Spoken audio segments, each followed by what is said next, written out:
Making it happen. I want to say thank you for making it happen. Thank you. For making it happen. I want to say thank you for making it happen. Thank you. For making it happen. I want to say thank you for making it happen. Thank you. For making it happen. I want to say thank you for making it happen. Thank you.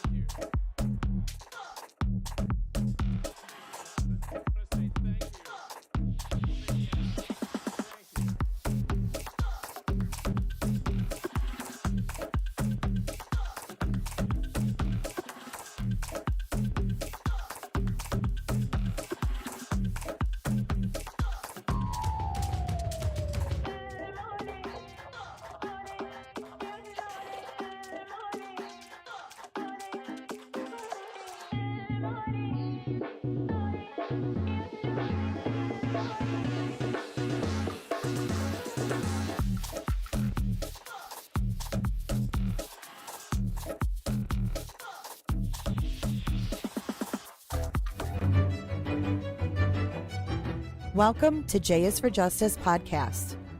If live breaking news and following true crime is your thing, then please consider subscribing to my channel. And if you like what you see in my videos, please consider giving them a thumbs up.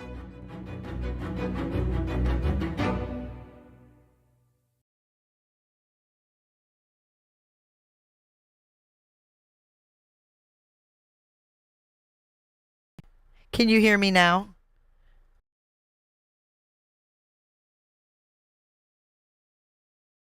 Welcome back to J is for Justice. I should be loud and proud right now. Good to see all of you guys. Thanks for coming back for doc drop number 3. We left off on 118 yesterday, and we are picking up, or we left off on 117 actually. We're doing 118, and we're going to try to get through 130 tonight. That's my goal. Are you guys having a good Monday so far? It's getting ready to storm here, so if you hear any wild thunder and lightning,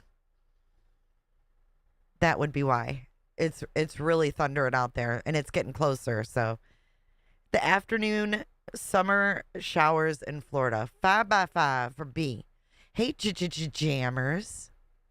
Good to see you. Good to see you, Delaney. Hi, Lizzie Carter. Hello, Glenjamin. Hello, Women Are Sacred. Hey, Teresa. And Betty, thank you for gifting 5 memberships. I appreciate that. Hey, Daff. Good to see you. It's been storming in the Mitten all day. I'm coming up to the Mitten, end of August. Look out, Detroit. I'm coming. Booked the flight today. Stressful. Fire. Why is your Monday stressful? I hope to make it a little bit better, even though we are talking about a dark topic. It's very hot. Yeah.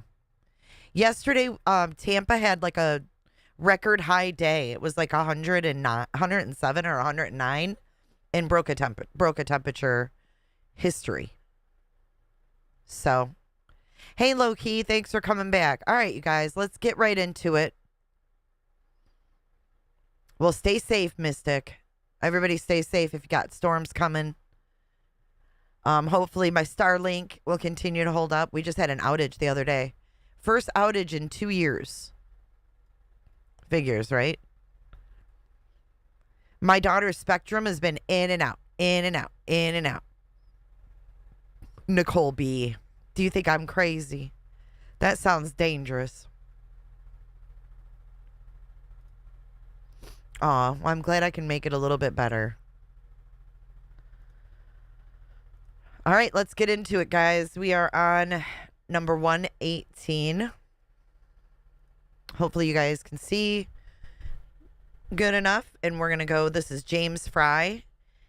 It says on December 7th at 10 a.m., Lieutenant Mooney and I packed up personal belongings from Xana and Ethan's room and personal belongings from Maddie's room. Again, we're back on the 7th of December. Where they removed, remember they cherry-picked items out of the evidence and returned it. Oh, it's just me. I know it's hot. It is hot. Captain Lanier, Captain Barrett, Captain Dollinger, Detective Vargas, and Administrative Assistant KP helped box up personal items from the 1122 residence. Oh my God. They had a freaking administrative assistant in the house while it was still an active crime scene. And you know what's weird? The administrative assistant is actually EG's wife. I bet you didn't know that. EG, the Uber driver. Aw, thanks, April Pie. It was a cyber attack. Really? Nice. Hey, Alice. Good to see you today. KP helped box up her personal items in a crime scene. Let me read that again. Captain Lanier, Captain Barrett, Captain Dollinger, Detective Vargas, and Administrative Assistant KP helped box up personal items from 1122. Lieutenant Mooney and I wore protective gloves and shoe booties, which were changed out after completion of Xana's room prior to going into Madison's room. I then left the residence to rent a U-Haul truck. After loading the items into the truck, I drove the vehicle to the secure storage garage at Moscow City Shop. All listed above individuals unpacked the truck into the secured storage area.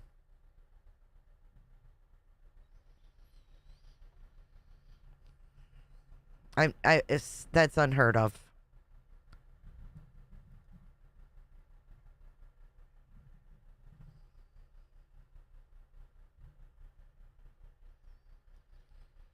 Oh, Moscow, Moscow.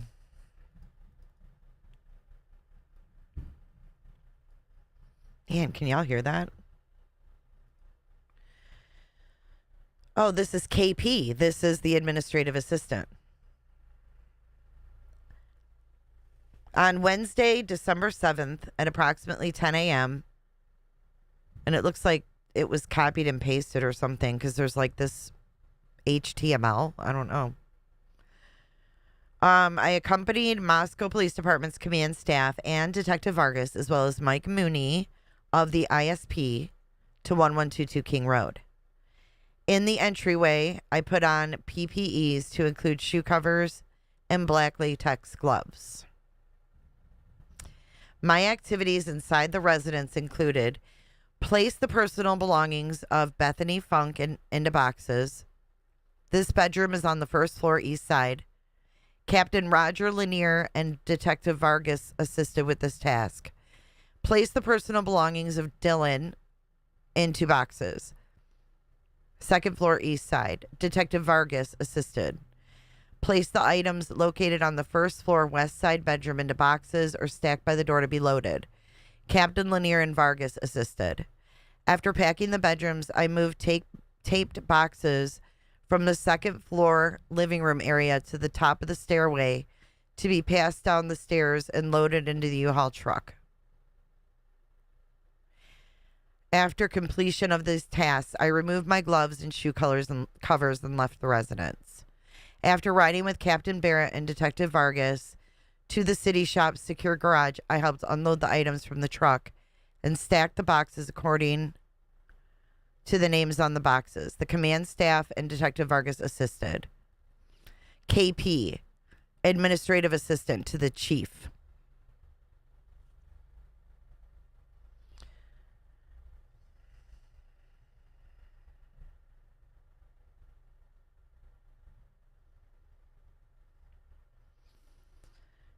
Yeah, she didn't go into any of the bad rooms, but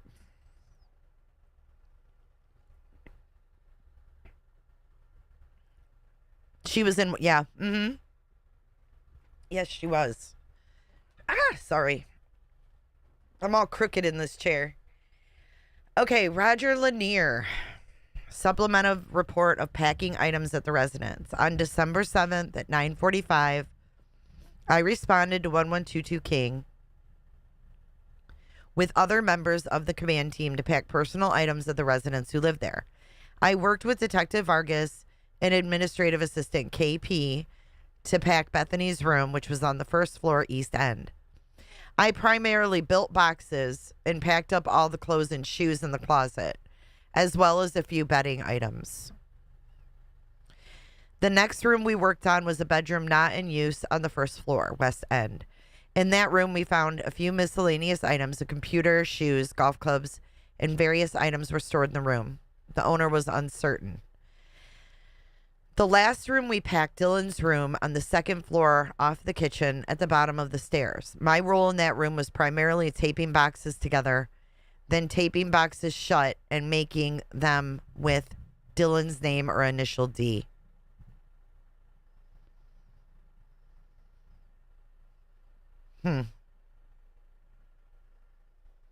Seems like great use of his time. After completing the packing portion, Chief Fry arrived with a U-Haul van. I stayed in the back of the van and packed boxes as they were carried out from the residents. After the van was packed, I followed the van driven by Chief Fry in my patrol car back to the storage building. At that point, all the team members unloaded and stacked the boxes.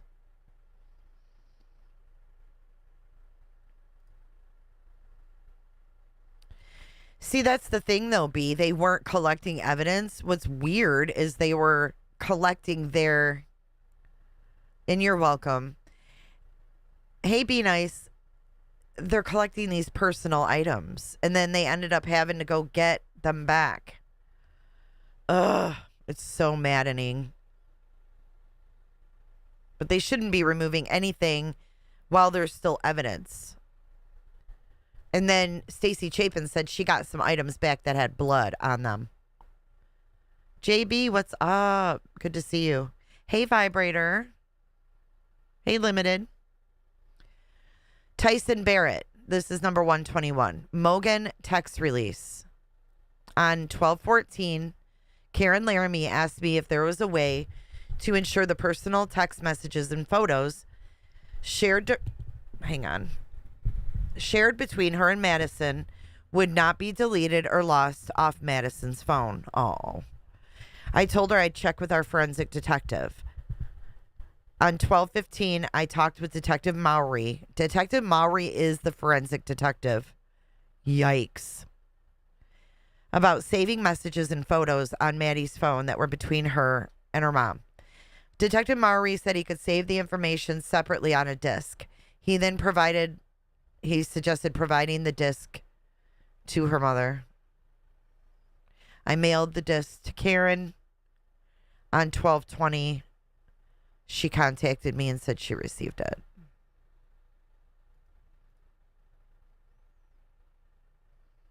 That's really sad. Brett Payne is number 122. Phone interview with K and EA. On 1/18/23, I spoke to KA and EA. Referenced a suspicious occurrence since she and E remembered at 1122 King Road. I called Kay and asked her what she remembered. Kay told me she came to Moscow to celebrate E's birthday on blank. Kaylee had planned a party for E at 1122 King Road that evening. Kay stated several people, to include Goncalves and E, were on the back patio during the party. Goncalves' dog Murphy was also present. Kay stated Murphy ran up into the bushes behind the house on several occasions and would not return when called. Kay stated they called Murphy numerous times before he would come back. Kay told me the group eventually went inside and shut the door. This was the only occurrence Kay was present for, but told me E remembered more similar occasions. I called E on 119 referencing these occurrences. E also related the occasion on her birthday and added it was unlike Murphy to not immediately return home when called, which is the reason she and Goncalves were concerned about someone being behind the house when Murphy would behave in this manner. E told me about another occasion on 10/29, during which she was at 1122 King Road for a Halloween party.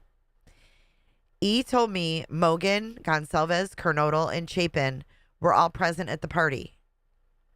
During the party, E stated the group gathered on the back patio once again, and Murphy began to run into the wood line behind the house and not come back. E told me they heard noises too. She described those noises as similar to what it would sound like if someone was moving through the woods on foot. That's scary. This occasion took place midday, and they did not see anyone behind the house. However, Murphy's behavior and the noises caused them to go inside and close the door. And that was when? 10/29.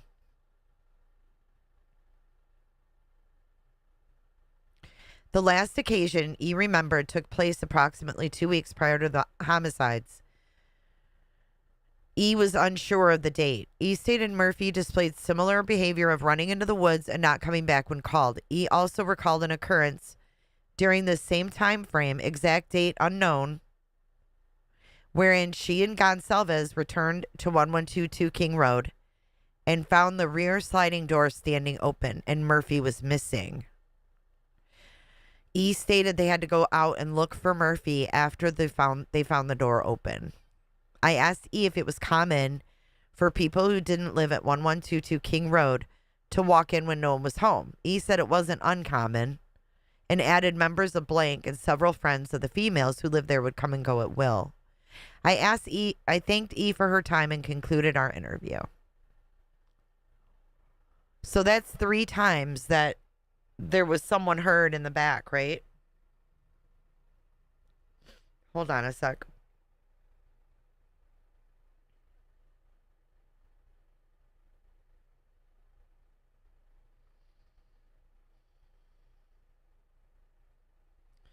Hold on, I got to do something real quick.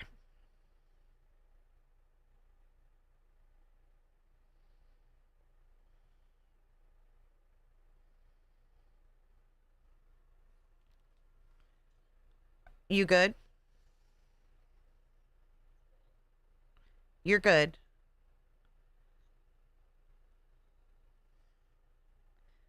Okay, sorry about that. So would the friends leave the door open? That's what I don't think. That's what I think made them scared. And Murphy's behavior, right? When a dog acts weird and won't come back, the back door open.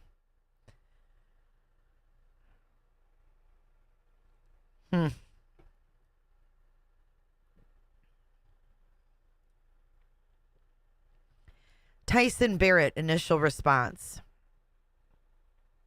So now we're back to the beginning.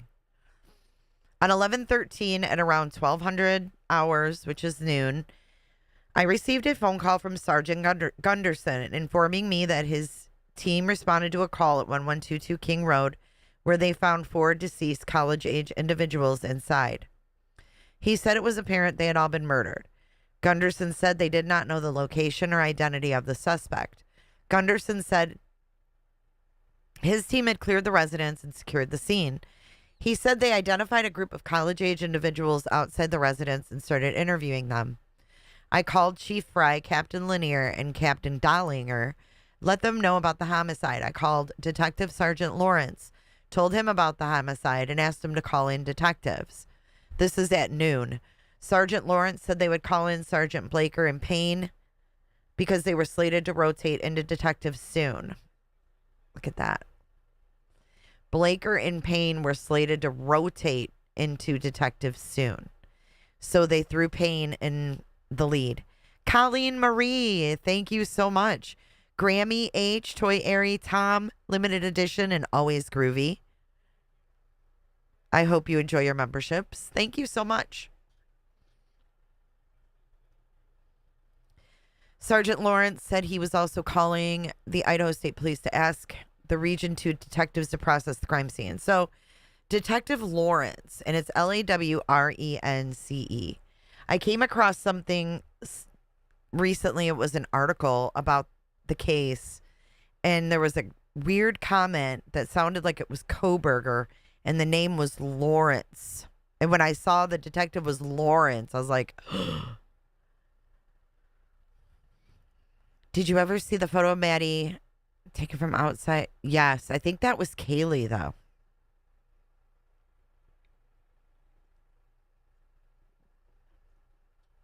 It sounds like he did. Hey, CJ. What lady is annoying? Ken Dejubajufin?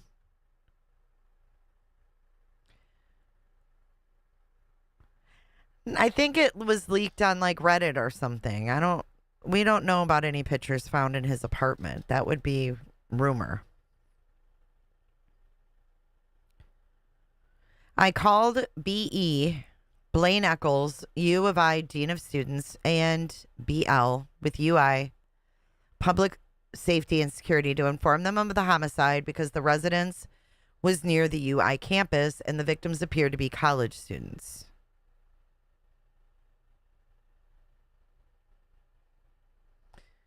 When I arrived on the scene, I met with Gunderson and Lawrence on the street in front of the residence. We briefly discussed the scene, and I was given the names of 4 individuals who were killed: Ethan, Xana, Maddie, and Kaylee. I was also told 2 of the witnesses outside, Dylan and Bethany, were roommates and apparently inside when the incident occurred. Gunderson told me a dog was taken out of Kaylee's room and transported to the Humane Society for safekeeping. He told me it didn't appear the dog had gone into the rooms where the murders were committed because it didn't have any visible blood on its body. I contacted U of I Dean Eccles and gave him the victims' names and asked if he could verify if they were students. He contacted me later and confirmed all 4 were students, but didn't have emergency contact for them other than their permanent address. At 13:04, the UI sent out a vandal alert with a text message regarding the homicide. Hey, Texas Ranger. At about 13:30, we moved the witness, who I believed were students, that patrol identified on King Road, to the Moscow Police Department training room. I met with Sergeant Lawrence, Blaker, Corporal Payne, and Detective Mowry and asked them to start interviewing each person. I also met with CF, U of I Associate Dean of Students. I talked to her earlier about having the students come to the police department to be interviewed, F had an assistant with her, and they were there to comfort the students and be a resource. While I was in the training room, I was told 2 of the witnesses were Ethan Chapin's siblings, Maisie and Hunter. They told me their parents had been informed of Ethan's death and were on their way to Moscow. I asked Lawrence to arrange death notifications for Kaylee Goncalves and Maddie Mogen's parents. He later informed me that a Kootenai deputy went to the Goncalves home to notify them of Kaylee's death, and they had already been made aware. Captain Dollinger told me he met Xana's father, Jeff, on scene. Captain Dollinger said he asked Jeff to meet him at the police department, where he informed him of Xana's death. Lawrence said a Coeur d'Alene officer went to Steve and Karen Laramie's house to notify them of Maddie's death. Karen is Maddie's mom. Sergeant Lawrence was informed that the Laramies had been informed and were already on their way. When the Laramies arrived, I did the death notification and asked Sergeant Lawrence to interview them. At around 14:15, what day is this? 11:13.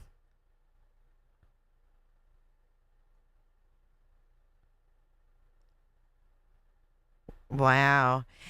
At 2:15. So we have the vandal alert went out at 1:04. At 2:15, Dollinger, who is now the freaking chief, met with UI's president Scott Green and his staff in his office on campus. Within an hour.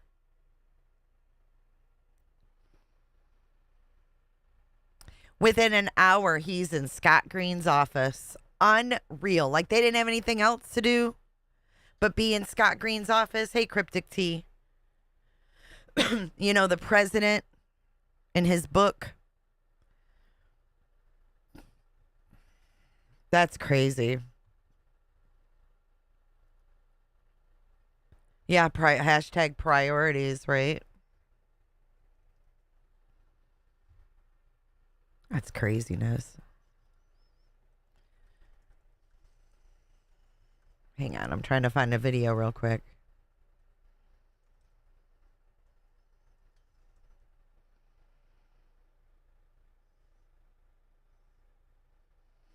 Let's take a look at this really fast. Another old J deep dive. Let's see. Let's revisit the president. Let's revisit his book here. Sustainable Success. This is right on UI's website, by the way. Gotta love this. Check this out. By popular demand, our president is sharing his perspective. It was in such high demand, he couldn't resist. Our president is sharing his perspective on management through periods of intense turmoil and difficulty. UI President C. Scott Green and author Temple Kenyon. She graduated from UI in 93. Deliver a one-of-a-kind, of course they did. They're like this UI cult. They deliver a one-of-a-kind perspective on what helped Green shepherd the U of I through the years of deep deficits and the COVID-19 pandemic. The book speaks to you of the spirit of the University of Idaho and solemnity, as well as perseverance. It speaks of our dedication to change and celebrates our success. And true to our mission, it is a handbook that educates leaders, not just presidents, and provides various tactics and explanations that help you maneuver a crisis successfully. Place your book order today. Crisis Handbook. But we have a video. We're not going to watch it just yet. We're going to read this. We are Idaho's University. We are brave. We are bold. And we have eliminated deficits. Watch this.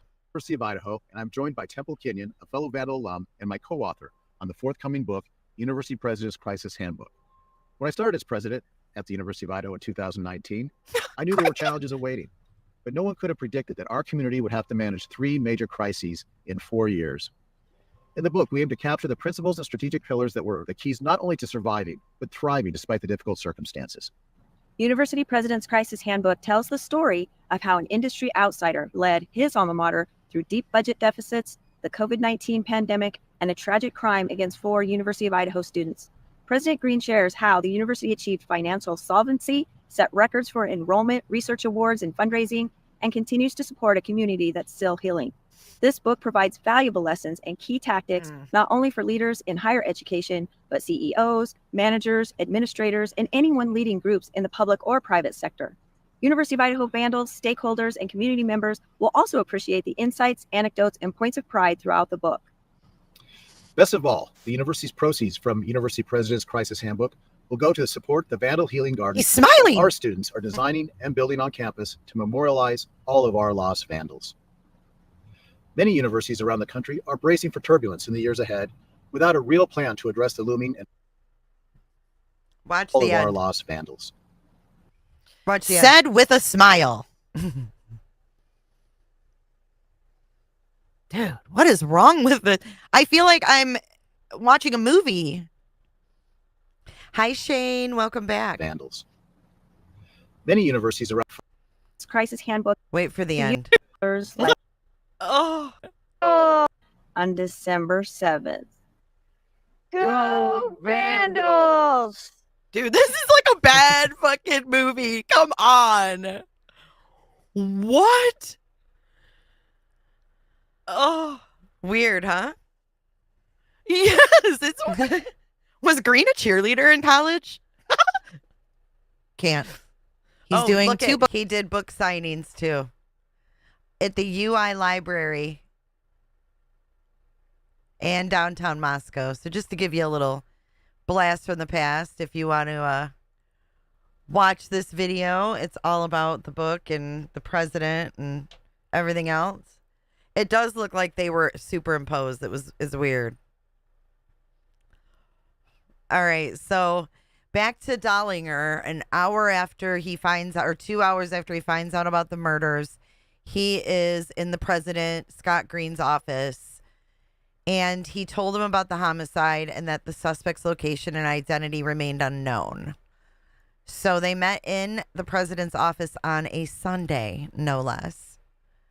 I returned to the police department and Jack DeCour approached me asking if I could release the dog Murphy to him. He said he and Kaylee Goncalves both own the dog. At that point, I was busy working with detectives and administration and didn't release the dog. So you can go sit with the fucking president of UI, but you can't give Jack DeCour, whose girlfriend was just murdered, his dog because you're too busy with the detectives. Is that right? I'm not trying to be a bitch here, but what?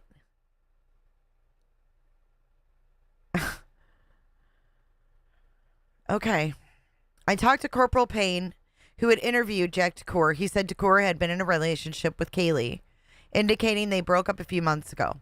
Corporal Payne said DeCour told him he and Goncalves remained friends after the breakup. I asked about the dog that had been removed from the residence, taken to the animal shelter. Payne said Jack told him he and Kaylee both own the dog. Later that day, Jack approached me again and asked if I could release dog to him. Right, Murphy was probably stressed out. Jack is sad. Everything that they have gone through in the last 24 hours, he had to go back and ask again.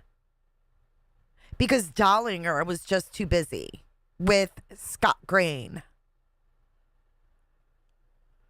That is despicable.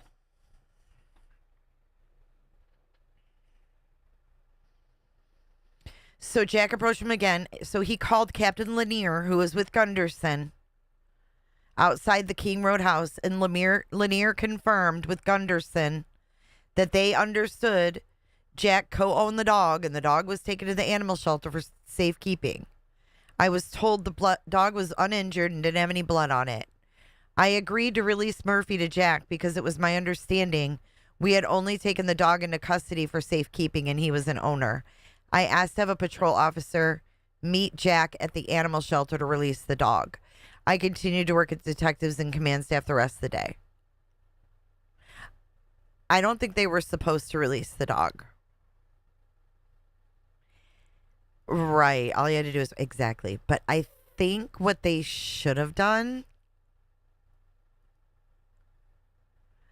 is probably tested the dog, because just because the dog didn't have visible blood I mean, you guys, we've seen Murphy, right? The color of his hair. I mean, I get give me my fucking dog, but hear me out. Not visible blood is what we're looking for. They needed to, the dog should have been evidence. It shouldn't have been at the pound. Yeah, isn't that weird that Scott Green grew up in there for a short time? But the doggo should have been evidence because it could have had not visible blood on it.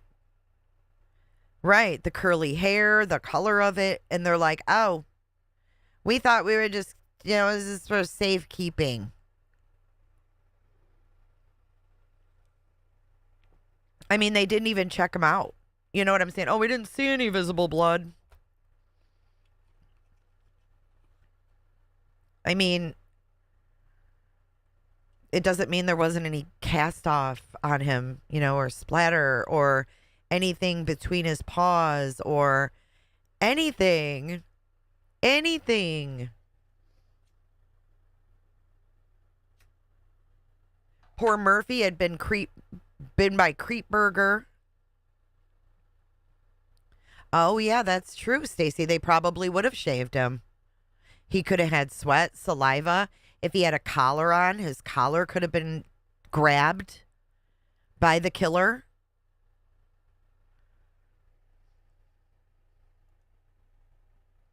Yep, exactly. Anything. They should have taken his collar as well. Craziness. Just more sloppy work. And when someone said, what's not mathing? Their sloppy work.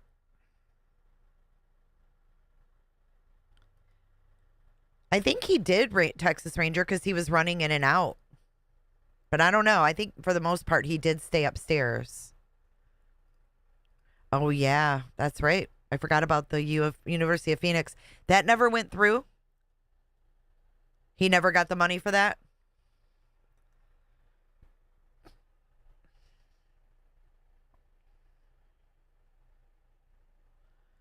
All right, number 124. Narrative, friends and family area canvas. On November 20th, 2022, multiple friends and family of the victims gathered in Moscow, organized into several groups and canvassed several areas in Moscow for possible evidence. Wow, I never heard of this. Did you guys hear of this? Hey, Sarah. You're blocked? I'll have to check. You shouldn't be. I'll check after the stream, Sarah. I was contacted by several people from the groups when they located something of interest. I met with the groups and photographed and collected the following items. Right. What if he had one of pieces of BK's hair on him? Exactly. They should have combed his fucking hair. He should have been forensically dealt with, whatever you call that, analyzed. A clear food service grade plastic glove located at the top of the hillside to the west of the walking path in between Nez Perce and U of I building. Just down from where this plastic glove was, there was a large beige metal Generac generator box. Oh, someone got a generator. I'm jelly. Oh, no, Sarah, I will definitely check. There was a plastic bag inside the box, which looked like it had white grease rags inside it. I photographed the item and did not collect it. A light pink beige pair of women's underwear, Warner's brand. This was located in a juniper shrub by the amphitheater in the Charles Houston Shattuck Arboretum. Cute. Someone was getting busy in the bushes. A black winter glove, one size fits all. This item was located at the steps which lead from the Memorial Gym building lot 39 up to the tennis courts. The items I collected were transported to MPD, stored in temporary storage so they could dry, and were later booked into evidence. One group located what they believed to be blood spots on several rocks in the Arboretum and Botanical Garden near the gathering place on the north side of the kiosk. Detective Talbot with ISP tested the spots and determined they were not blood. One group located what they believed to be blood on the stairs at Building 5 at the Grove Apartments. Detective Talbot determined it was not blood. I didn't know they got groups together.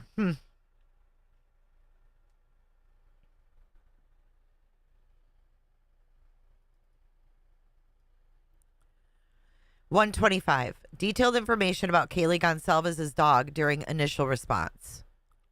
This is from Gunderson. On 11/13 at approximately 12:05, I arrived at 1122 King Road. Reference an unconscious subject. It was quickly determined the scene was likely a quadruple homicide based on our observations. When I arrived on the third floor to assess the scene, I noticed a medium-sized, curly-haired dog, tan dog on the bed inside the western third floor bedroom, later identified as Kaylee Goncalves' room. The dog appeared timid, scared, and didn't react to our presence. Due to the chaos surrounding the scene, my initial concern was preserving the scene. As part of that process, I asked one of the officers to shut the door so the dog did not attempt to jump on the bed on the bed with any of the victims.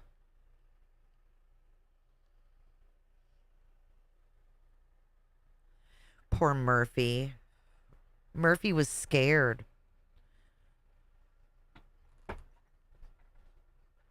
Oh, after the area, this is sad. After the area was cordoned off and the area was secure, Corporal Snyder began taking photos of the scene. At some point prior to this process, the dog moved from the bed to under the desk in Kaylee's room. After photos were completed, I asked LCSO Deputy Olson to respond and assist by taking the dog to the Humane Society of the Palouse for safekeeping. I collected the dog from under the desk. The dog was timid and took some coaxing to move from under the desk, but did not appear to have any obvious injuries or stains on its body or paws. Due to the amount of blood inside the bedrooms where the victims were located and the lack of blood on or around the dog, I don't believe the dog was on or around the victims. I walked the dog to the front door where Officer Warner was stationed and asked him to hold the dog until Olson arrived. A short time later, Olson arrived. I walked the dog from Warner to Olson, who was standing in the street. At my request, Olson transported the dog to the Humane Society. I asked Deputy Olson to write on the intake sheet to not release the dog to anyone unless MPD gave approval first. Oh my God. Here's other. I did not take any photos of the dog specifically during my response to the scene. Some of the photos taken by Corporal Snyder, evidence item 1, have the dog in the background. The dog can also be seen on my body-worn camera. In reviewing Officer Nunez' body-worn camera of his initial response and clear of the residence, the door to Goncalves' room was open upon his arrival, and the dog was laying on the bed. Murphy was so traumatized. Poor thing.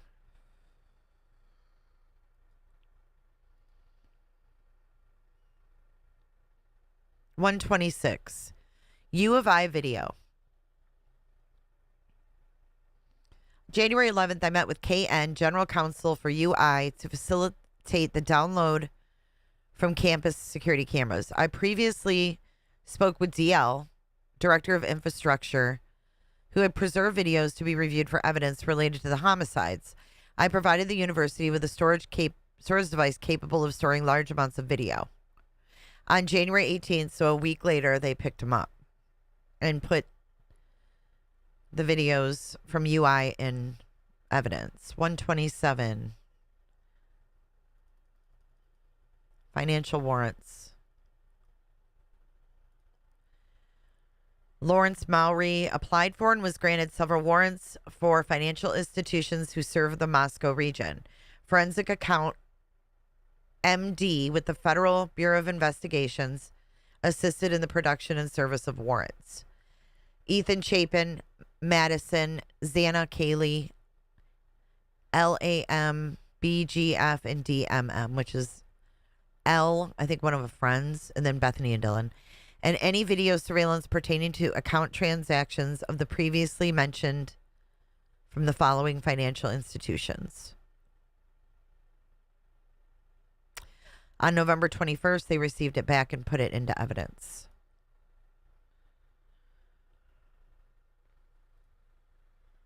Lawrence Mowry, financial warrant 2.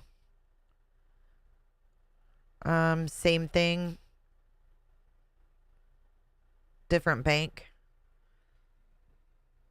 Banner Bank, Discover.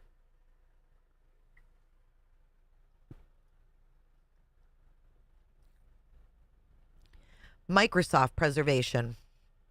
December 7th. I was requested by Corporal Brett Payne to complete a preservation letter on the Microsoft Xbox gamer tag of blank, which reportedly the user ID for CC. I completed the PDF document and sent it to leportal@microsoft.com. Who's CC?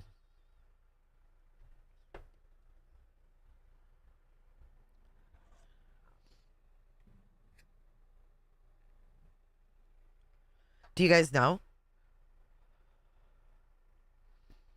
Murphy has his own Instagram, by the way. 1:30. Video collection and tips from Vargas. On November 17th, this is a tip provided. Detective Chris Engel with PPD provided me with an email with information regarding several Pullman home invasions involving a possible suspect of JAC. I forwarded this email to the FBI Moscow tip line and followed up with. On December 13th, I saw an article online of the recent arrest of SH in blank. SH. H was arrested for stabbing multiple people at a casino in blank. Oh, I remember that. And fled in a white sedan. I reached out and spoke with Detective M.A. with Blank County Sheriff's Office. He provided me with the description of the suspect vehicle and the weapon. And then it's all blacked out, but look here. Detective A also stated the sheath for the knife was located on the passenger seat of the suspect vehicle. I determined this person was not involved in our incident and told Detective A I wouldn't need any further information. Around December 15th, I received a phone call from Detective F from Blank County Sheriff's Department with information of an abandoned 2016 white Hyundai Elantra, which was located in Blank County near a residence. Remember that? Oh, all clear for landing. All clear for landing. Come on in, Clue Crew. All clear for landing. Overtime, that's a good question. Thank you, Clue, for sending everybody over. Come on in, guys.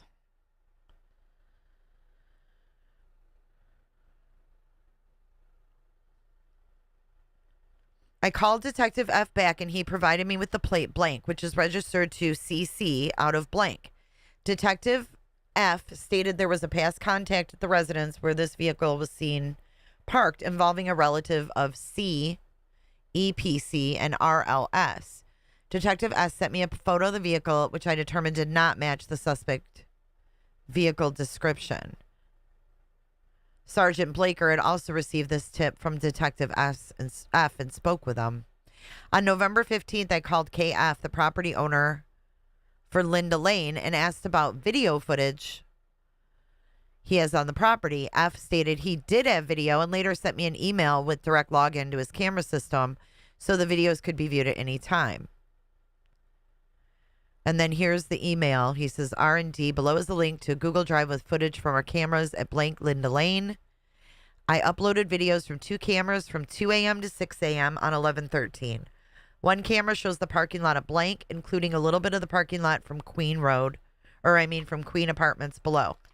The other camera covers the street of Linda Lane towards Taylor Blake. Come on in, Clue Crew. All clear for landing. Hey, Potato. Hey, it's me, Mike.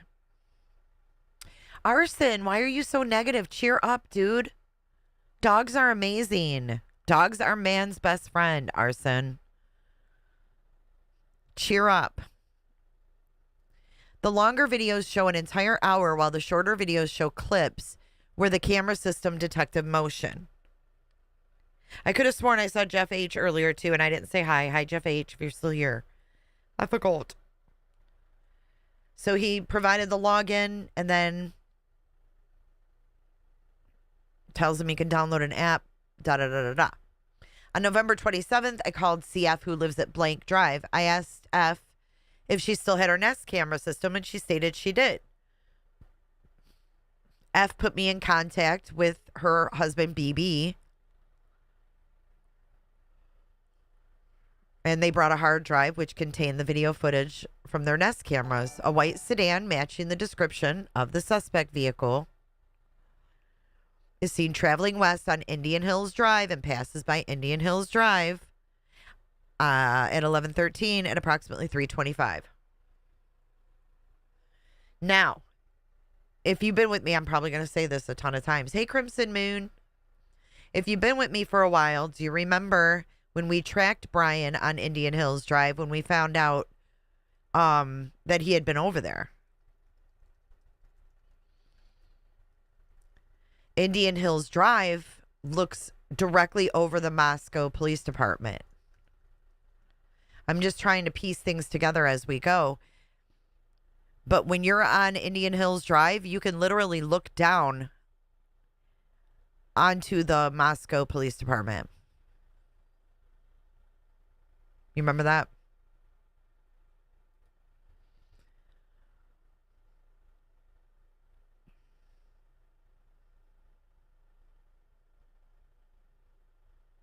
On December 2nd.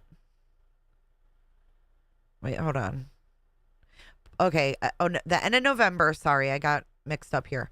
The end of November and the beginning of December, they got videos from several Pullman businesses.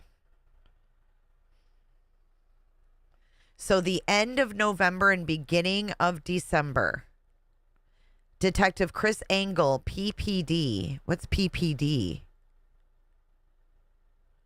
Who's PPD? You remember, Flo?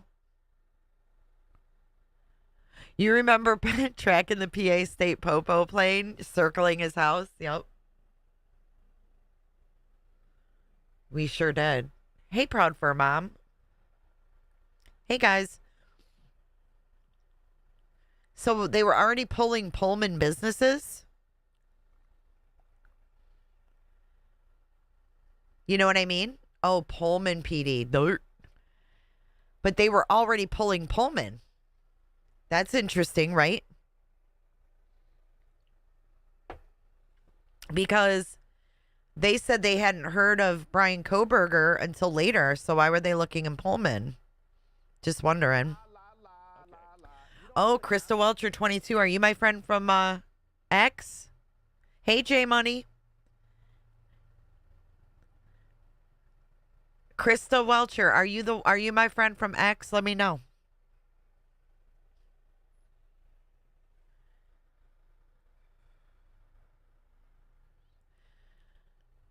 On December 2nd, Detective Chris Angle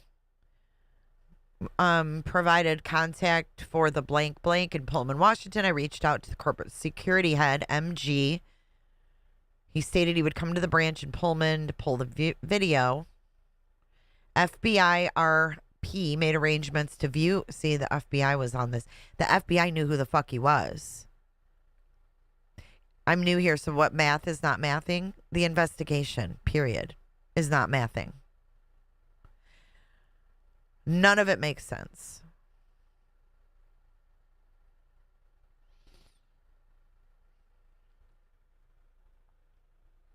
FBIP called me and told me he viewed the available video and did not locate anything of evidentiary value. On January 3rd, KL Pullman PD record specialist sent me a link. Videos and photos for 2 PPD cases, blank and blank. Blank was a found buck knife in a sheath located on Terra View in front of the WSU Technology Research Park on 12/29/2022. I heard that, Petty, and I didn't see anything on his docket. So that's really interesting. I don't know what that's about. Thank you, Petty.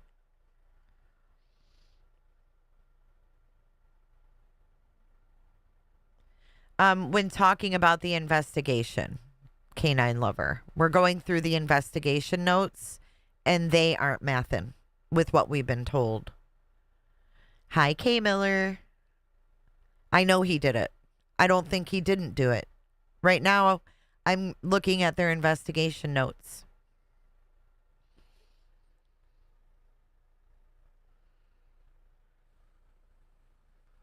On January 3rd, they found a buck knife in a sheath at the WSU Technology Research Park on 12/29.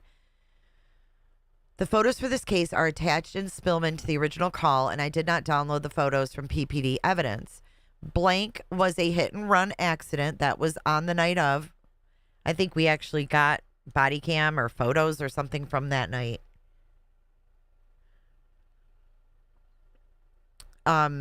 Which occurred on November 12th at 2340. This location is on the same road leading to Koberger's apartment complex. I heard that last night too, Terry. I saw he's having an eval, but I don't know how true that is or if it would go out as a hearing. Oh. An eval for what?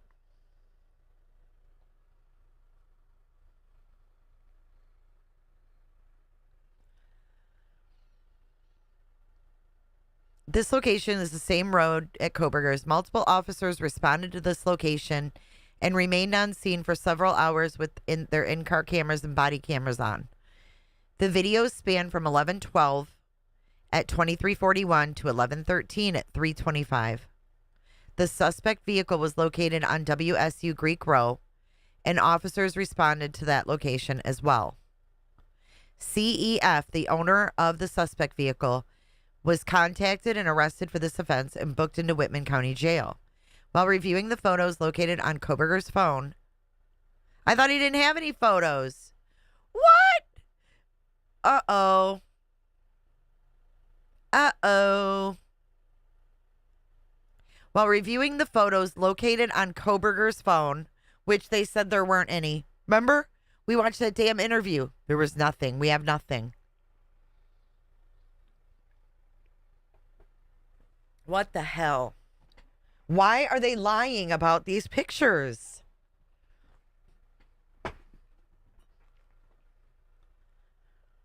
While reviewing the photos located on Koberger's phone.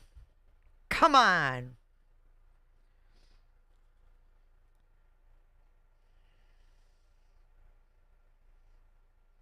They said there was no photos. We just watched an interview with the investigators yesterday.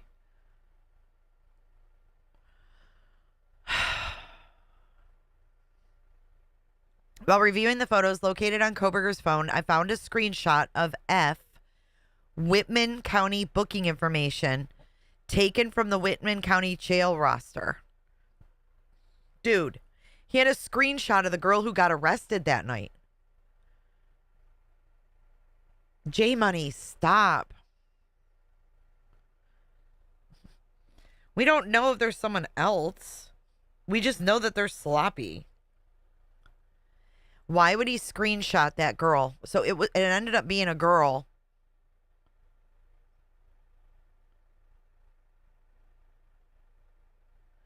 No. Do I need to play? Do I need to play that part?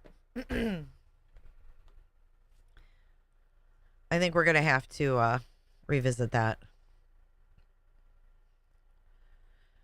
I think we need to revisit that interview because I don't think I misunderstood. I think they said no photos at all. But we'll go to it. Here it is. To the experts, and I just call him what he is. It's a murderer. Straight. yeah, we believe that there was one primary weapon. The same knife was used to kill all four. As has been reported, and I think the Fist. What about marks near her? What was done to her? It came out in legal filings. That's hard to answer without putting my own opinion and his. What about law enforcement theory? that was only Do you believe that he committed Hang on, I'm trying to find it. I mean, this occurred before. Question. serial killer? Looked at that or thought. And I think the thing that And he developed a questionnaire in doing a. same time as part of the overall. Objectively speaking, when you look at everything twice now about. Yeah, somebody said that he had commented something the other day, and He did Anything that we needed. things from continuing to happen. I received a call that evening, and then Hang on. motions, but that's solving crime, not look at assumptions. But I think you said something very valuable. Consumed is a reasonable conclusion. Consumed. I wanted to ask you, the president of Donald Trump cares about the victims. In law enforcement, what does it denote when you have a deadly weapon? Damn it. Just something that I don't think we're ever going to know. What do you think? But I'd like to understand. But again, that's also, typically, if you look back historically, a lot of crimes that are committed with knives are a little more personal. But again, that's also Speculation that he was following Oh, here we go. some of them, anything. Okay, here we go. It has It's been right in the beginning, of course. All right, here we go. Right. It has been said that there were pictures on his phone of groups of young people in Moscow, and that Maddie, possibly Kaylee, were in some of those photos. Is there any truth to that? No truth at all. There was not, to this date, we have never found a single connection, anything, between any of the four victims or the other two surviving roommates with him. No pictures, no texts, no. There was rumor, speculation that he was following some of them on different social media sites. There was sites that were sent to us of, hey, this is him, he's following. They were either untrue or they were sites that people made that were completely fake. And so we had to research and go into every single one of those just to prove or debunk what somebody had made up. And of course, then that spread to the media, and it went wild that he was following or there was a connection, and there wasn't. We wanted that, I think naturally we need that, what's the connection, what's the why, and we have found zero, never any connection. I saw the amount of search warrants that you applied for and got returns on, and I don't think we saw the returns, but the work you were doing was monumental going through everything, and I saw that in the documents. Back at the House, we have now learned, because documents that have not been public have now been made public, and Xana Kernodle found on the floor. Okay, so he didn't say no pictures at all. He said no pictures that connect him with the victims. No connection whatsoever.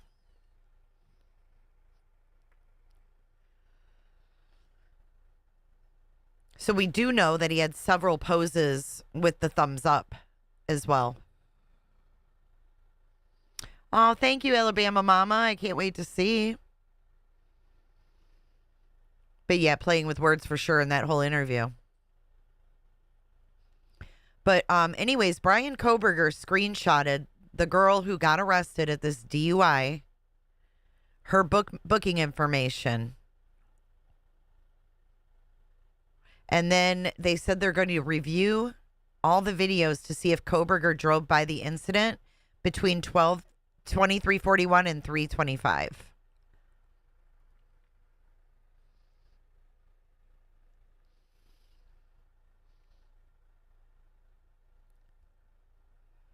Brett Payne, receipt of Mingles transactions. On 11/17, TR of Mingles Bar and Grill provided copies of credit card transactions for November 12th. And then he received those transactions and logged them into evidence. This is Rosendahl, release of dog from shelter. On 11/13 at around 1800 hours, so 6 o'clock at night, Jack finally got his dog.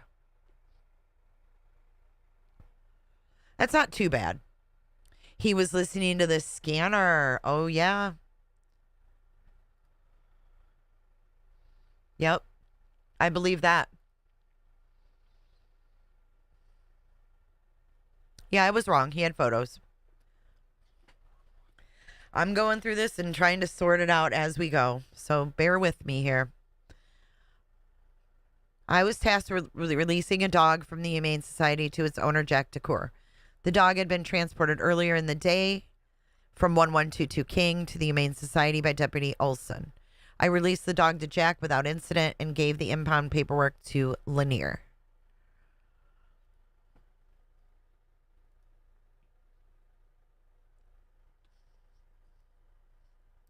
No, it wasn't Emma Bailey that got arrested. It was the girl that got in the hit and run that night. I can't remember her name.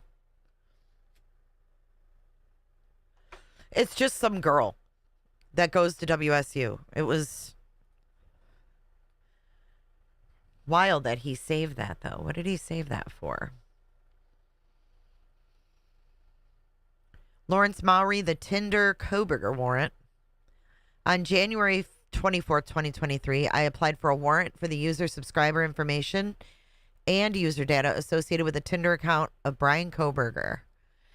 And then we have 2 Gmails and a DeSales EDU. When you're done with school, do you still have access to your school email?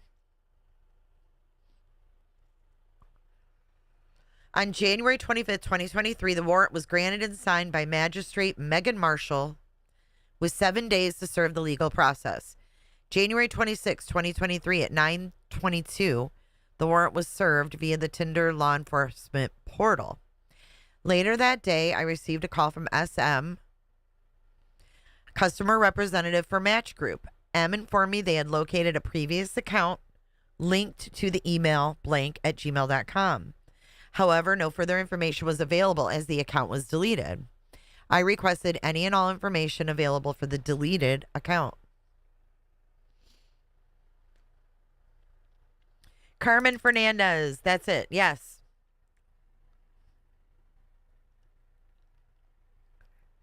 Carmen. You still do have... Okay. I wasn't sure. On January 30th, I received an email from Tinder stating the data requested was available to download. He downloaded it, and when he reviewed it, he found several unique identifiers associated with blank @gmail.com. I don't know why we're still protecting Koberger at this point with redactions. These UIDs were also associated with the phone number of blank. And then they have it all blanked out.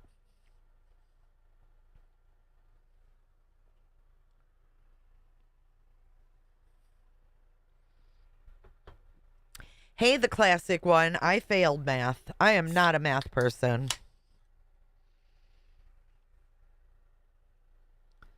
All right, we're on number 134. Moving on along. Tinder warrant Mogen. I applied for a warrant using the subscriber information associated with accounts that communicated with Maddie using the following identifiers. On January 30th, I received an email from Tinder stating that the data requested was available to download, and they logged the data. That was Maddie's Tinder.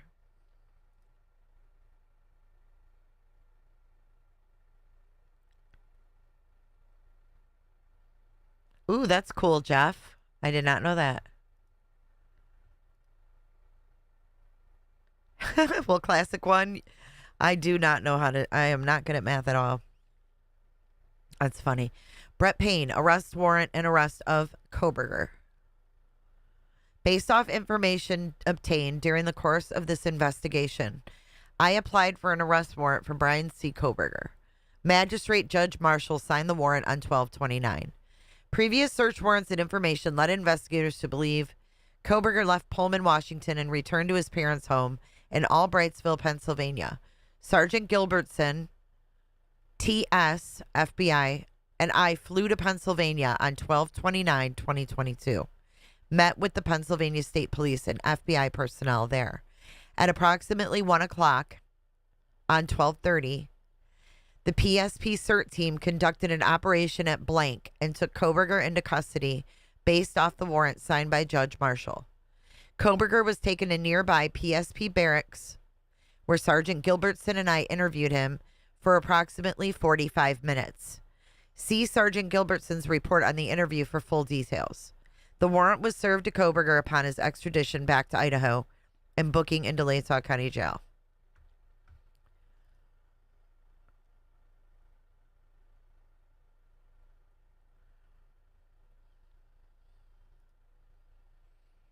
Brett Payne, Koberger information and cell phone search warrants. As part of the investigation, an extensive search, commonly referred to in law enforcement as a video canvass, was conducted in the area of the King Road residence. This video canvass was to obtain any footage from the early morning hours of November 13th in the area of King Road and surrounding neighborhoods in an effort to locate the suspect or suspects' vehicles traveling to or leaving from the King Road residence. This video canvass resulted in the collection of numerous surveillance videos in the area from both residential and business addresses. I have reviewed numerous videos that were collected and have had conversations with other MPD officers, ISP detectives, and FBI agents that are similarly reviewing footage that was obtained. A review of camera footage indicated that a white sedan, hereafter suspect vehicle 1, was observed traveling westbound in the blank block of Indian Hills Drive in Moscow at approximately 3:26 and westbound on Steiner Avenue at Idaho State Highway 95 in Moscow at about 3:28. On this video, it appeared suspect vehicle 1 was not displaying a front license plate, nor did it appear to have fog lights on the lower portion of the front bumper, based off video obtained from the SM located blank. This was the video which captured suspect vehicle 1 crossing Main Street at Steiner to Lauder at approximately 3:28. A review of footage from multiple videos obtained from the King Road neighborhood showed multiple sightings of suspect vehicle 1 starting at 3:29 a.m. and ending at 4:20. These sightings show suspect vehicle 1 makes an initial 3 passes by the 1122 King Road residence and then leave via Walenta Drive. Based on my experience as a patrol officer, this is a residential neighborhood with very limited number of vehicles that travel in the area in the early morning hours. Upon review of the video, there are only a few cars that enter and exit this area during the time frame. Suspect vehicle 1 can be seen entering the area a 4th time at approximately 4:04 a.m. It can be seen driving eastbound on King Road.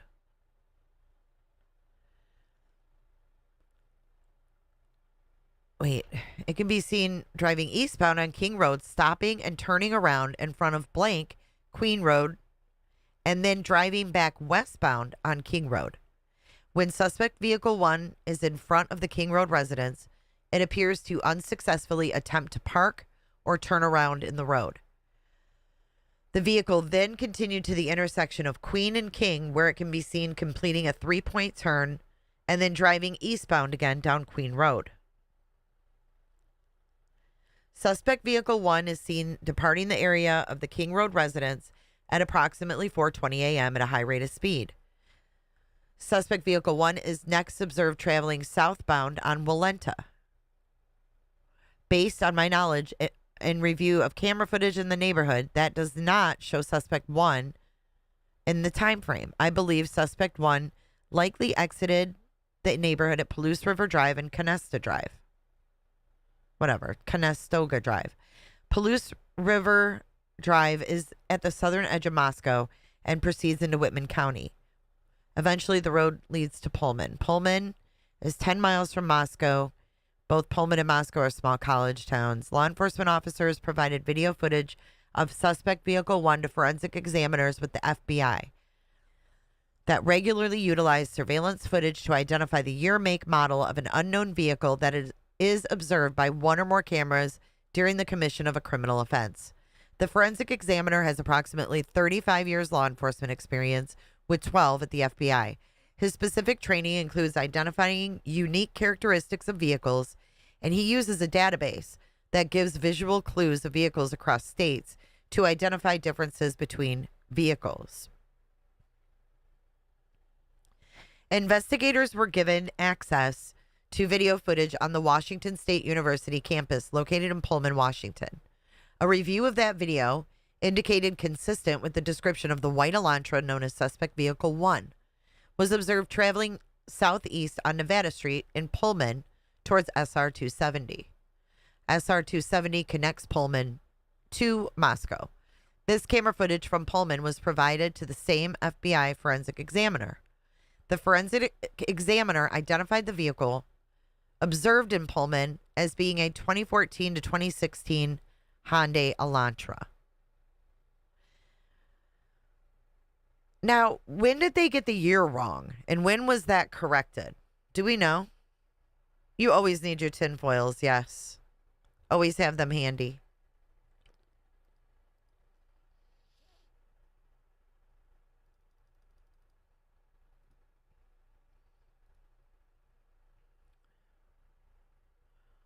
Weren't they looking at 2013 first? Hey, Angie. I hope you're doing okay.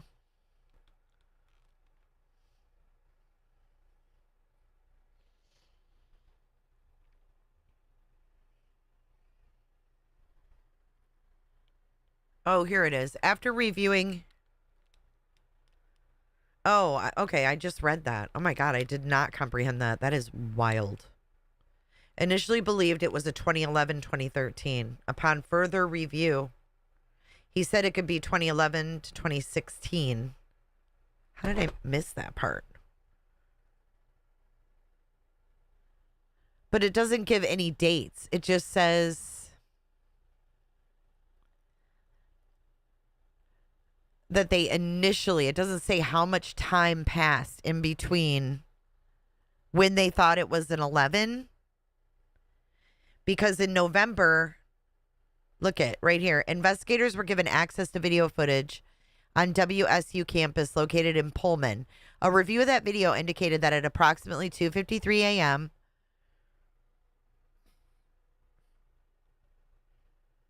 a vehicle consistent with the description of the white Elantra known as suspect vehicle 1 was observed traveling southeast on Nevada Street towards SR 270.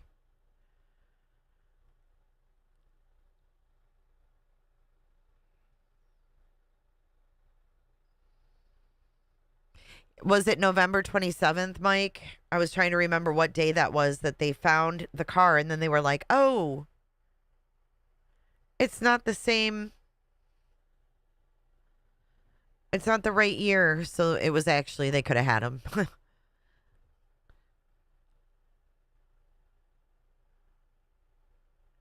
At approximately 5:25 a.m., a white sedan, which was consistent with the description of suspect vehicle 1, was observed on 5 cameras in Pullman.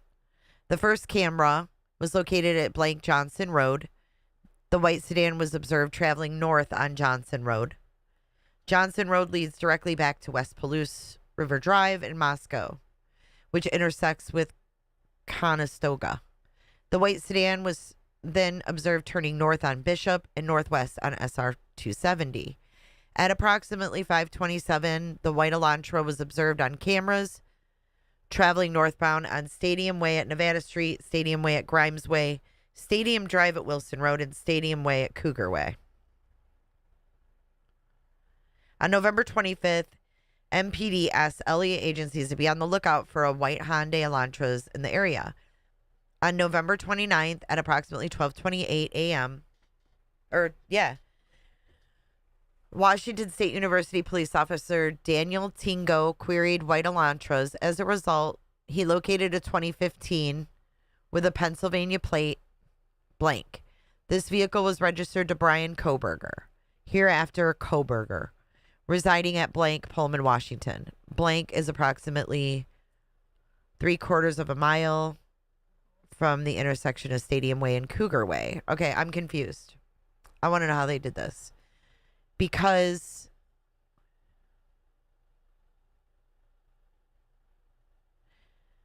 unless it's with the school, right? Because if you run a car that has a Pennsylvania license plate, you're not going to get his address in Pullman. You're not going to get his address in Pullman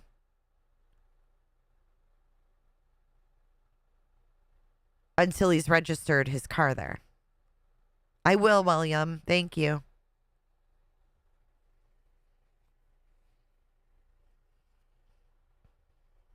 You get what I'm saying?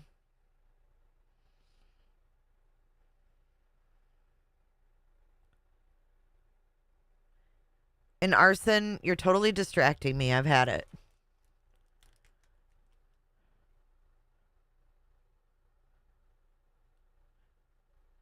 Hey, niece.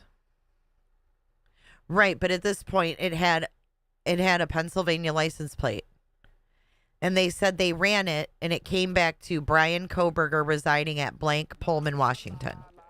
Why would it come up to that with it when he still had his Pennsylvania plate? Just wondering. Just curious.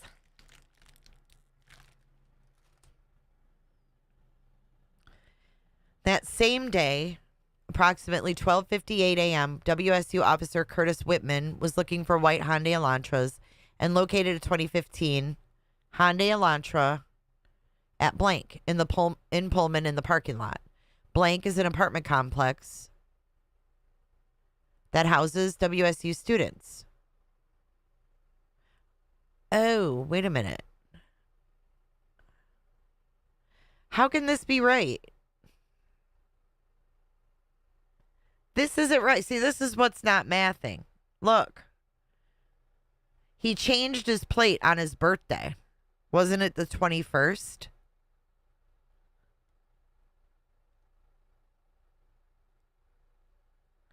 Did he have a Washington driver's license? I think he did.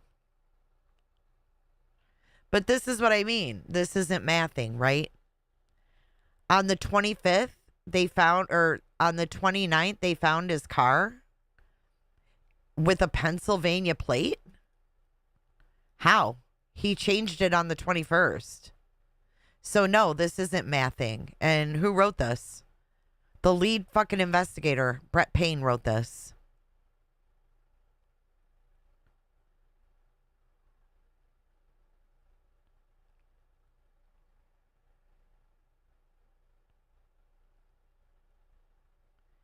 I don't know if you guys are understanding what I'm saying, but it says right here on November 29th, 2022 at 12:28 a.m., WSU police officer Daniel Tingo queried white Elantras registered at WSU. As a result of that query, he located a 2015 white Elantra with a Pennsylvania license plate.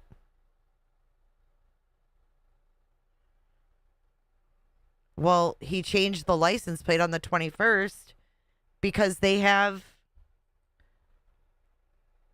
footage of him at the DMV.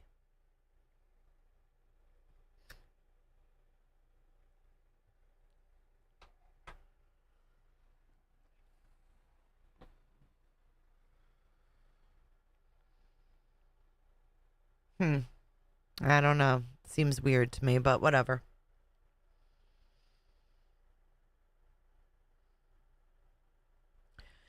So this goes on. This is what's in the PCA, basically. All right. So it says, that same day, then I had a Washington. I don't know. Upon receipt of this information, I reviewed Koberger's Washington state driver's license information. So he did have a Washington driver's license. This license indicates Koberger is a white male with a height of 6 feet, weighs 185 pounds. Additionally, the photograph of Koberger shows that he has bushy eyebrows.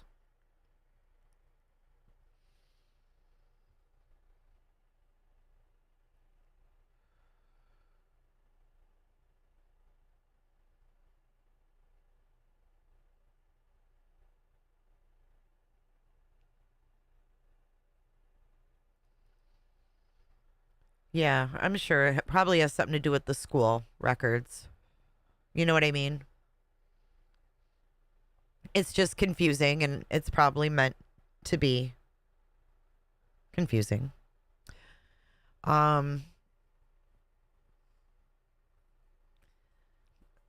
the physical description of the male DM saw inside the King Road residence. Further investigation, including a review of Latah County Sheriff's Deputy Corporal Duke, body cam and reports showed that on August 21st, 2022, Brian was detained as part of a traffic stop that occurred in Moscow by Corporal Duke. Will we ever be able to see that body cam? I would love to. At the time, Koberger, who was the sole occupant, was driving a white 2015 Hyundai Elantra with Pennsylvania plate blank, which was set to expire on November 30th. During the stop, which was recorded via body camera, Koberger provided his phone number as blank. Hereafter, the 8458 phone, and as his cellular number. And investigators conducted electronic database queries and learned the 8458 number is issued by AT&T. On October 14th, Brian Koberger was detained as part of a traffic stop by a WSU police officer. Upon review of that body cam and report of the stop, Koberger was the sole occupant and was driving a white 2015 Hyundai Elantra with Pennsylvania plate blank. On November 18th, according to Washington State, here we go, the 18th, Koberger registered the 2015 white Elantra with Washington and later received Washington plate blank. So we don't know when he got the plate, like you guys were saying. Oh, me too, K. Miller. They're like the most popular car.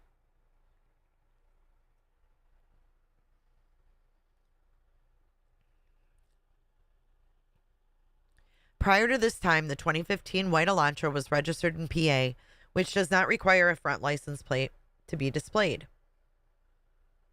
Oops. This was learned through communications with a Pennsylvania officer who is currently certified in the state of Pennsylvania. Based on my own experience and communication with Washington law enforcement, I know that Idaho and Washington require front and back license plates. Investigators believe that Koberger continued to drive the white Elantra as the vehicle was captured on December 13th by a license plate reader in Loma, Colorado. So they didn't see him anywhere else before Loma.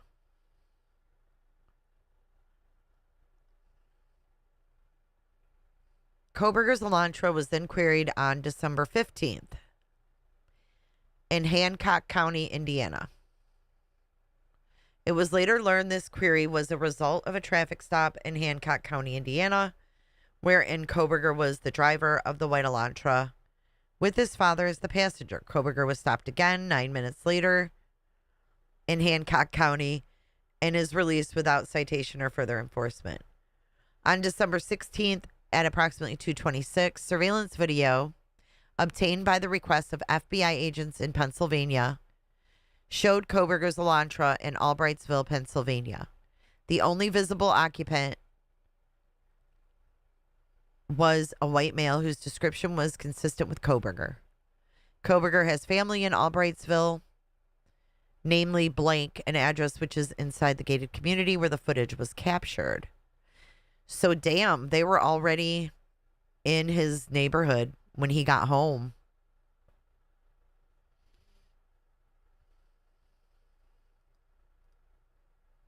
Yeah, you would think there would be. I don't know, though. Yeah, he said that they were visiting Colorado. That was weird. I read that, or I heard that too. You think there's evidence in Colorado?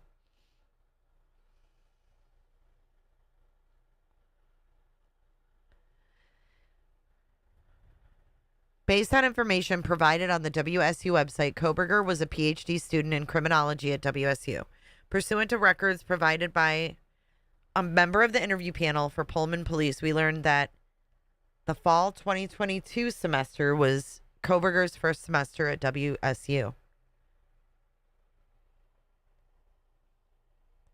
Additionally, these same records indicated Koberger's past education included undergraduate degrees in psychology and cloud-based forensics. Well, you know what, Jaded? I would feel that way if his dad wasn't running around telling people that his son was set up. Like, that's not cool. You know what I mean? You do, Glenda?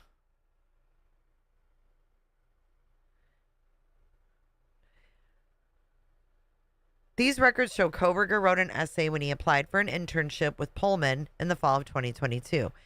Koberger wrote in this essay he had interest in assisting rural law enforcement agencies with how to better collect and analyze technological data in public safety operations. Koberger also posted a Reddit survey, which can be found by an open source internet search. The survey asked for participants to provide information to, quote, understand how emotions and psychological traits influence decision-making when committing a crime. Understand how emotions and psychological traits influence decision-making when committing a crime. Do you think that's what he wanted to understand? Do you think that his... I don't know when it happened. I don't remember the date, but it was to Connie Saba, their neighbor, and his friend Jeremy's mom.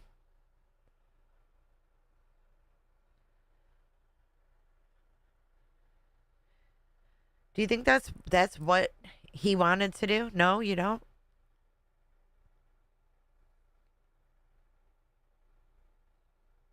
I kind of think he did. I kind of think he wanted to be able to answer his own survey.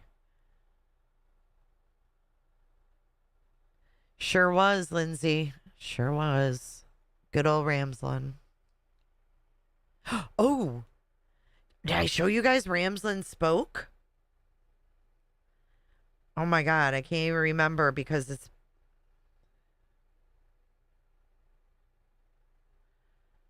Hold on. I think I was half asleep when I found it. Does anybody know where that is? Did I share it in Discord, you guys? Oh, it was her Facebook. That's what it is. Hold on. Hold on.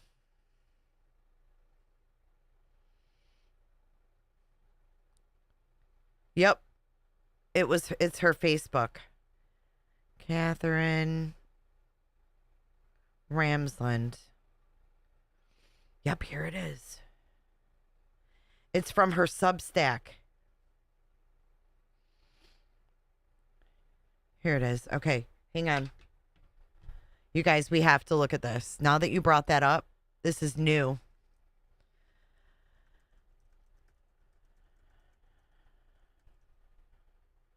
Okay, check this out.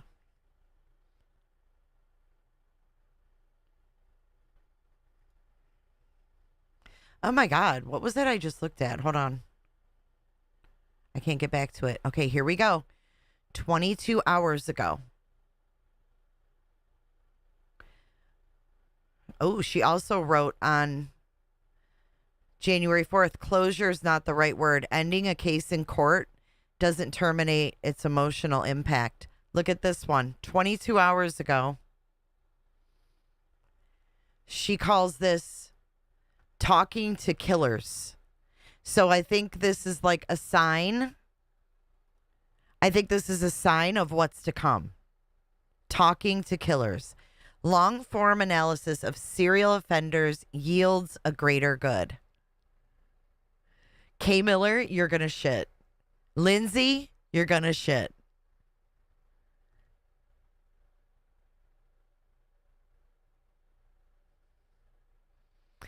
When a News Nation reporter recently asked if I wanted to study mass murderer Brian Kohberger, I said yes.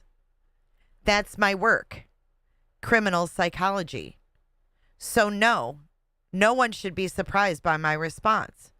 It doesn't mean I'm indifferent to what he's done, unaware of the terrible pain he's caused, or unsympathetic to those who've suffered a loss. It means I'd hope to use my knowledge to uncover a mental process that could help us protect future victims. Yet I soon received hate mail berating me for thinking there was any worth to this pursuit. I'm putting this in nicer terms than they did. No study should ever be done of him, they insisted. He should be forgotten.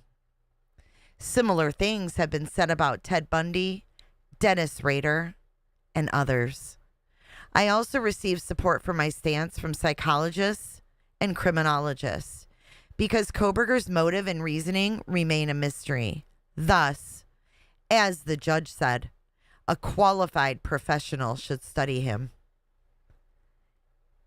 It doesn't have to be me. It likely won't be. Whoever undertakes it will likely have a complex process. I learned a lot about such work from the late prison psychologist Dr. L. Carlisle. He'd invented a form of crime script analysis, i.e., building a narrative that would clarify an offender's decision-making. It involved many hours of interviews over weeks, months, even years.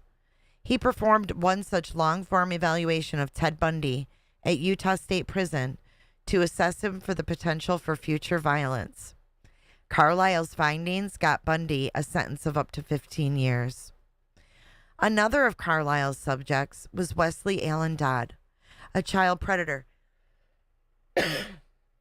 I can't with this wording. A child predator in Washington State who preferred boys. He fantasized about his future victims and make elaborate plans for what he'd do to them. Do with them.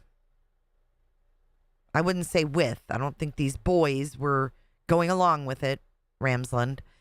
Caught after attempting to abduct a 6-year-old, he admitted to the murders of 3 other boys. She's literally trying to completely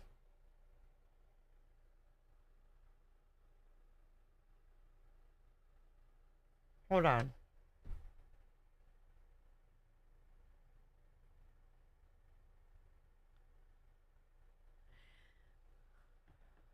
She's trying to completely, set the stage.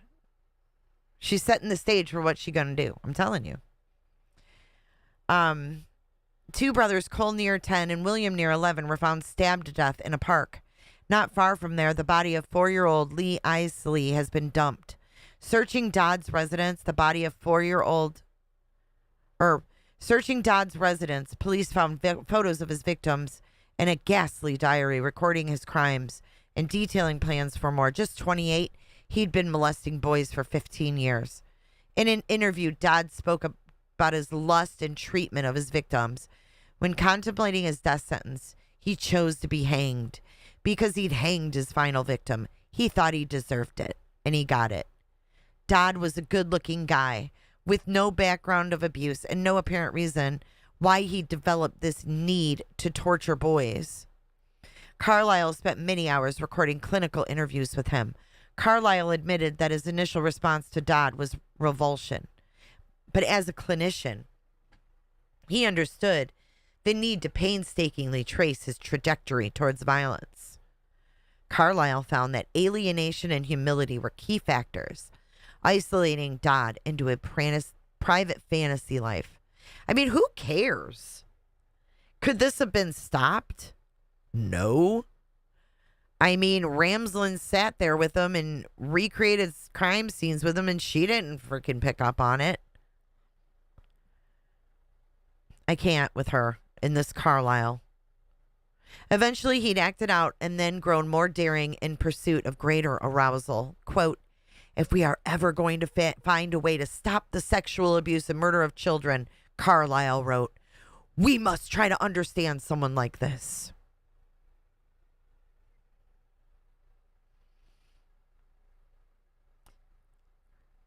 These aren't really studies, though. What is she doing with her research? That's what I want to know. Yeah, she's justifying what she's going to do.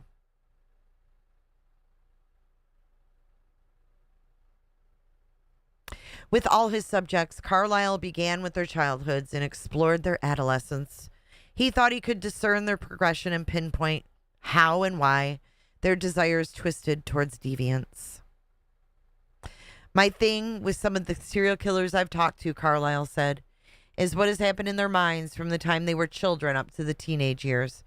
Not necessarily why they made their decision, but what happened from making their decision and how they gradually changed from the time they were a child through their serial killings. He interviewed another child killer, Arthur Bishop, who had a consuming obsession with boys. It's such a learned behavior, Bishop stated. Learned over so many times and reinforced so many hundreds of times. You may like to change, but you just plain don't know how anymore. What is she saying?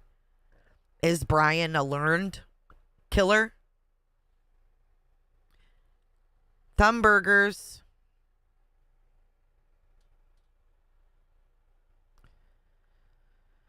It became a vicious cycle of trying to feel good, but the main thing that made him feel good was molesting boys. Then he had to possess them so he'd kill them.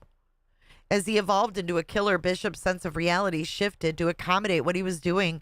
So did his moral framework. He was able to justify it and even see a spiritual side. Psychologist James Garbarino, the author of Listening to Killers and Lost Boys, has interviewed numerous killers. This is how she's defending it, y'all. Yes. Will, I agree. He finds that past pain can influence one's later infliction pain on others. Thus, an in-depth analysis of an array of facts from multiple domains of an offender's life is crucial. What does it take to really listen to killers, he asks. I believe it all starts with a fundamental refusal to disassociate and disconnect from their humanity.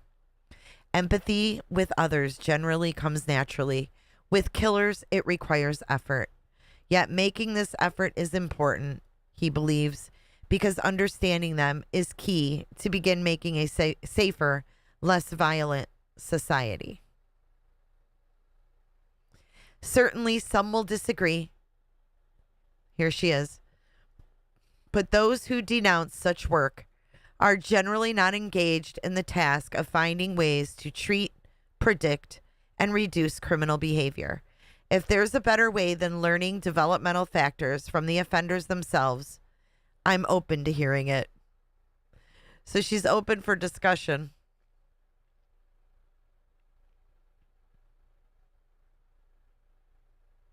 And she's actually responding to people.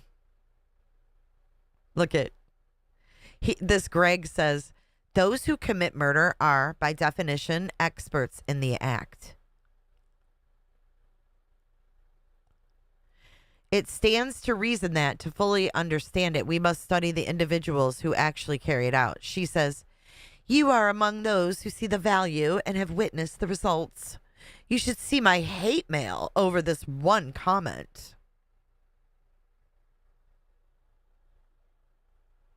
What do you guys think? Oh, I thought that was pretty wild. I thought that was pretty wild that she came out with this yesterday.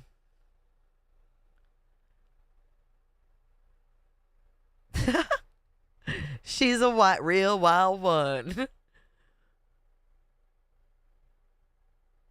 I just don't know how her writing books like she does is research or like going into any studies. It's just her writing books about what she learned and interpreted from BTK.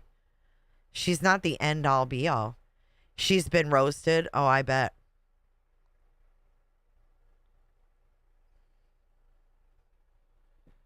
Is that the Dodd guy?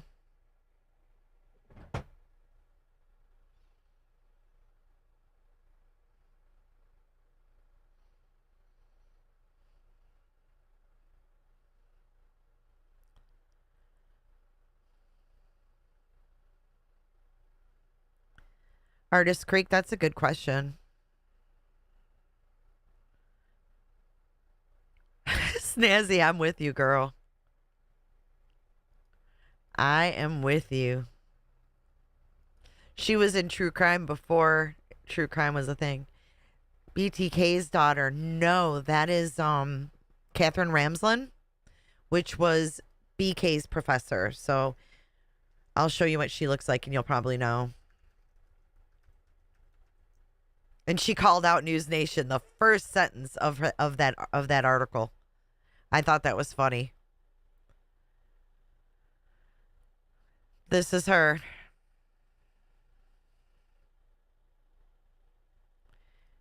Here she is in the crime scene house at WSU, or I mean at DeSales. She does a lot of podcasts. You guys can find her on a lot of podcasts. We'll talk about her later, but I just wanted to show you that because it was new.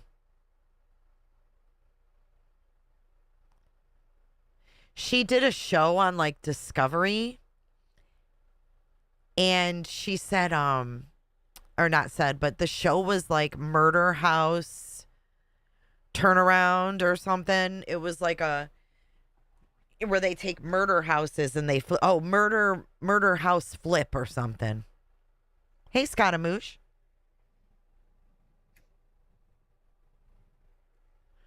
Yes, she met with BTK for 5 years, and she actually paid him for his part in the book. I think she is too, Buck Cherry. I don't care for her. I have several videos on her, too. All right. Let's see. Where were we?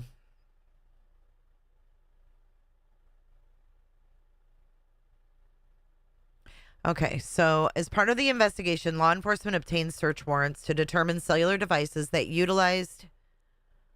Oh, thank you, Green Eyed.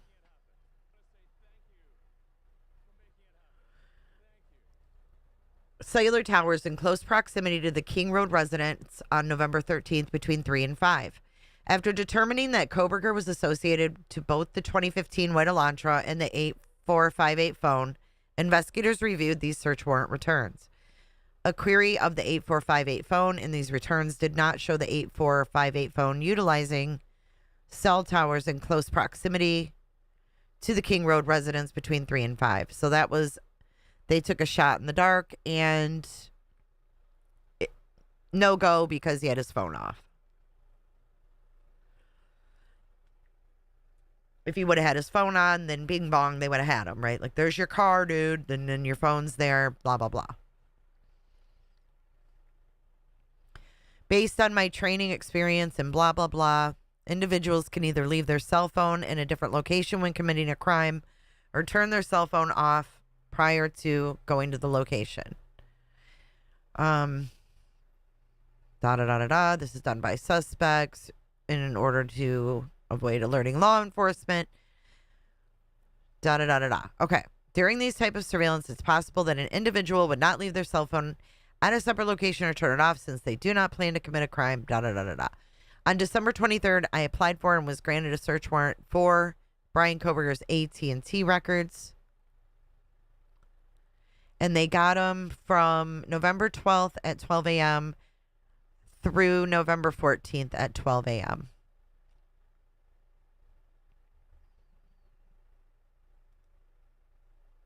And then on December 23rd, they received the records. And these records indicated that the 8458 phone is subscribed to Brian Koberger at an address in Albrightsville. And that the account had been open since June 23rd.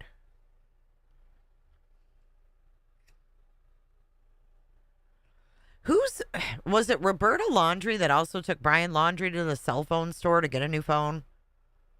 Hey, Crimes.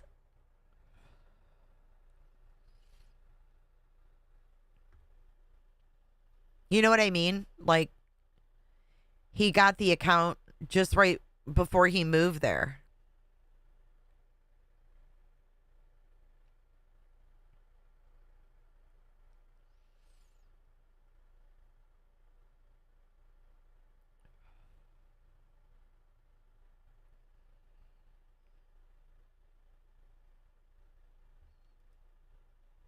These records also included cell site location for the 8458. So then they consulted. This is on December 23rd, by the way. Consulted FBI agent SA that is certified as a member of the CAS team, the Cellular Analysis Survey team. Members of CAS are certified with the FBI to provide expert testimony in the field of historical CSLI and are required to pass extensive training that includes both written and practical exams.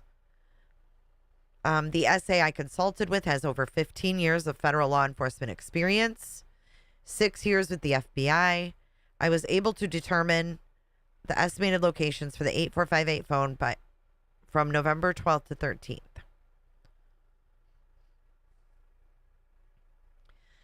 On November 13th at 2:42, the 8458 phone was utilizing cellular resources that provide coverage to Blank and Pullman. Hereafter, the Koberger residence. At approximately 2:47, the 8458 phone stops reporting to the network. We know all of this. The 8458 phone does not report again until 4:48.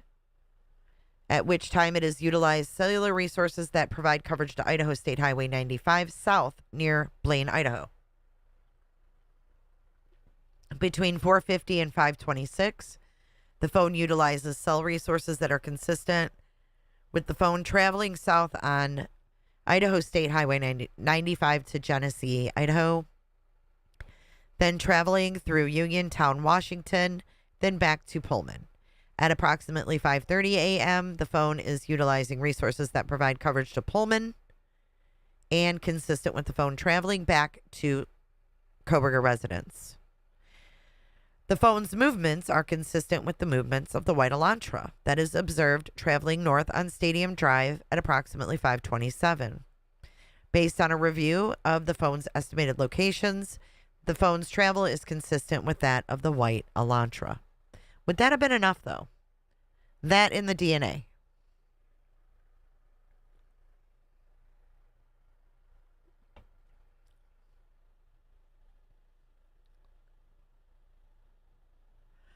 Further review indicated that the phone used resources on November 13th that are consistent with the phone leaving the area of the Koberger residence at approximately 9 a.m. and traveling to Moscow. Specifically, the phone utilizes cellular resources that would provide coverage to the King Road residence between 9:12 and 9:21. The phone next utilized cellular resources that are consistent with the phone traveling back to the area of the Koberger residence and arriving to the area at approximately 9:32. I appreciate that, Roxy. What did he do for 10 minutes there? From 9:12 to 9:21. What was he doing? We got the dog walker walking by between around 9-ish. No exact time, but between 9 and 10, front doors wide open. Koberger's there from 9:12 to 9:21. You know what I mean? 10 minutes is a long ass time. 10 minutes is longer than it took him to kill everybody. Think about that. What did he do? Alice, I think he was kind of trying to,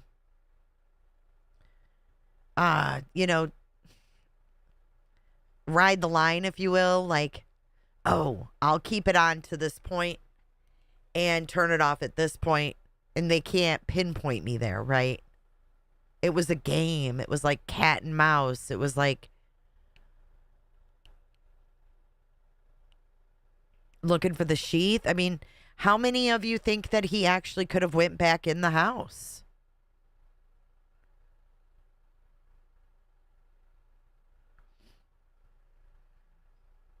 You think he was shooting up, Lisa?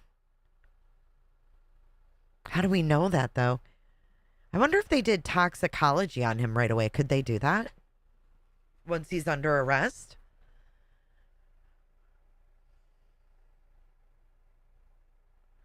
A call was made at 8:30. Oh, really?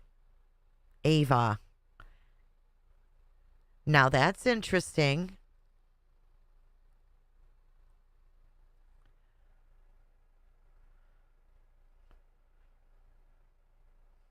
No, no. Some of you say yes. Too risky. He wanted to see them find them. Do you think that when he went there, he thought he was going to find like a commotion?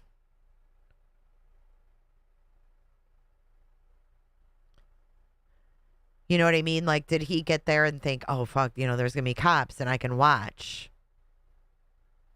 But then he got there and was maybe taken aback that there wasn't any cops. But why would he stay there for 10 minutes? That's pretty risky. Staying there for 10 minutes is risky as hell.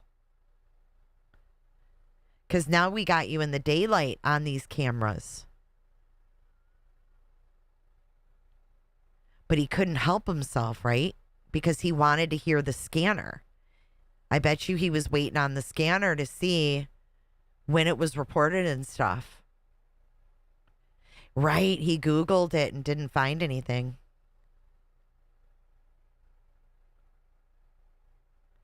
So you think he drove around, Mike? Didn't go all the way there?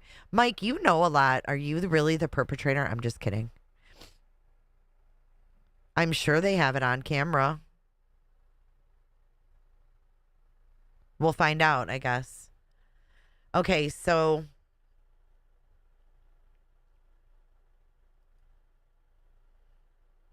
that phone did not connect to anything on November 14th. He stayed away on November 14th. He called in sick to work that day, too.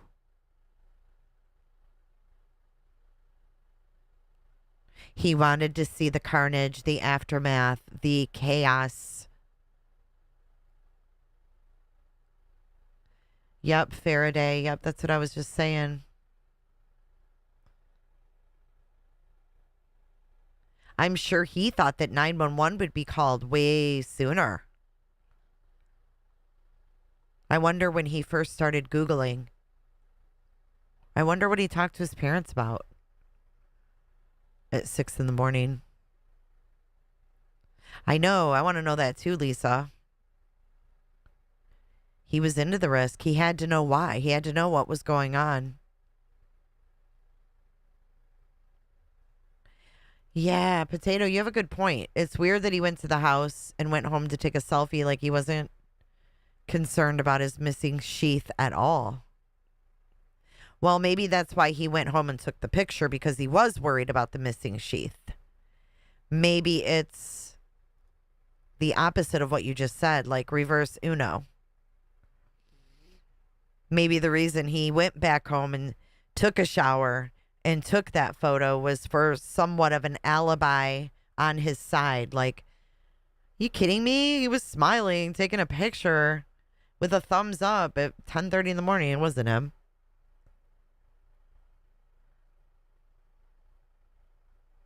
You know what I mean? Does that make sense? You got to have like a twisted brain, I guess, to understand that. But like, what if he did that as some sort of, couldn't be him. Look.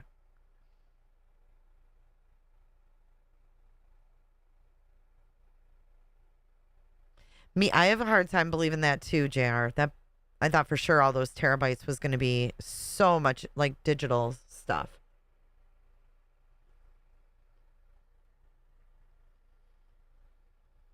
Lindsay, me too. Was the canister something he could put everything in, and he didn't realize that it wasn't in there? He had to have looked for it, though, afterwards when he was dumping everything. He had to have realized the sheath wasn't there. So if he wasn't worried about the sheath, I almost feel like he did leave it there on purpose because he thought it was completely clean. That's what I think, CJK. No shower curtain. Right. Did he wrap that up and... I don't know. It's fucking wild.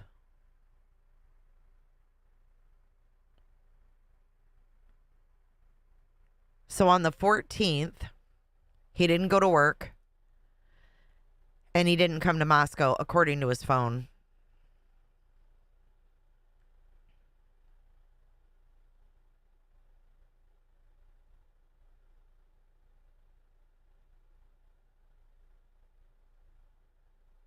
All right, so this is just them getting the AT&T records. They're talking about what they're looking for, any connections to the victims or victims' associates before or after. Da-da-da-da-da. Okay, and then now we go down to here. I wonder if we'll find out more about his trip.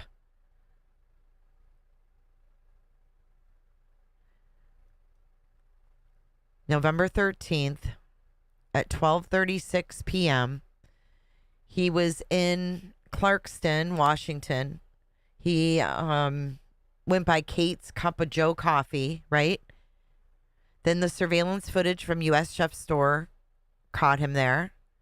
Adjacent to Kate's Cup of Joe showed a white Elantra, consistent with his car. So they had the car and the phone matching up there, and then we have him in the Albertsons. What did he buy? Sir, I want this surveillance footage obtained from Albertsons showed Koberger exit the white Elantra at 12:49, and he walked through the store, purchased unknown items. What do you mean unknown items? Yep, I agree, Nevermore.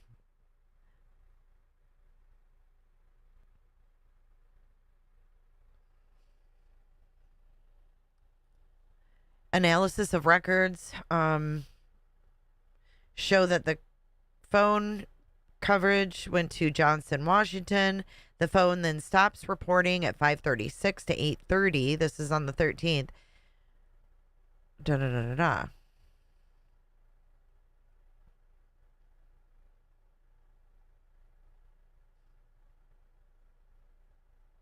They're all over the place here. They're at the 14th and they go back to the 13th. It's so confusing. Okay. On December 27th, 2022, Pennsylvania agents recovered the trash from the Koberger family residence located in Albrightsville. The evidence was sent to the Idaho State Lab for testing. On December 28th, the Idaho State Lab reported that a DNA profile obtained from the trash and the DNA profile obtained from the sheath identified as a male as not being excluded as the biological father of suspect profile. At least 99.9998% of the male's population would be expected to be excluded from the possibility of being the suspect's biological father. Based on the above information, I requested a warrant be issued for Brian C. Koberger.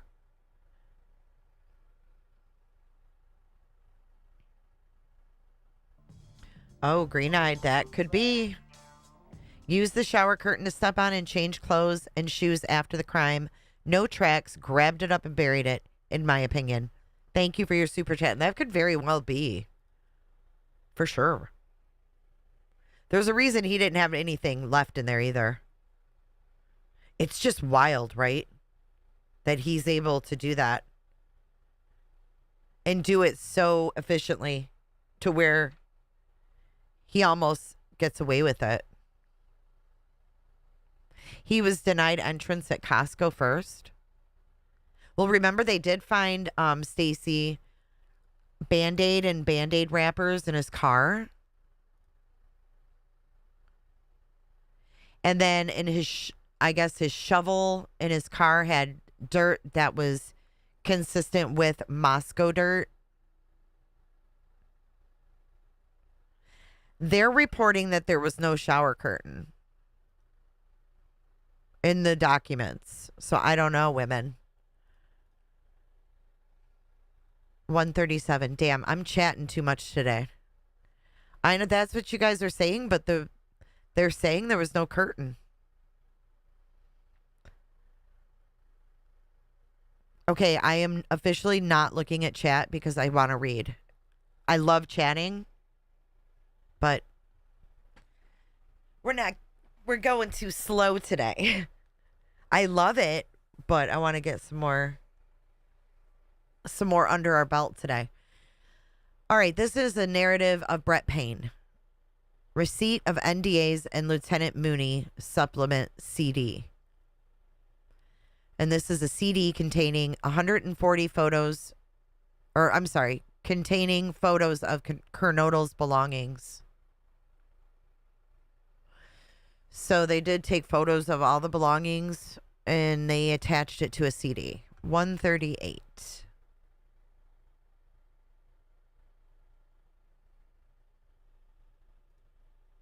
Lawrence Mowry, Yik Yak warrant. On January 24th, I applied for a warrant with the user subscriber and user data associated with the Yik Yak account of Brian Koberger with his 3 emails. In reviewing the contents, I found only the following information: poster phone number, blank, poster user ID, blank and blank, date joined, October 11th, 2022. So he joined Yik Yak October 11th, 2022. And remember, September 11th, 2022 was when Kaylee had lunch with her girlfriends and talked about having a stalker. Yeah. I wonder, he wanted to get on the Yik Yaks with these girls. I wonder what the user IDs were. He had 2 of them.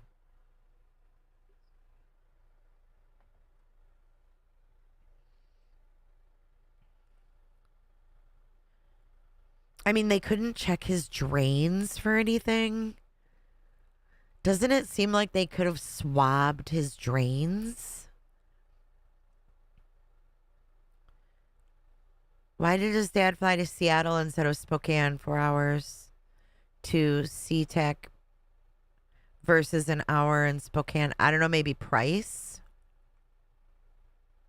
And who thinks that someone donated airline miles to them for Michael to fly out there? His flight was paid for with airline miles. From what I've gathered, I haven't heard that the Kobergers are world travelers, but I know someone there that associates with them that does a lot of appearances and book signings and stuff like that. It was paid for, though, with miles.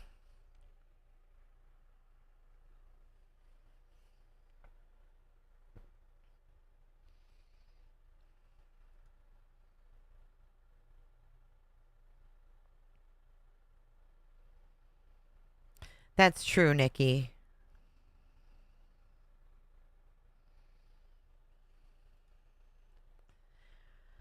Lawrence Mowry, Dropbox, Koberger warrant. Same thing, the 3 emails. Let's see. In reviewing the data, it showed the account belonged to Brian Koberger with an email of blank at DeSales. The account was created on March 5th, 2021. And the last time he used his Dropbox was March 9th, 2021. He had 3 files. Kids for Cash. This appears to be a movie released in 2013 Kids for Cash is a riveting look behind the notorious judicial scandal that rocked the nation. Beyond the millions paid and high-stakes corruptions, Kid for Cash exposed a shocking American secret. In the wake of the shootings at Columbine, a small town celebrates a charismatic judge who is hell-bent on keeping kids in line until one parent dares to question the motives behind his brand of justice. This real-life thriller reveals the untold stories of masterminds at the center of the scandal and the chilling aftermath of lives destroyed in the process of a stunning emotional roller coaster. See, I find this kind of shit to be fascinating, right? In 2021, he saved it. I mean, he cared enough to save it to his Dropbox.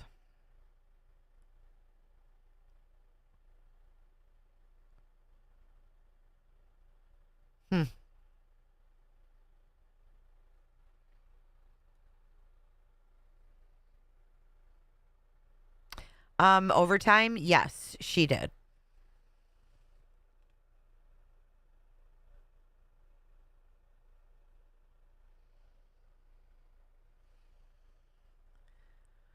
Dustin Blaker, photos of items requested to be held by defense team.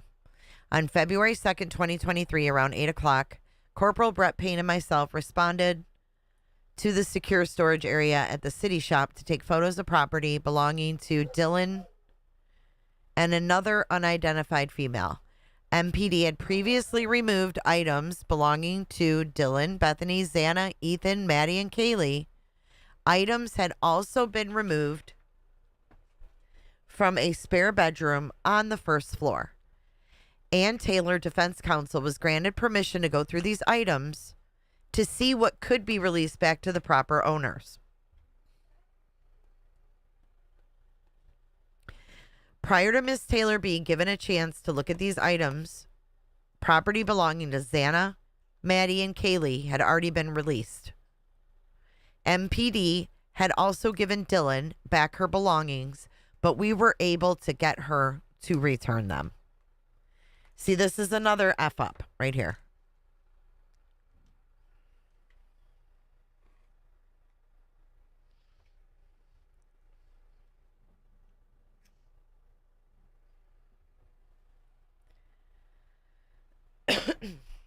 All right, so this is what Ann Taylor wanted set aside from the stuff that was being held in the garage. Are you guys ready? A handwritten note from Dylan's belongings. A handwritten note. A pink and white blanket with red hearts. Pink and white cloth, possible use as a curtain or decoration. Black and white Vans shoes. Red and white shoes. Black and white Converse. Items from the spare bedroom. Adidas black and white short sleeve shirt, size small, and a green and pink coat.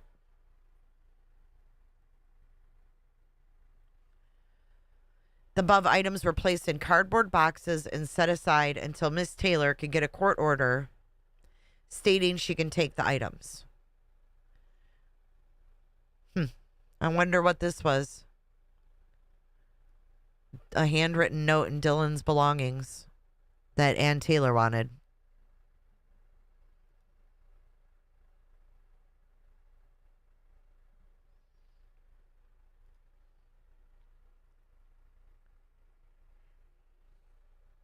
No, JR, they went in there and cherry-picked personal items on December 7th and gave them to the parents, with Stacy Chapin even saying that there was blood on some of the items of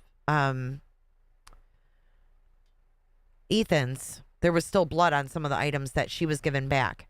And then all the items were still in there until January 6th when they got the U-Haul and brought all the shit out.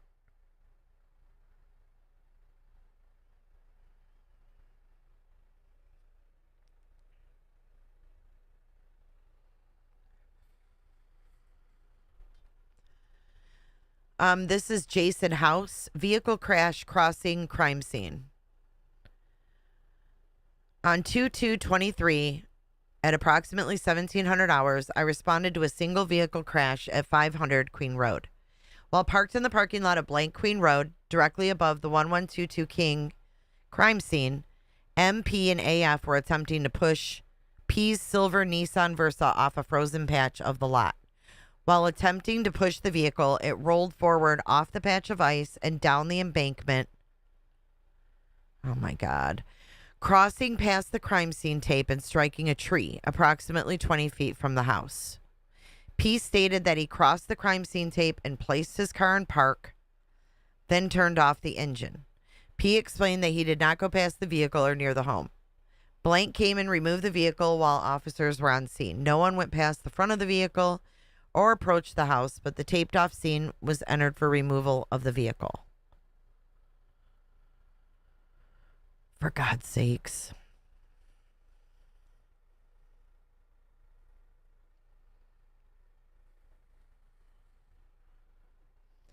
Brett Payne, release of Chapin vehicles. On February 9th, 2023, I met with Stacy and Jim Chapin at the City of Moscow shop. Stacy and Jim came to Moscow to retrieve the 2 vehicles Ethan Chapin had at 1122 King Road. I assisted with getting the vehicles in working order and released the Ford Explorer and Jeep Wrangler to S&J. There was no visible damage to the vehicles, and they were released without issue. A new battery was provided by the Moscow City shop for the Wrangler, as it would not start.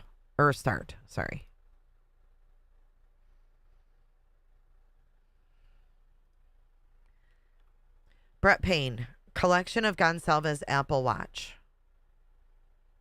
On February 9th, 2023, I was notified by blank SG, representative of the Goncalves family, that he discovered an Apple Watch in Kaylee's belongings. Oh my God.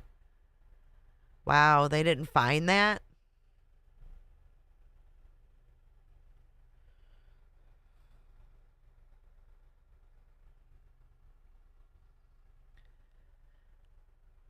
Which had been released to the Goncalves family on December 12th.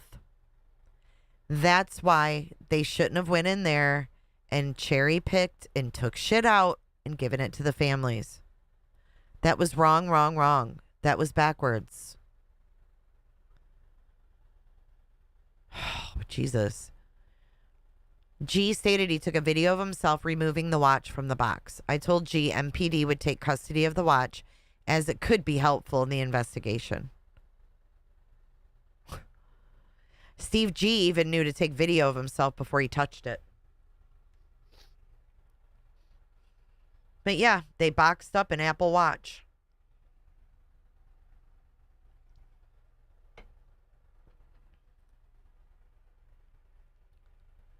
G brought the Apple Watch to me at Moscow PD later on February 8th. The next... What? This is so effed up. On February 9th, he was notified, but he brought it to him on the 8th. Whatever. I had G sign the chain of custody and provided him with my business card, on the back of which were instructions to send me the video of the discovery of the watch. I booked it into evidence. I have since sent 2 email requests to G for the video of him locating the watch. As of this writing, I had not received images or videos. Finding the watch. Well, what'd you find on the watch? Let's see if you found anything. Twitter, Koberger warrant.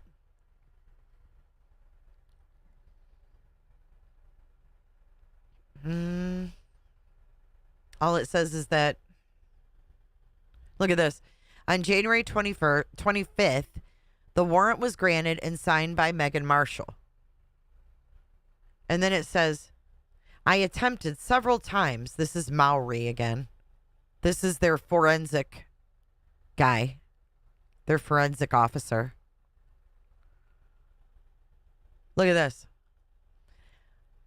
I attempted several times to serve the warrant via the law enforcement portal at Twitter. However, Twitter would not recognize my city-issued email as government-issued. An extension to the warrant service was requested and granted by the court.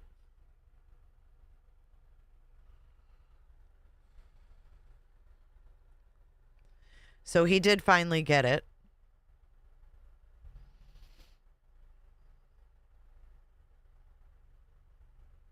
In reviewing the contents, I found the following data: account ID, phone number, user creation IP, and created at email, blank at Gmail, created via username and account display name. But they're not telling us when it was created or anything.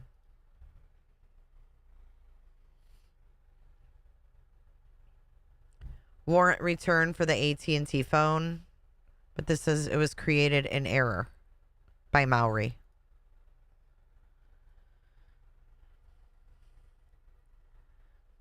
Brett Payne, victim files, 2 records. On or about January 6th, FBI analyst T provided me a file for the 4 victims. Dude, look at this. What did Payne do? This is Payne, right? Yeah. Okay, so wait a second. Payne is the lead investigator, right? On January 6th, after Koberger's arrest, the FBI lets him know about these files with background information on the victims, because the FBI did all of the victimology, right? So finally, on January 6th, they handed over to Payne. And then on February 16th, he turned the originals over to the records clerk, MA, for them to be filed and scanned. So he didn't even have full background information. Look at FBI analyst T provided me a file for each of the 4 victims. The files contain background information on the victims from University of Idaho. The information was obtained by request during the early days of the investigation.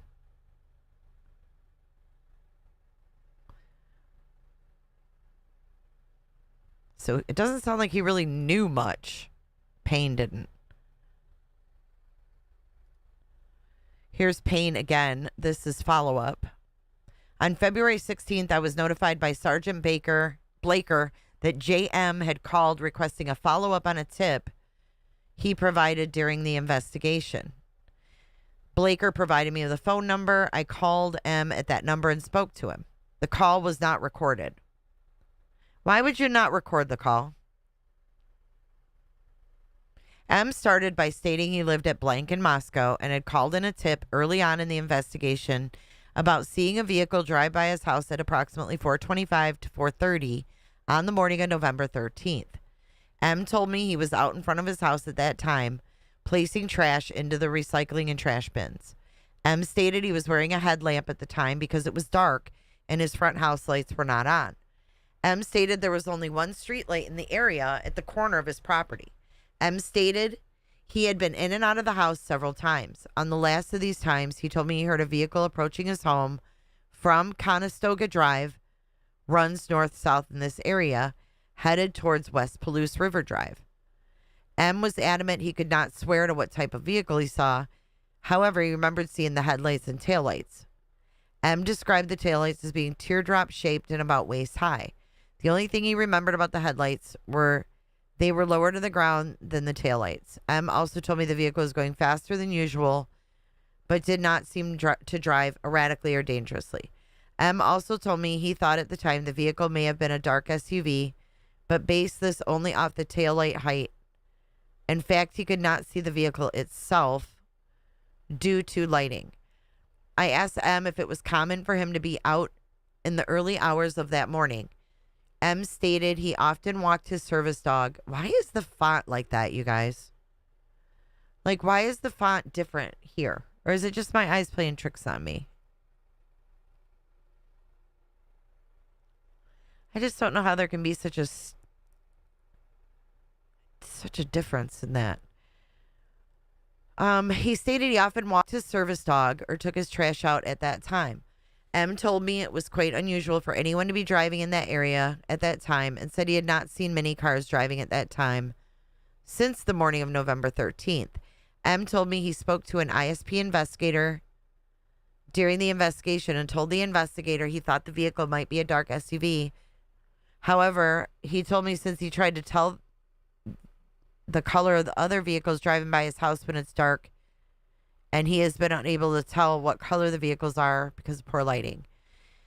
M stated he was contacted by someone from Kootenai County Public Defender's Office who asked him about the dark SUV. That would be Ann Taylor. M told me he did not have any video footage, nor was he certain the vehicle was an SUV or sedan. M expressed several times the only thing he could attest to was the shape of the taillights he saw in the vehicle. So Ann Taylor was all over this guy who said he saw a dark SUV.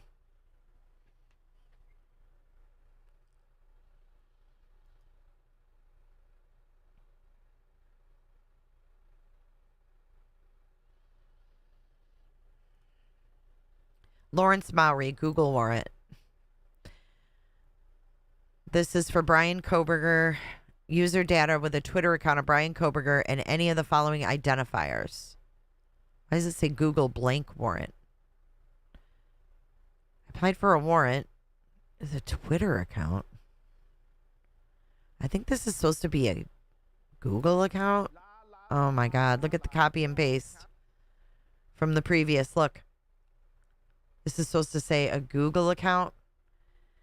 And they use the previous Twitter. So anyways, when they got the Google warrant for Brian Koberger's Gmail account, they got all this information. Google account ID, name, family name, M. Created on blank. We can't see that, I guess. Last updated 7/24/2022. Oh, last login 7/24/2022. 12/20/2021. I then examined the Google Play library associated with the account and located the following: Hinge dating app, Meet People, Bumble dating, Friends, and Biz. What? 2/12 and 2/13 of 2022. He was looking for a Valentine. Brett, copy, paste, fail, pain.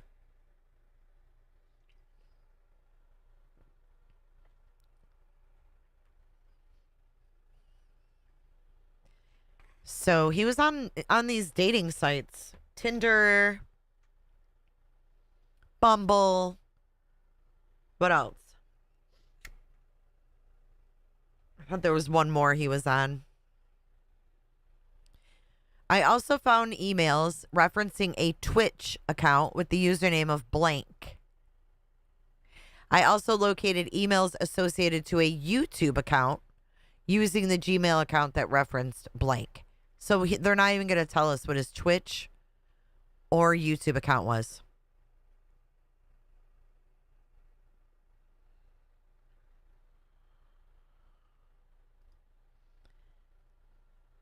I think Match is owned by, or Tinder is owned by Match. Twitch is actually a streaming app, like a gamer. It's a gamer app for the most part. Roger Lanier. Release of crime scene and residence at 1022 King Road. He's got the wrong address. Why does he have 1022?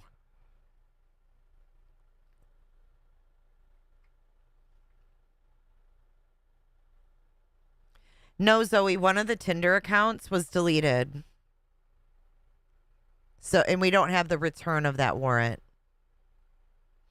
How would the Dateline episode, right? Remember the Ted Bundy stuff?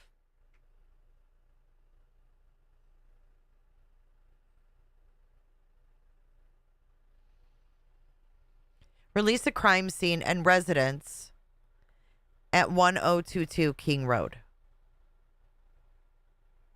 On February 21st, 2023, I received a copy of an agreement between UI and the owner of the residence at 1022 King Road. He does it again. For the UI to take over security and remediation of the house.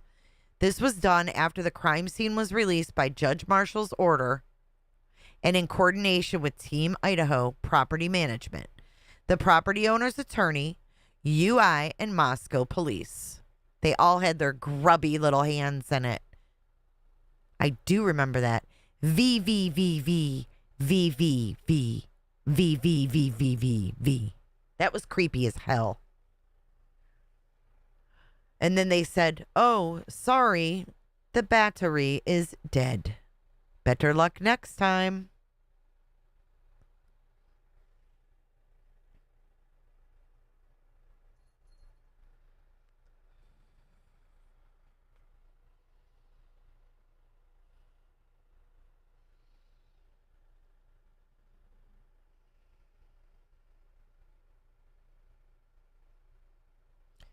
All responsibility to maintain and remediate property was taken over by UI.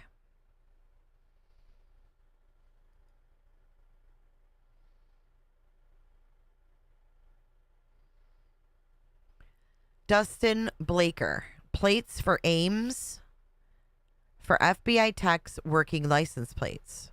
This is number 150. Gosh, we're moving faster than I thought. A lot of these are pretty short. A few weeks after November 13th,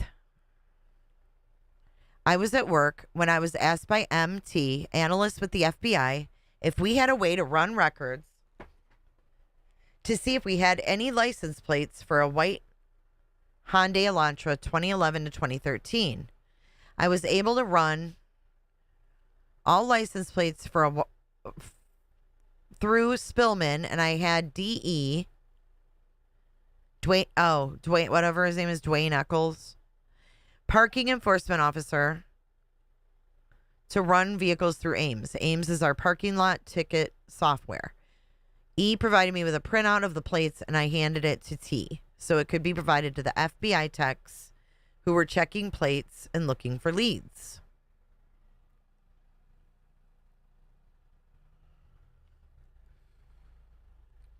I was recently provided a printout of these plates, and I provided to MPD records departments so they could be scanned in.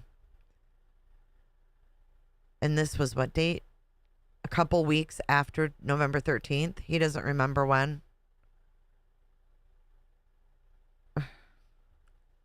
Okay. Blaker, when did you write this? 2/22/23.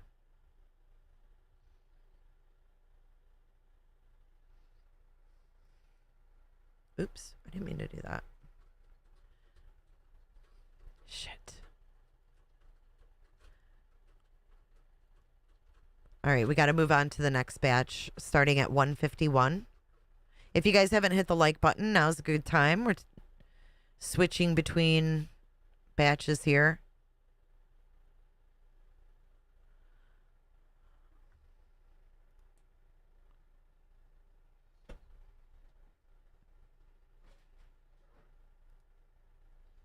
Okay, here's 151. Hold on.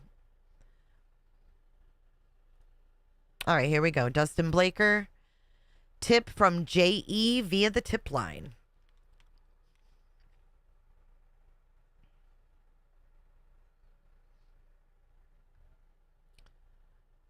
On February 22nd, 2023, I was listening to the tip line phone calls. Who is this? Blaker. And a tip from a JE from Stroudsburg was left on February 16th at 6:49 a.m. In the tip, J stated that her brother, SE, and RK used to be friends with Brian Koberger when they were in high school. J stated she felt it would be in our best interest to talk to R and B. I called J, and she confirmed her brother, S, and R were friends with Brian in high school. Hey, Bitter Teas.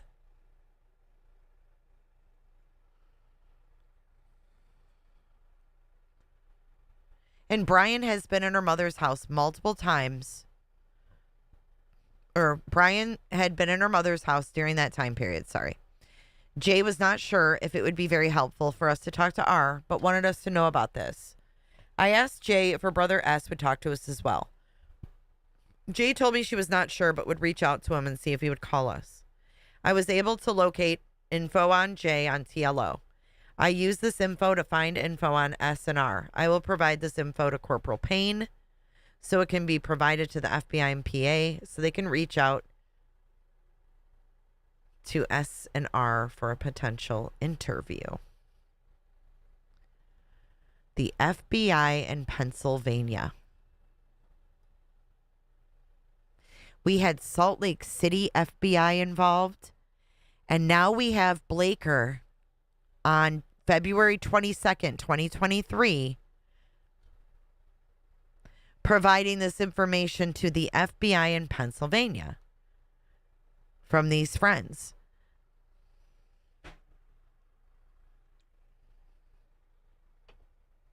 You know, I'm getting tired of this. GSP, your comments are really getting annoying. I'm not trying to be mean, but it's distracting from the conversation. Quit talking about undercover cops and all of this stuff, okay?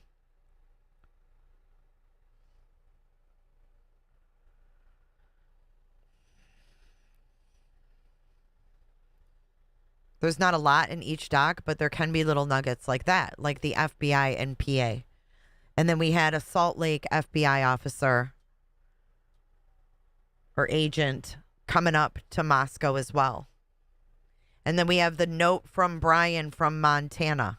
So what the hell is going on across the country that all the FBI offices are involved? I don't know. Is that normal? I don't know.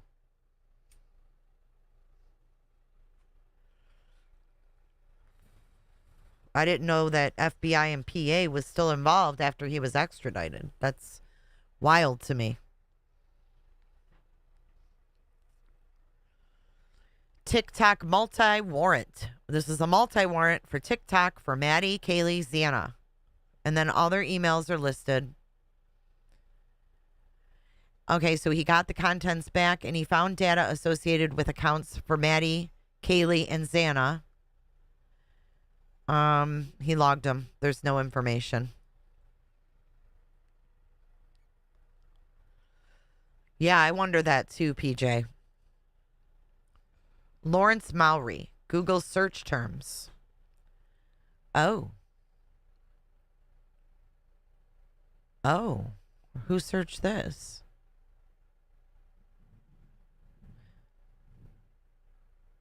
Google search terms. On November 26th, I applied for and was granted a warrant to serve on Google. Oh, for the accounts searching the following search terms. So on November 26th, they searched from August 1st to November 13th for the following search terms. 1122 King Road, Moscow, Idaho. They looked at anybody who Googled that address.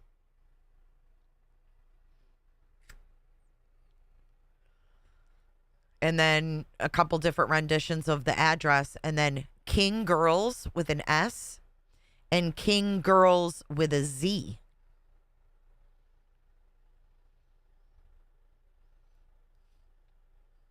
Kaylee, Maddie, Madison, Xana, Ethan, Dylan, Bethany, and LM. Who's LM?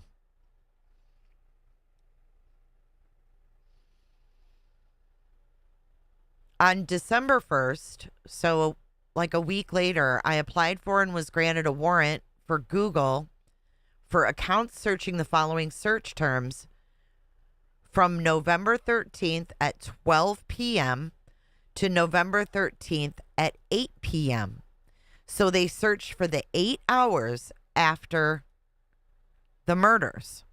For anyone who searched Moscow murders, murder in Moscow, Idaho, Moscow, Idaho crime, Moscow, Idaho stabbing, University of Idaho murders, University of Idaho stabbing, King Road murder, King Road stabbing, King Road stab, Moscow, Idaho news, Moscow, Idaho news, Moscow News, Idaho, Pullman News, Northern Idaho News, North Idaho News, campus stabbing, campus murders, DNA on knife, getting blood out of clothing, how to get blood out of clothing, getting blood out of a vehicle, how to get blood out of a vehicle. On December 1st, 2022, at approximately 13:43 hours, the warrant was served via email to blank@google.com. This was done in an attempt to locate a suspect, possibly searching for the victims prior to the murder, potentially gaining information on the persons, their residence, or lifestyles, which could be located on social media.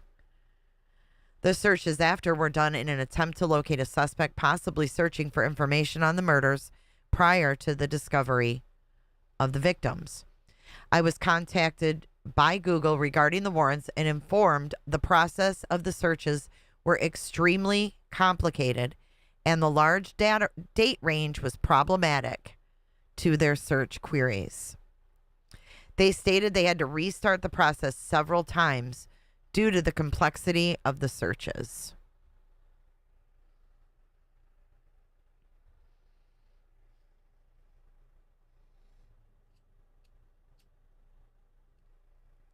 I mean, think about how many people on Google are searching getting blood out of a vehicle or how to get blood out of clothing.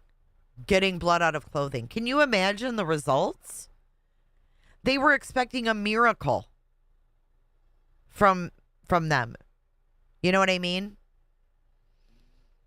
On December 19th, Brian Koberger was identified as a possible suspect.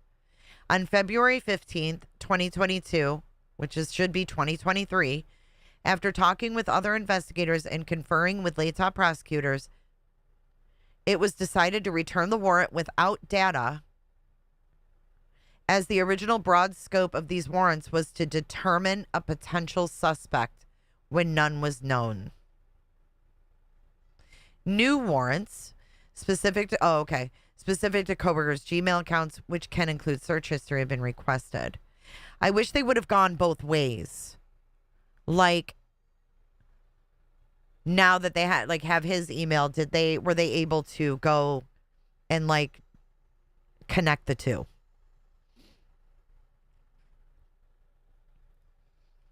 All right, 154. And I want to thank you guys for being here. I really appreciate it. Lawrence Mowry, warrant correction. Oh, there's the Mustang. My neighbor wants some attention, guys. He might just squeal on out of here.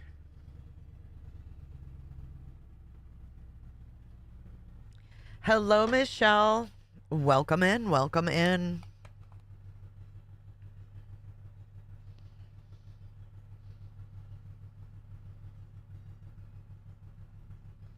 Okay, so we are on number 154. Google warrant correction. On February 23rd, I found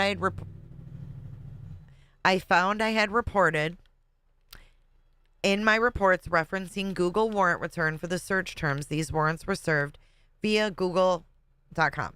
These warrants were actually served via blank.google.com. And I received confirmation from the email blank referencing these warrants. Yeah, 223. You're correcting your shit, getting ducks in a row. Oh, I fucked this up. Brett Payne, CDA, PD, phone, swab, and paper receipt. Evidence, phone, swab, and paper. On or about February 13th, I received a package from Coeur d'Alene Police Department. The package contained 2 items for Detective Mowry. I provided these items to Detective Mowry on February 14th, 2023, without opening the package, as I thought they were digital items. On February 23rd, 10 days later, oh my God, I cannot. 10 days later, Detective Maury brought the 2 items into my office and said, they're not digital items. The 2 evidence items were swabs from Jack DeCour's phone and the paper used while taking the swabs. Are you kidding me? The swabs were taken before the phone was forensically downloaded. None of the seals on either of the items were broken, so I booked the packages into MPD evidence on February 24th, 2023.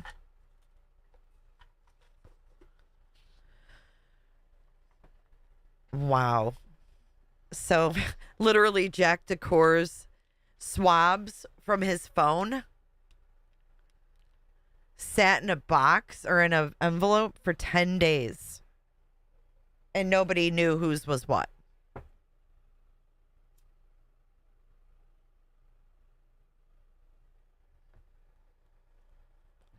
Kay Miller, you heard me. Wild shit, right?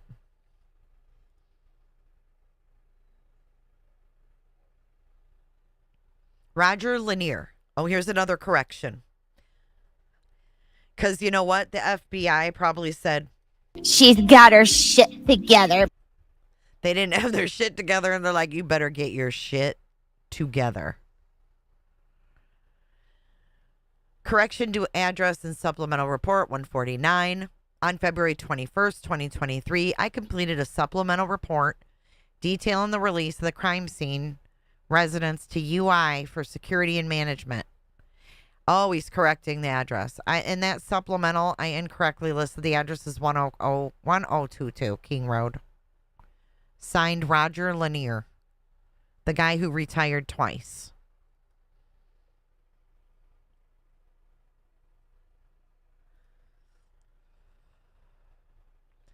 Danny Vargas. This is number 157. Receipts collected by Detective Schwecke from the ISP. Detective Schwecke with ISP provided me with a folder that contained the following receipts he collected during the investigation from some local businesses. The details are listed below. Walmart, Pullman, Washington. Brian Koberger's U.S. debit card ending in pound 1973. Creepy. So we've got 10/28. He was at Walmart the following dates. I'm going to run through these. I'm not going to read the times. Well, yeah, I guess we should note the times because they're all pretty much at night.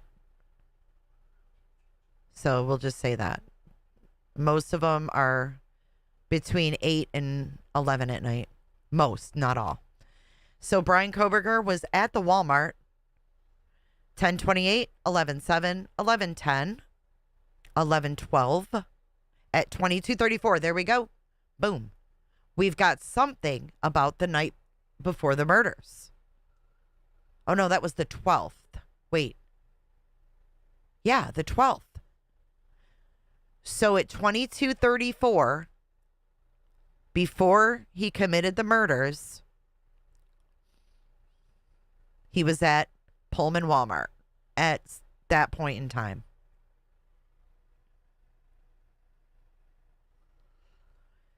(11, 16, 17, 23, 29, December 1st, 2nd, 5th, 6th, and 8th. A majority of the items purchased were food items. On 11/7, Koberger purchased a beanie hat, but there was no description of the hat. I spoke with an employee from Walmart, and he stated at the time he met with Detective Schwecke, and they were unable to locate the details of the exact beanie which Koberger purchased. On 12/1, Koberger purchased utility clothes. I spoke with a Walmart employee who told me this item was 9-pack hand towels, which were 2 shades of gray. There was nothing else of interest listed on the above receipts. Then Brian went to Target in Moscow. He was at Target on November 9th November 10th. Oh, we're going backwards. Okay, so he was at Target on 8/31, 9/10, 9/26, and 9/30. October 6th, 10th, 13th, 18th, 19th, 20, 24. November 4th, 6th. He was there twice. Look, he went at 1829, and then he went back at 1841. Then he was there November 8th, November 9th, and November the 10th. One receipt from Target was provided from a transaction that belonged to,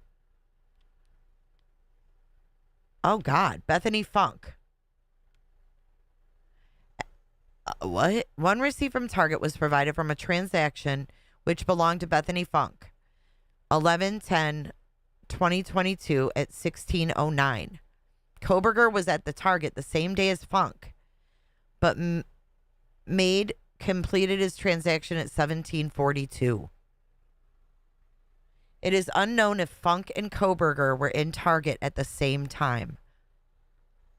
Are you kidding me? Bethany just barely crossed paths with him at Target?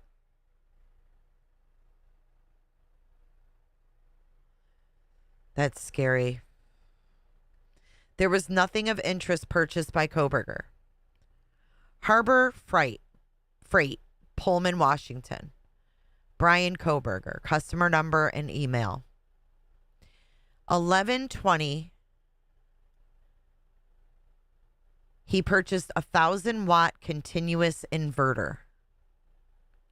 11/23, he purchased a 2,000-watt, 4,000-watt power inverter and a 1-year ITC membership. Detective Schwecke collected a copy of the owner's manual for this item. On 11/23, he purchased an inverter cable. There were several other receipts from other customers which Detective Schwecke collected. These receipts do not appear to be related, but were collected. So he bought like a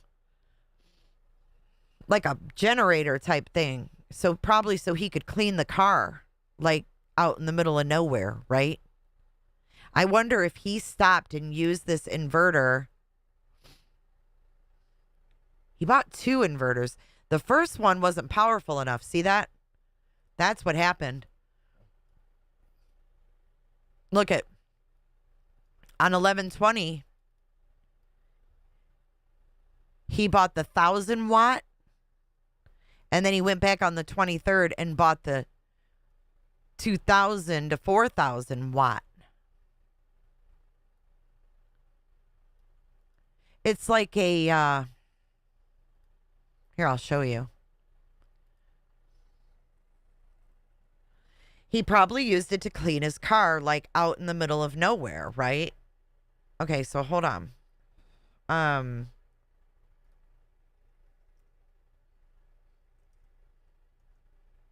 What was the store? Harbor Freight? I don't know how to say that word.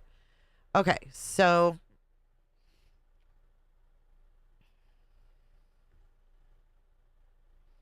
I don't know if this would be the same one, but it says 2,000-watt continuous, 4,000-watt peak. So you see here,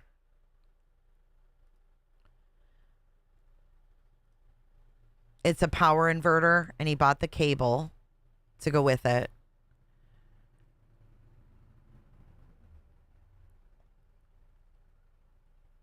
So it says it will power, well, this one will power mini fridges, coffee makers, microwaves, TVs, laptops, power tools, and game consoles.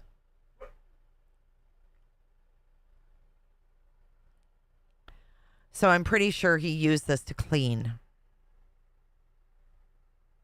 You have one in your truck? Good idea to have, you know. But this is the Harbor Freight site or whatever. It plugs into a cigarette lighter. See, like it shows these people watching TV outside or whatever.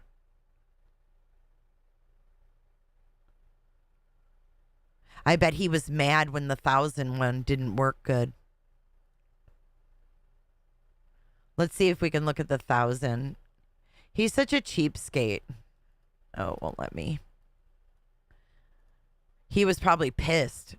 So he went there on the 20th, bought the 1,000 watt, and then he was like, fuck, I got to take this back.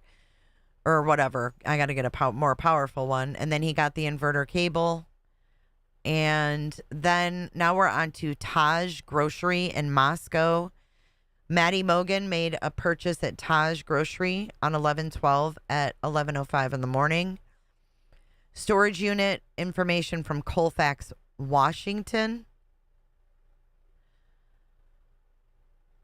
Detective Schwecke collected unit renter information and contact information for 2 storage units, 4-star and Clay. Okay, they said he did not have a storage unit.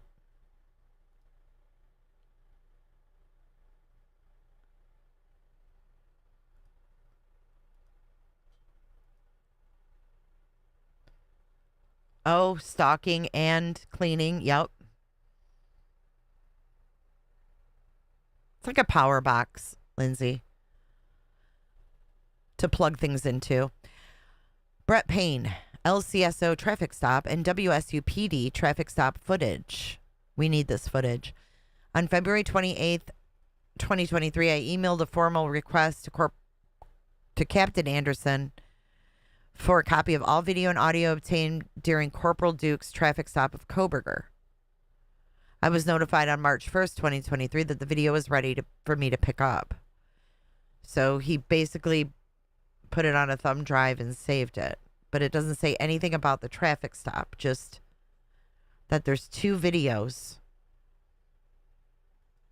The one in WSU and then the one with Duke, which we've never seen.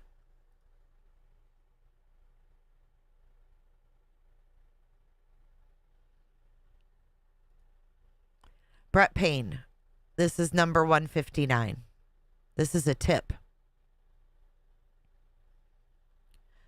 On January 23rd, 2023, the FBI tip line received an email from A.H., which stated Koberger attended PhD courses at Oklahoma State University.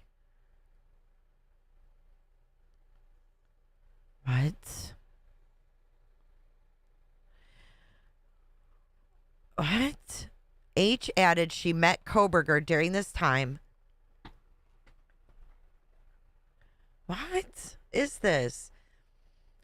And Koberger had befriended a professor named J.D. who gave Koberger a K-bar knife. I spoke to H on the phone March 2nd, 2023. I did not record the conversation. Why aren't they recording these?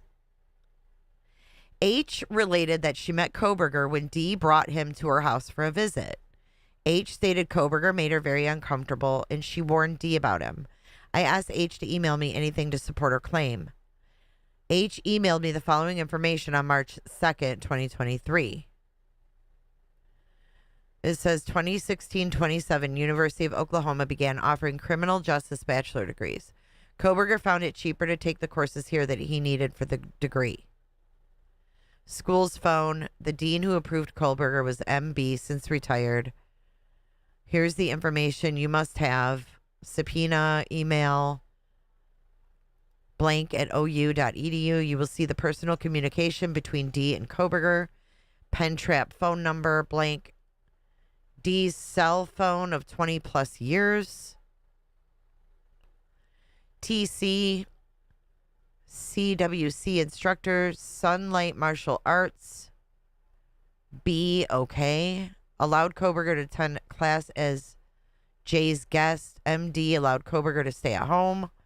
Myself advised D that Koberger was homicidal and had possibly a psychotic break, violent, sloppy ideation of violence towards others. I believe I contacted an FBI agent named CJ, alerted her. Koberger used a credit card to pay for courses and travel. Subpoena his financial records. I'll have another report for you this afternoon with addresses, numbers, and any other evidence. JD lies to investigators, period. He lied to ME, Virginia State Police, in a cold case. Oh, God. He is a Krav Maga instructor and predator. He encouraged Koberger and initiated him into brutality. I am here to help Moscow in any way possible. I have faith in your confidence as chief of police. Upon further investigation, it was learned H had reported 36 tips to the FBI over the past several years. In addition, there is no current information to support Koberger ever attended Oklahoma State University. People are so strange. Hey, Beans. Yeah, remember that in all their police reports? No report. No report. Like one of their blotters would say, like, female reported rape last night. No report. Interview number 157.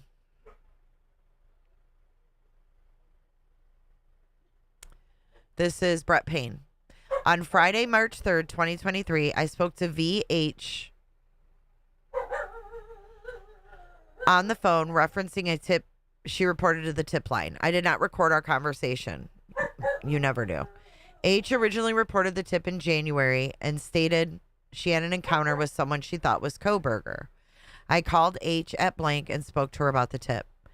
H told me she was working as a dancer at S on blank blank club in blank during the 2018-2019 timeframe. Blank is a 2-hour drive from blank, PA. Hoffner stated, oh, he just gave her name. V. Hoffer. These guys. Hoffer stated she was unsure which of those 2 years the encounter took place. She stated she came into work on what she described as a slow day and noticed only one man seated next to the stage alone.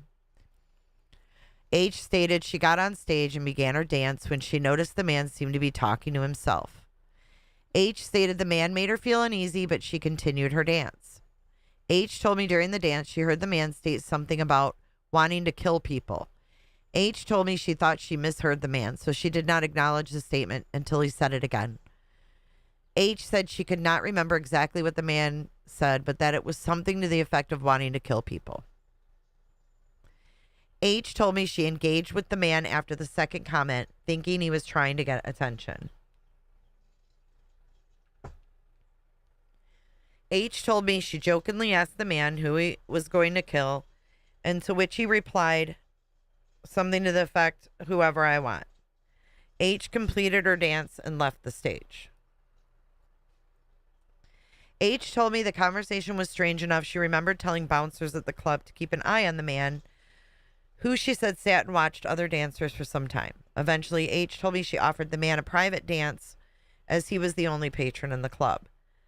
During this dance, H told me the man told her to look him directly in the eyes the entire time and asked her questions about what car she drove and where she lived. H told me she finished the private dance, at which the man left and did not return to the club to her knowledge. H told me she did not think about the encounter until after she saw Koberger's picture on TV after his arrest. H told me she was fairly certain Koberger was the man she encountered in the club that day. H did not have any further information to corroborate her story and told me she just wanted investigators to be aware. H reiterated to me she was fairly sure Koberger was the man she saw.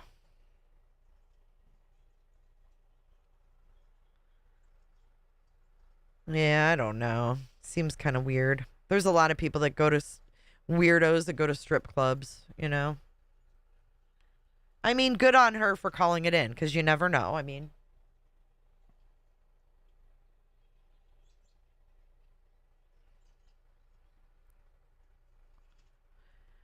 here's another tip. AL tip. AL emailed a tip to the tip line on February 18th, 2023, and stated he was on Johnson Road on November 13th and saw a white car parked alongside the road between 5 and 6 p.m. that day.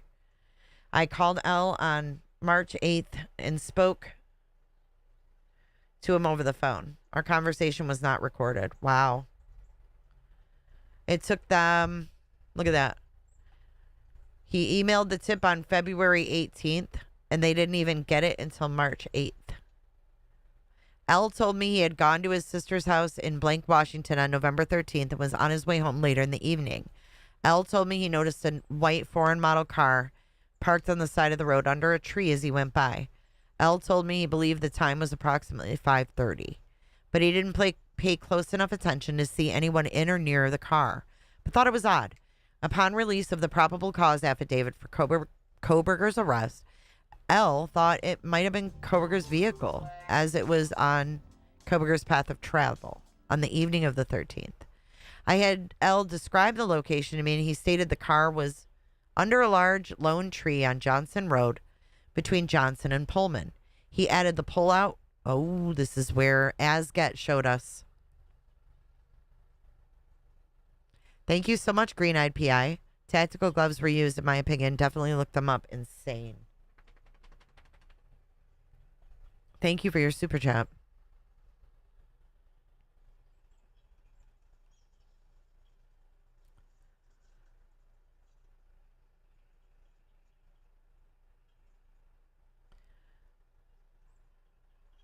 He added the pullout was located where Johnson Road changed from pavement to gravel. I located the location described and responded there. Upon receiving permission from the property owner, JS, I began to dig in several areas which appeared to have been disturbed earth, but was unable to locate anything of evidentiary value. Sergeant Blaker and Detective Vargas responded with a metal detector and swept the area, but did not discover anything of note. We searched under a nearby bridge, but did not discover anything of note. Further investigation will be conducted when weather permits. While on scene, L arrived and explained the vehicle was nosed off the road,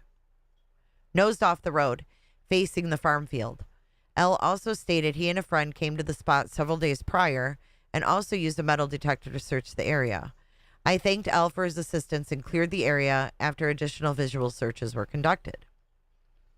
In addition to this information, during my initial phone call with L, he told me he was painting the apartment of BK, the previous tenant, and person named in tips during the initial investigation.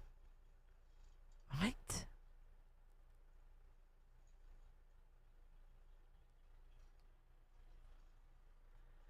In addition to this information, during my initial call with L, he told me he was painting the apartment of BK, the previous tenant, and person named in tips during the initial investigation. L stated he could see a knife blade in the gutter of the building from the apartment window. I requested WSUPD respond and collect the item, which they later did. The blade, this guy knows too much. Who's L? Who the hell is L? L is out there metal detecting. L's painting an apartment of Brent Kopaka. Who's L? He saw the knife blade in the gutter of the building from the apartment window. So they collected the item. The blade is a serrated cooking style knife with the handle broken off. The blade portion was approximately 8 inches long and 2 inches wide, per the WSU officers who collected it. Based off this description and the condition of the knife, I do not believe it matched the wounds found on either of the on each other victim. I don't know, that doesn't even make sense. Found on each other the victims. However, I will still collect the knife from WSUPD as soon as possible to properly analyze the item. What, Chris? There's a mass casualty shooting in New York City. 1 cop and 2 civilians are in critical condition, and 1 person is in serious. Did they catch the person? That's terrible. Thanks for letting us know.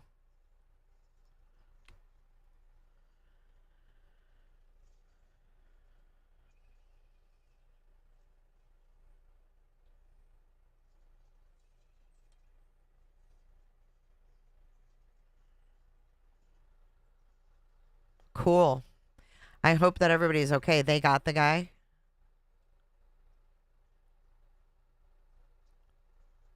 Are they caught or no? They're shooting now? What? God, I feel like I've been over here in my own little bubble. I see Agenda Freeze Live. New York shooting.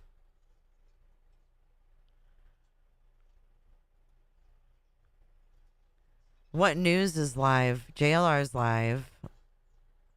Oh, here we go. Right here.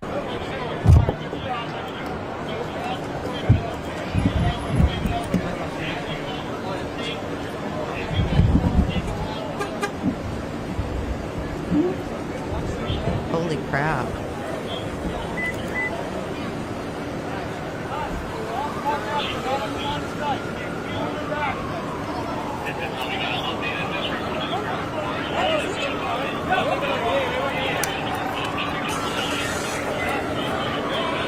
This just happened, you guys?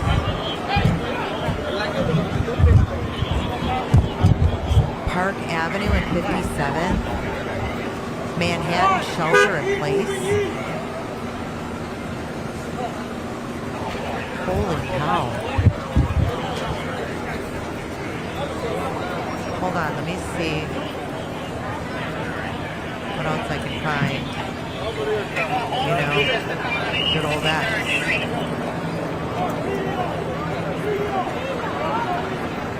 Good. You can take right there.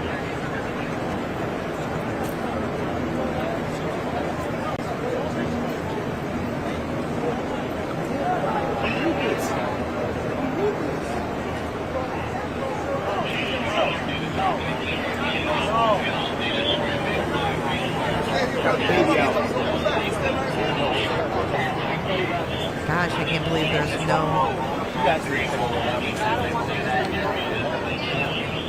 All right, Fox 5 New York. Fox 5 New York. Hold on, we're gonna... Are they live? Yes. Oh, it's the same damn thing. Look at me. Hold on, y'all. Hey. Just shake that.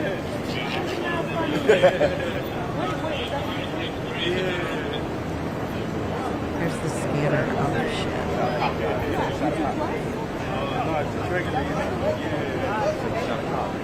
Let's turn on the scanner. This is terrible.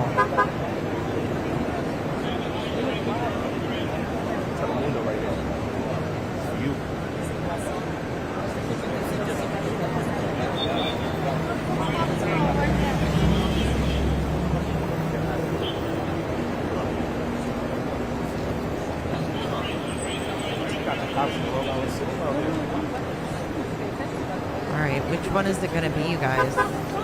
Here we go. 6,000 people listening. Here we go.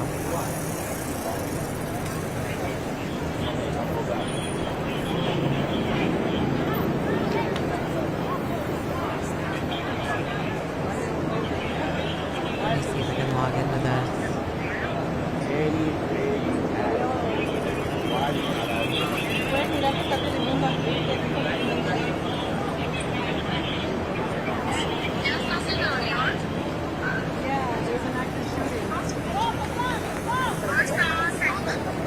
Sorry, I'm trying to get it.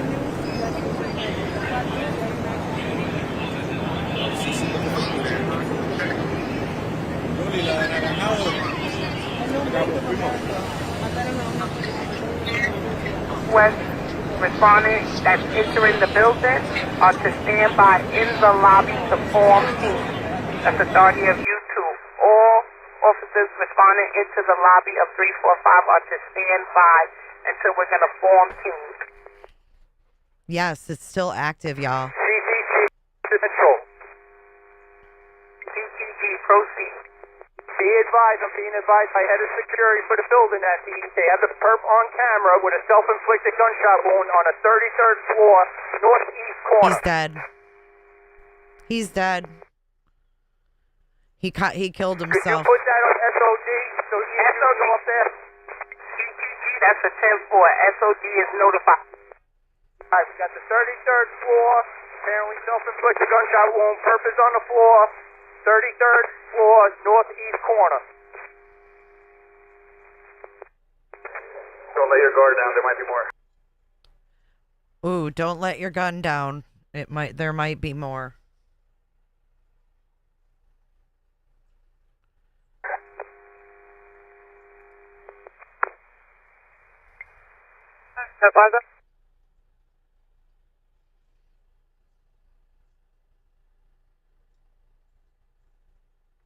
I hate X.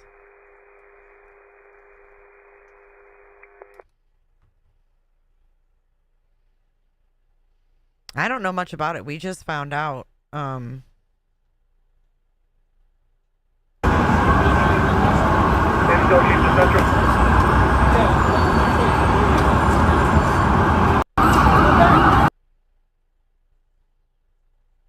Here's another video here.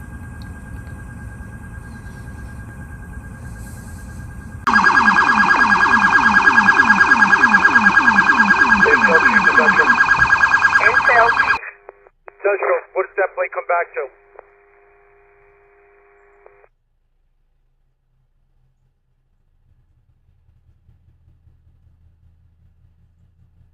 He's right there. He's dead. Go with the plate again, I'll run it. Remember, the system is glitching. Thank you, Shell. 991384. That's not the plate. 991384. A is an apple. So go tell Ikid Mel that Jay showed the perp on the ground getting CPR. I bet you don't. Okay, back to our regularly scheduled program. My thoughts and prayers go out to all those people. I'm glad he's caught.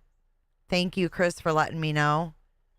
I'm glad that he's not still crazily out there.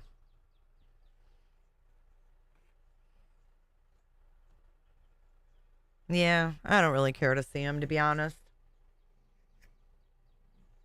I'm good. I'm going back to Brett Payne and the Google gmail.com return. On March 9th, 2023, I downloaded the return for the search warrant issued to Google for blank gmail.com. The return was downloaded on forensic detective Maury's desktop computer from the Google LERS portal. They put all this stuff on all these different computers, right?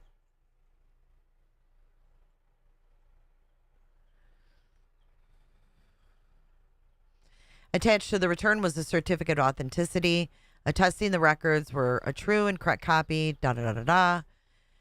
and it was pertaining to the Google account holders identified with an Android identifier blank and Google account blank, Gmail, and Google reference blank. Accompanying this certificate as attachment A is a list of hash values corresponding to each file in response to the search warrant.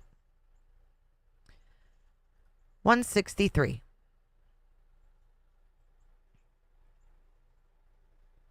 Thank you, Alice. I appreciate you. I really, really, really do. I appreciate all of you guys.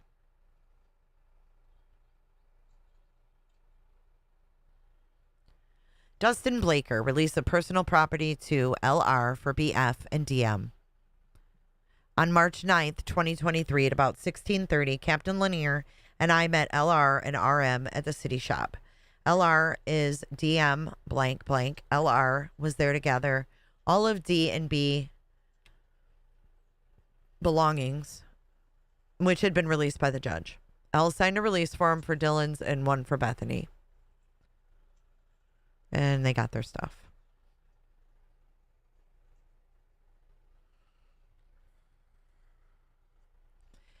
Brett Payne, photos of 1122 King Road from Walenta Drive. On March 15th, 2023, I drove the most likely route Koberger took while driving near 1122 King on November 13th. During this drive, I took photos of 1122 King from Walenta. The road Koberger's vehicle can be seen taking on the surveillance footage from blank King Road in order to record a daytime view of the residents from Walenta prior to foliage returning in the trees in the area. So he took 5 from Walenta and then 1 from the upper lot, and then Walenta from 1122. In addition, Sergeant Blaker and I took MPD Patrol Car 4 and drove the most likely route Koberger took during the early morning hours of November 13th. Based off various surveillance footage recovered during the investigation, the drive was recorded out of each driver's side passenger window via MPD body cameras assigned to Sergeant Blaker and Officer House, as well as the dash-mounted camera. The videos are attached to the WatchGuard case record. I want to see their reenactments.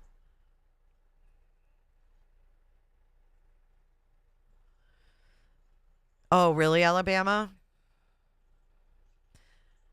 Well, the way all the cops were carrying him and plopped him down, I hope they wouldn't treat victims that way. That's pretty crude. They didn't drop him with any care in the world.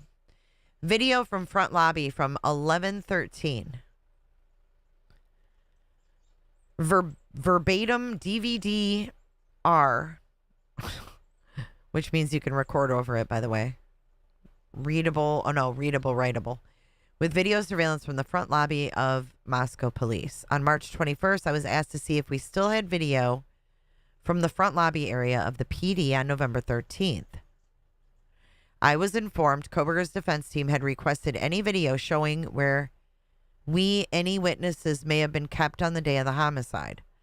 I checked the cameras to the front lobby and the camera in the training room. I was only able to recover video from 3 cameras which show the front lobby. I burned the video to a DVD and booked it into property. It needs to be noted none of these cameras are equipped with audio.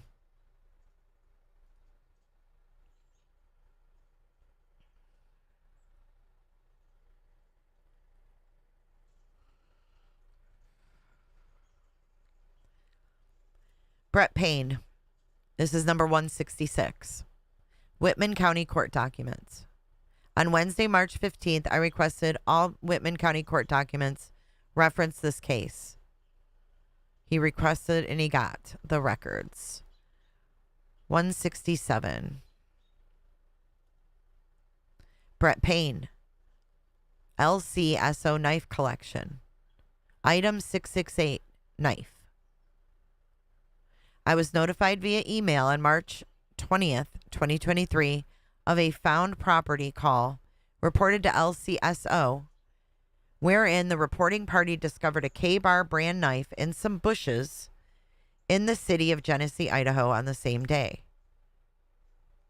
Per the LCSO call records, the knife was located by a child playing in some trees at the top of Ash Street near Spruce. Department Whiting responded and booked the item into LCSO evidence. On March 21st, 2023, I responded to LCSO to look at the knife. The knife was a K-bar with a blade approximately 4 inches in length. The knife was a black Kydex sheath with cordage wrapped around the handle.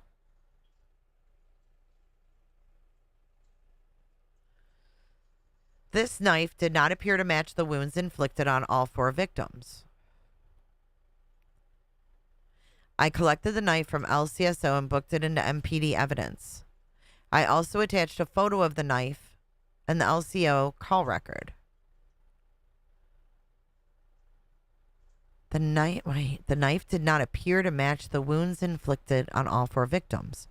What? Ganja!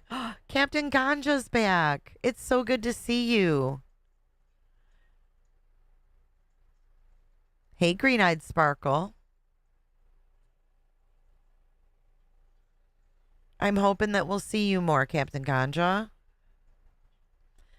Life happens, man. We're always here for you, though.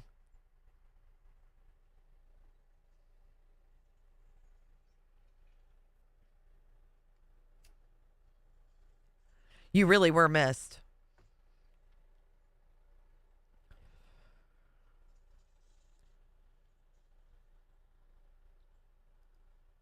$168. WSU subpoena documents. On March 15th, I received an email from AS from WSU containing a secure link through which I was instructed to download the documents provided in response to the subpoena issued to WSU.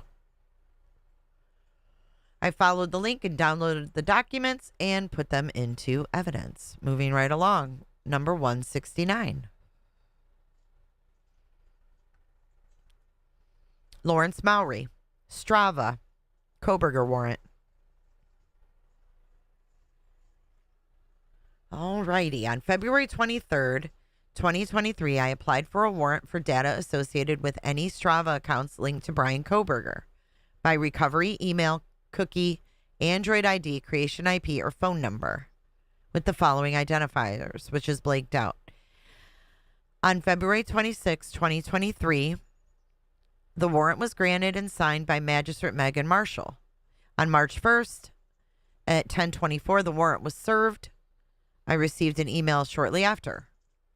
Okay, so in reviewing the contents, I found the user of the account had a date of birth of blank 1994 and logged into the account on July 31st, 2022 at 9:08 in the morning from the IP address of blank. This IP address showed it may be located near Sammamish, Washington, and is sourced to Lease Web, Seattle. Oh my God. The mobile device ID showed blank. I found the two saved run routes, both located on or near Washington State University. And continuing to review the data, I found the account was following no other accounts and only had followers after December 31st, 2022. They returned all of this back. But let's go back here. Wasn't Ted Bundy in Sammamish or whatever? Hold on. Ted Bundy, Sammamish. Was he there?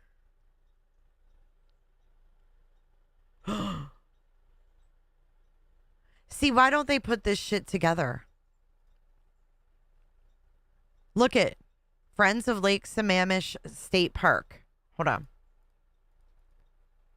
Ew. I knew that sounded familiar.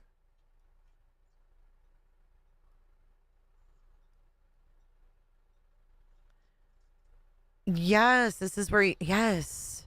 He took Janice Ann Ott, 23, and Denise Marie Nasland, 18. Was he at the park on Strava?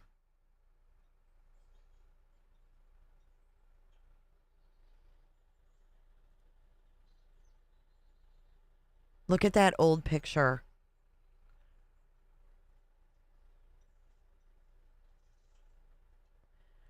That old picture. Look at that shit. That's from when they found him.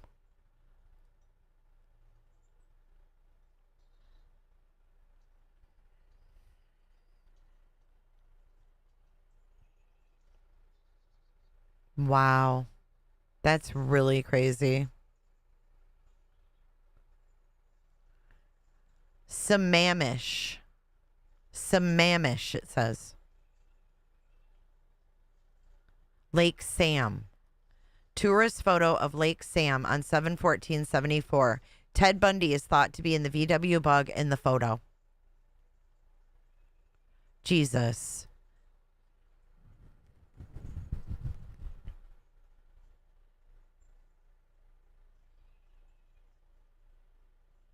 Witnesses recall a man named Ted at Lake Sammamish.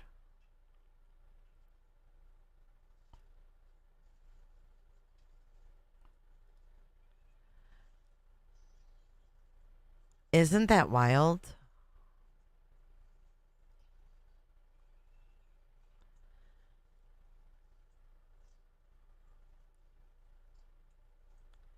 When did he do that? I want to know like the dates. Because that's really weird. I mean, Brian Koberger is in Sammamish on July 31st. Wait a second. Isn't that when he moved in? Isn't that when he moved in? July 31st? Yes.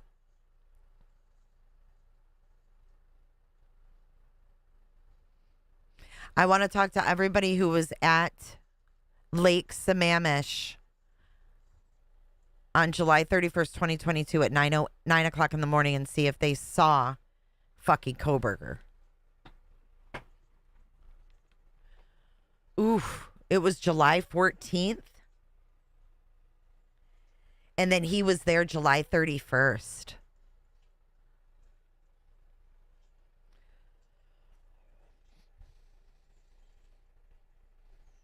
Great town, dude.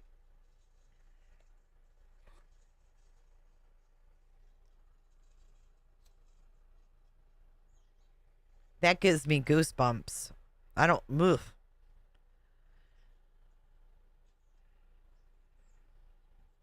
Out there jogging with the Strava app. And Sammamish. And then he was at Wah State Park.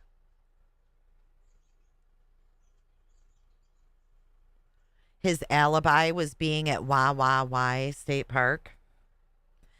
Put a 1 in chat if you know about Wah. Lindsay, I don't know much about that case, to be honest. Well, let's look at a map. Sammamish.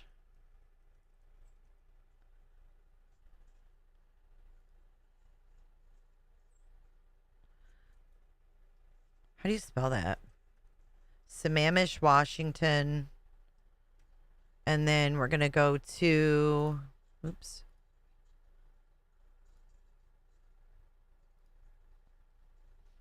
To where Pullman? Oh, Lord. That's far. Y'all are, a lot of you aren't familiar. You think he hid the kill kit in that park? It's 4.5 hours. God. And where is Oregon from here? It's just down here.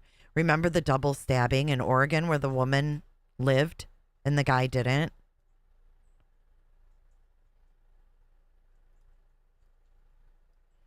Dude, that's wild. And that was, hold on. His dad moved him there. Did they drove together?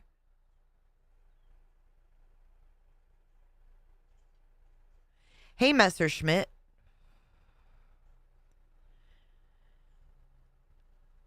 That's what I'm saying. Is this... His dad drove out there with him, right? So where was Dad when he was in Sammamish or whatever? You were in that area yesterday, Kelly?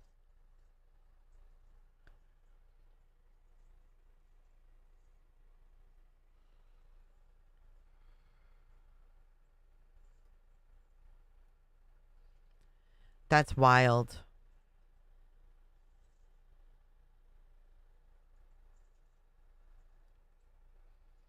Daddy was there on July 31st, obviously. And then Daddy had to fly home. So when did Daddy fly home is the question.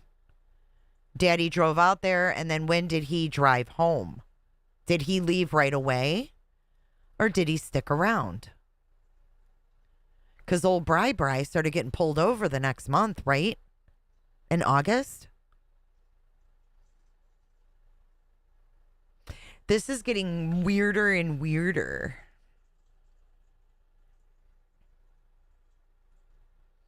Jay, what was the mountain that was a mural on the Kohberger living room wall? I think that's tied to Ted also. God, I don't remember that. I don't remember that. July 1st? I thought that he said it was July 31st. Sammamish and Seattle are only 25 miles apart. Maybe that's why he liked that airport.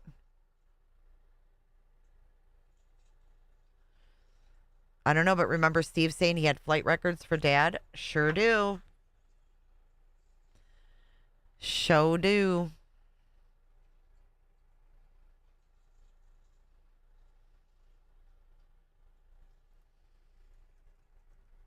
I love how you guys remember all these details.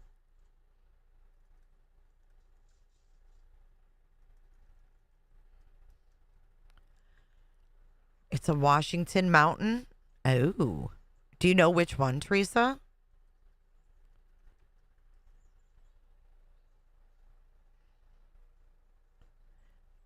Yeah, so let me I'm going to share another video of mine with you. I'm so glad that I can share all the hard work over the last few years with you guys and kind of piece some of this together at least. Here's the why video I put out. Explored. Well, why are you kidding me? Are we Old Jay? Okay, this is Old Jay from April 18th of 2024. Brian Kohberger's partially corroborated alibi places him, according to his cell phone, at Wai State Park in Canyon. Let's see why Brian Kohberger would choose this location out of many. You're going to hear this throughout this whole trial. Wai Park in July of 2022. And this became a favorite location. Let's find out why that became Kohberger's favorite location. Into it. Kohberger's phone, showing him in the countryside late at night. Hold on. This is supported by data from Mr. Kohberger's phone, showing him in the countryside late at night and or in the early morning on several occasions. The phone data includes numerous photographs taken on several different late evenings and early mornings, including in November, depicting the night sky. Mr. Kohberger was out driving morning hours of November 13th, 2022,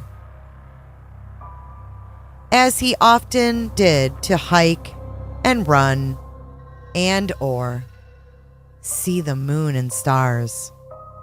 He drove throughout the area south of Pullman, Washington, west of Moscow, including Wai Park. And this is where it gets creepy, and we introduce the next Kohberger game, so to speak. So we've all looked at Wai Park. So let me explain to you why I think Brian Kohberger chose this location to be part of his case. Much thanks to Sirius Black for sending me this information.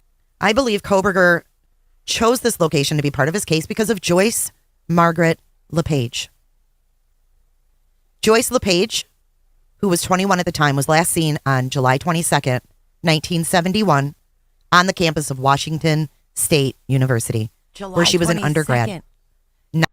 July 22nd, she went missing, and his ass was there on the 31st. 9 months later, her skeletal remains were found wrapped in carpeting and military blankets, bound with rope, in a deep ravine south of Pullman, Washington. Multiple suspects, including Bundy, have never been cleared, according to investigators. Joyce was an athletic and intelligent student. Her decision to attend Washington State was not a surprise to the LePage family. But Joyce would not graduate. In fact, Joyce would never grow beyond the age of 21 years old. And you know what? Fuck you, Ted Bundy, too. It's time we remember these victims instead of remember him. In the summer of 1971, the WSU junior disappeared without a trace. 9 months after her disappearance, her remains were found April 16th, 1972, in a gully roughly 10 to 15 miles south of Pullman, west of Colton, just off Wawawai Road in remote Wawawai Canyon. Her mostly skeletal remains were wrapped inside a military blanket and green carpet. The green carpet had gone missing roughly 10 days before she was reported missing from the university's Stevens Hall, which was under construction at the time she disappeared. Joyce was known to hang out on the first floor of the vacant dorm, where she would study, play piano, and relax from the stress of taking extra classes during the summer term. An extensive cold case file shows the Whitman County Sheriff's Office reported she was most likely killed when WSU police first investigated the missing carpet. Joyce was someone's daughter, sister, and friend. She was a person for the LePage family they mourned. There are still families who miss and love her. She was the second out of 5 children. Joyce was the second after her sister Phyllis. She had 3 younger brothers, Bruce, Stephen, and David. Joyce and her brothers and sisters grew up on the family farm on LaPorte Drive. As a child, Joyce would often pester her brothers and leave them scattered notes when they were too noisy or bothersome. The family reported her missing after she didn't come home for a weekend visit in Pasco. The Whitman County Sheriff's Office reported her remains were sent to the FBI for examination. The FBI discovered 7 possible knife markings on her ribs that they reported being the cause of death. However, after 9 months in a gully of Wawawai Canyon, animals and scavengers had consumed part of Joyce's decomposed. 7 stab marks in her ribs that they could see. Remains. A unique set of hurdles have been placed for this case. She wasn't reported missing for 10 days, and DNA testing didn't really hit the scene for another 20 years. Most of the materials and resources are well over 50 years old, and that timeline factors into, between her going missing and her officially being declared a murder victim, a lot of information we need is missing. There have been numerous suspects and persons of interest throughout the years. However, any of those individuals would be well into their elderly age or have died. One person of interest, a convicted serial killer, in particular, died in '89. Ted Bundy confessed to 30 murders and was confirmed in 20. He was a person of interest in the disappearance of Joyce LePage and Lori Partridge of Spokane. Bundy, however, never confessed to Joyce's murder, and he denied responsibility for Joyce's death before his execution in 1989 in Florida's Old Sparky electric chair. Bye, bitch. We have to broaden the case out, said one of the investigators, and take all the possibilities. Ted Bundy is one of them.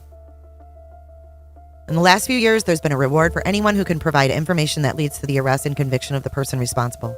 The reward is $100,000, $40,000 for information that leads to an arrest, with an additional $60,000 if that leads to a conviction. And this investigator said that he will remain involved and keep the reward up to $100,000 for as long as he is alive.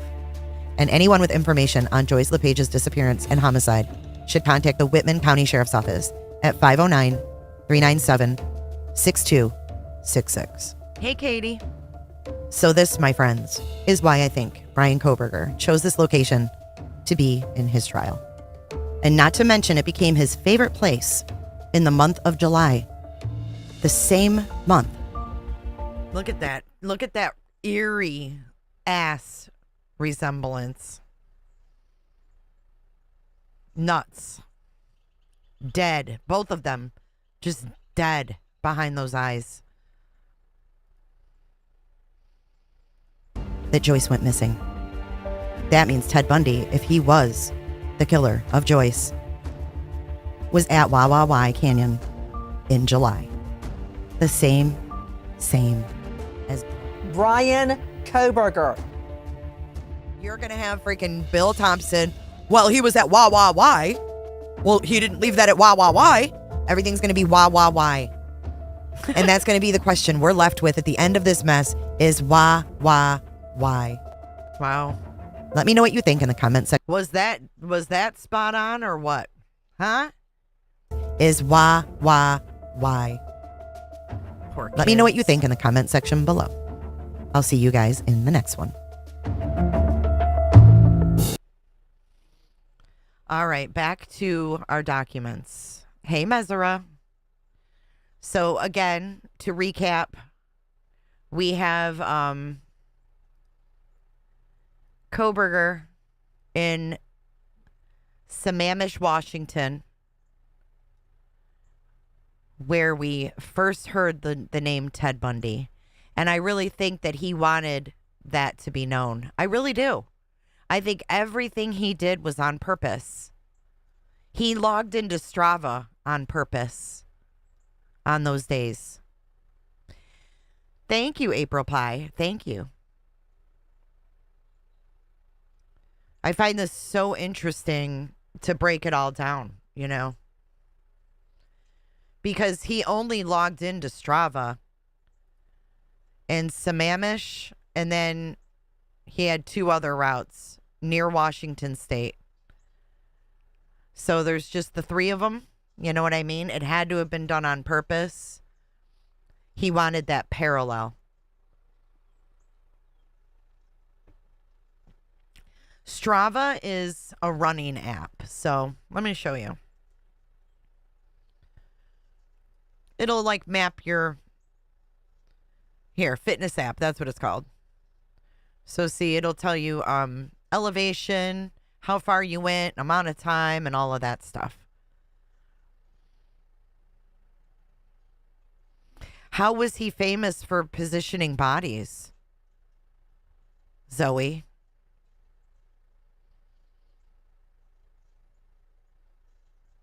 Orphan Annie, you can always rewind. Okay, so let's move on from Strava. 170. Oh, Colorado Springs is where Bundy was, I believe. I'd like to know where they were too. Loma.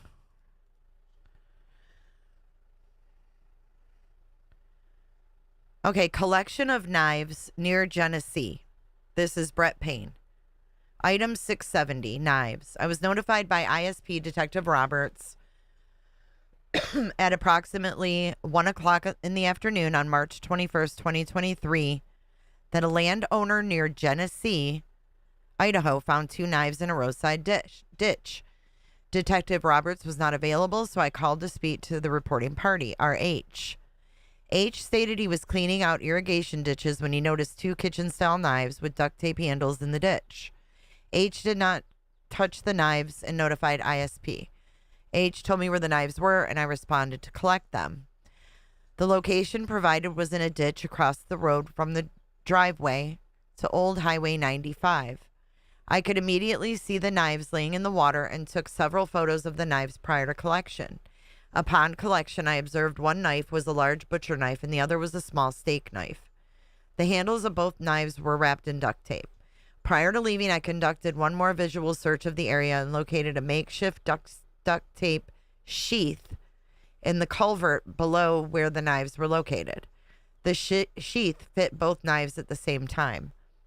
I collected the sheath as well.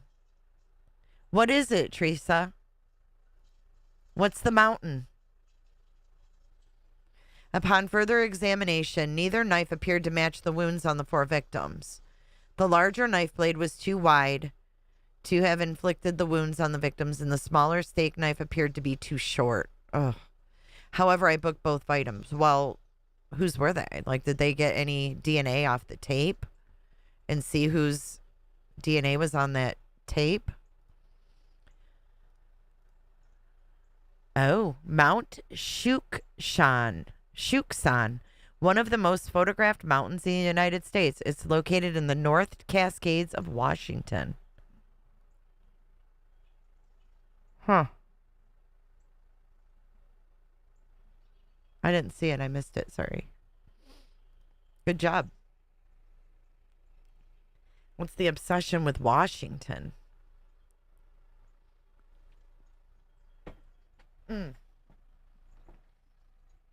Then we have Mama Koberger writing to like a news thing editorial about Bundy.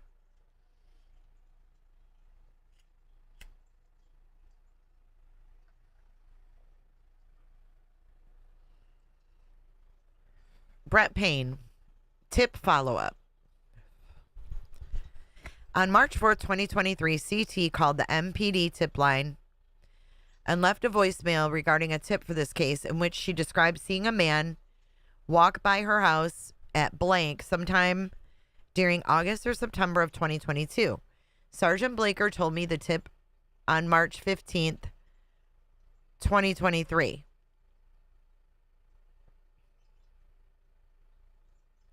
She called on March 4th. They got the tip. Okay. I spoke to T via phone. I did not record our conversation. I asked T to relay to me what the tip was in reference to. T told me she used to live at blank. This home is located approximately 0.13 miles due east of 1122 King Road. T told me she was home one day in August or September of 2022 when her daughter came running into the house saying there was a man walking through their yard. T stated she looked out the window and saw a man who looked nervous walking on the south side of her house from east to west. T told me she frequently saw people walk by the house, but not in that particular area. T said the man had curly hair with a large nose, and he walked by without saying anything. T stated the encounter became stranger when the same man walked back by the house in the opposite direction, but taking the same route approximately 15 minutes later. T said she stepped outside and yelled to the man he was on private property. T said the man didn't look at her and simply walked away.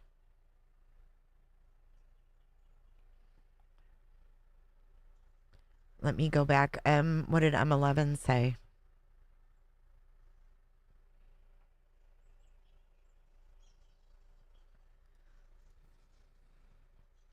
July 2nd, 1986, Bundy gets a stay of execution.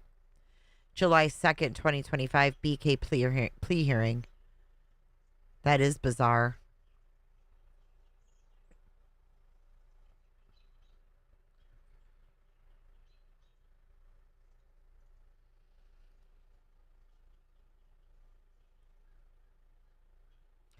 T then told me, unprompted, that she believed the male she saw was Koberger after she saw a side profile picture of him on the news after his arrest. T stated she was 92% sure it was Koberger. T stated she did not see the man any other times after the occurrence in August or September. However, T told me there was another occurrence in June or July of 2022 when a white sedan was parked near her mailbox for over an hour. It should be noted blank is a dead-end road with only residences. T told me the vehicle left after her neighbor walked out to ask the man if he needed help.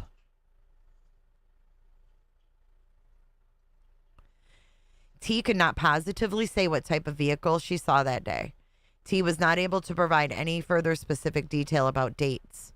On March 22nd, 2023, Sergeant Blaker and I went to the area where T said she saw the man. There is a well-worn path from Boyd Avenue through to Blake Avenue, which is likely where T saw the man. In addition, I spoke to the neighbor who spoke to the man in the white car, identified only as blank at blank, who stated he remembered the encounter but could not add any further information. That's crazy.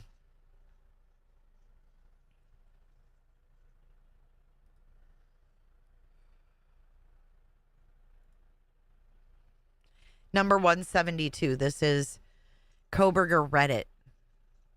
I applied for a warrant for the user subscriber information associated with a Reddit account of Brian Koberger with any of the following identifiers. Okay, so they got it back and they reviewed the contents and found the account was blank and the registration date was September 24th, 2021 at 10:54 UTC. The registration IP was blank, which showed a location near Albrightsville, Pennsylvania. It was a verified account. I located a file named Comment Vote CSV. This file contained the following permalinks. This is the research participation, but here's more. What were your struggles as a felon? I make my husband want to kill himself. Reddit. Ex-cons. That's... Okay, here's another one. I think prisons should be segregated by race. This one was deleted by user. What are your struggles as a felon right after? Oh my God. Prison talk. Stopping studies, research poll questions for felons. Kids are fucking stupid. There's accidents, then there's these.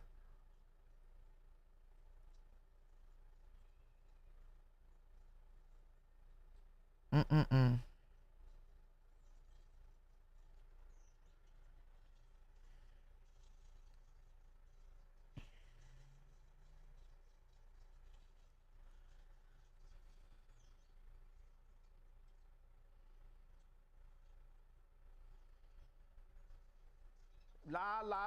I sent an email to Reddit to ask for clarification on what these data files directly relate to, because he doesn't understand Reddit.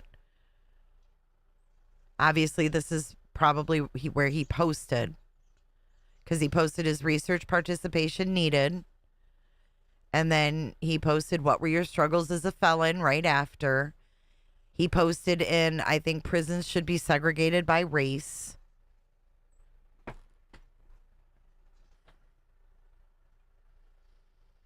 He sure did, Duckman.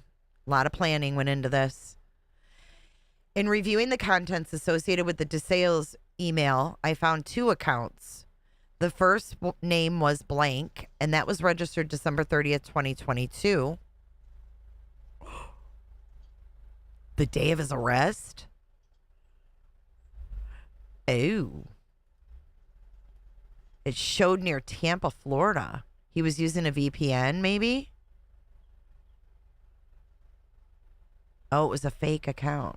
How could they use his DeSales email with a fake account? Nope, not buying it. Someone was on this. Someone was in the DeSales account. That doesn't make any sense. Listen to this, guys. In reviewing the contents associated with the desales.edu email, you can't just break in and use someone's DeSales or college email. I found 2 accounts associated with the email. The first account name was blank, and it was registered on December 30th, 2022 at 2158 UTC. The registration IP was blank, which showed a location near Tampa, Florida with Frontier. That could have been a VPN, I mean.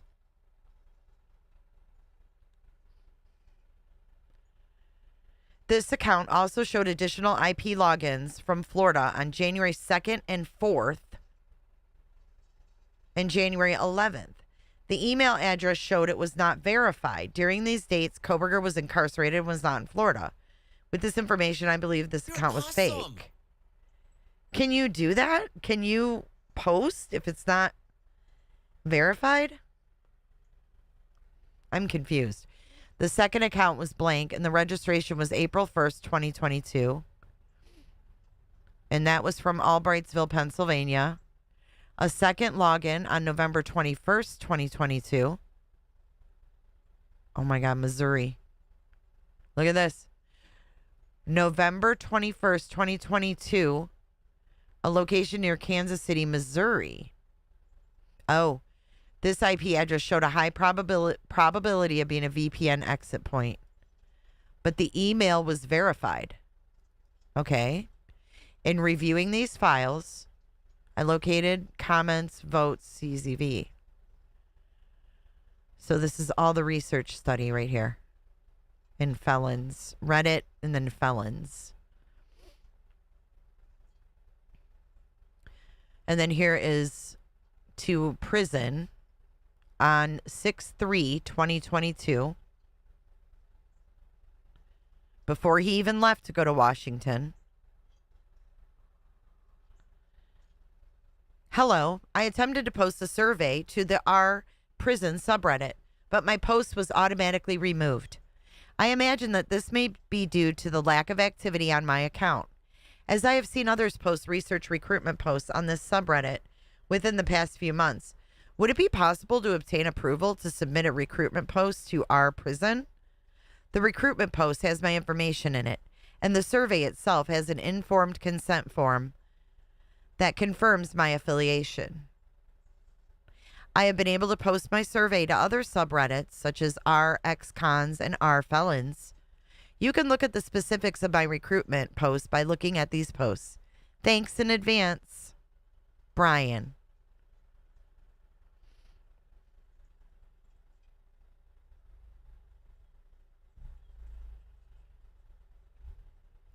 So he lied. He wasn't doing anything for DeSales University. He wasn't doing a research for DeSales. All lies.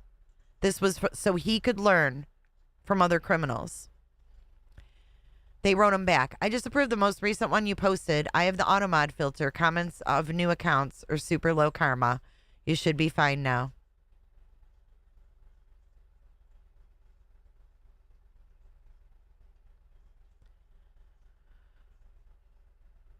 And then he writes back, hello, would it be possible to have a repost of my recruitment post on 6/8? Approved for submission? I think it would be beneficial for the recruitment effort. Thanks, Brian. And then it says you've been temporarily banned. And then they wrote back, done. And then he I don't know, there's like a report to Reddit. Oh my God, he reported them to Reddit. You were banned. Look at the note from moderators. We do not approve of these posts. Please stop posting this. If you have a question regarding your ban, you can contact the moderator team for our felons by replying to this message.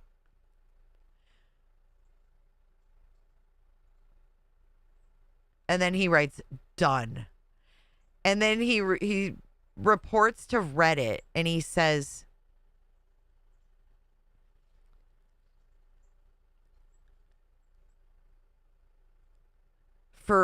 wait, what does he put? Hold on. He put the report reason. It's targeted harassment at me. What a pussy.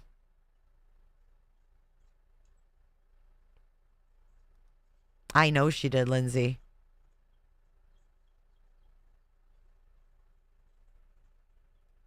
It's targeted harassment at me. What a baby. So we've got ex-cons, prison talk. This is all survey participants needed. Research participation needed.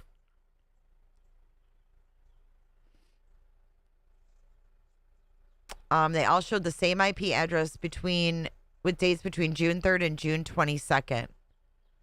The subject line showed variations of research participation needed, and they were posted in subreddits of prison, felons, prison talk, prisons, and ex-cons.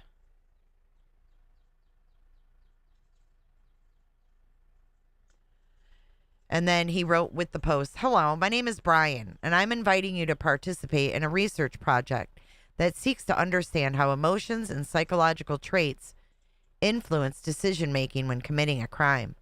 In particular, this study seeks to understand the story behind your most recent criminal offense, with an emphasis on your thoughts and feelings throughout your experience.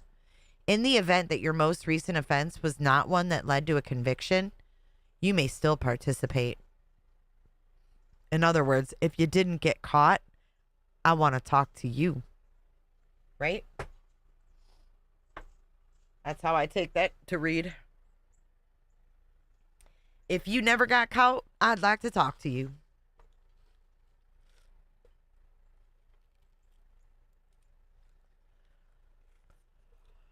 Additional surveys are included after the open-ended section as to best understand your unique traits.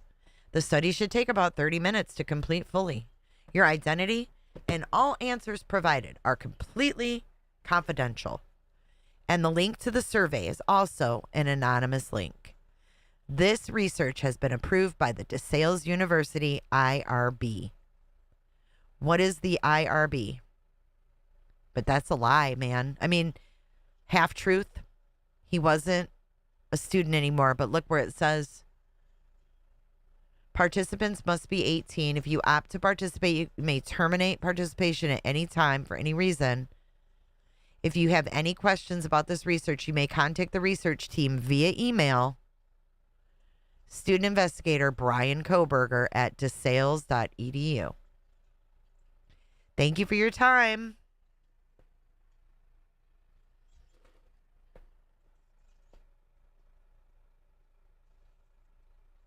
Crazy.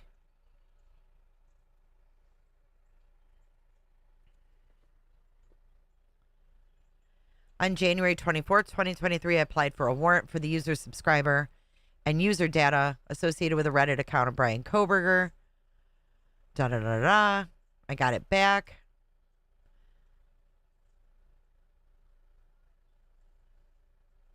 And then it says this is another Reddit account that was registered on September 24th, 2021 in Albrightsville. And then he actually did the actual research, I think, in 2021, right? When he was actually a student. And then it seems like he kind of redid it, right?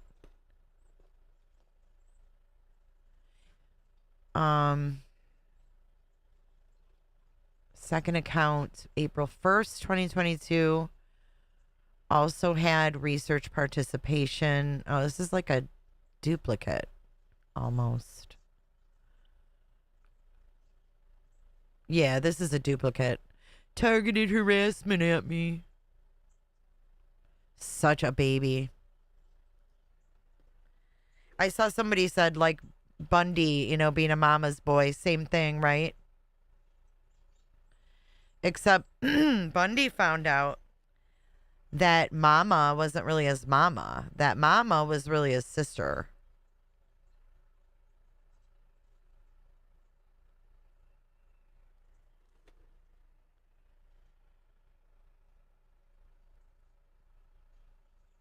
Yeah, he calls himself the team. Well, we know that one inmate did reach out to Steve Goncalves. Yeah, he went to DeSales in Pennsylvania, where he was taught under Catherine Ramsland. Dr. Catherine Ramsland. Yeah, Bundy's mom wasn't really his mom. It was his sister, and he was lied to his whole life, right? Well, where's Brian's older sister? Bundy grew up in Philly? I did not know that.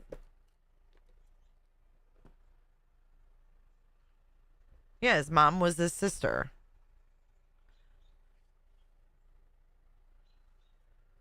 His real mom was his sister. Who he thought was his mother was his grandmother. Bundy also had his first kill at 27, too. Really, Julie?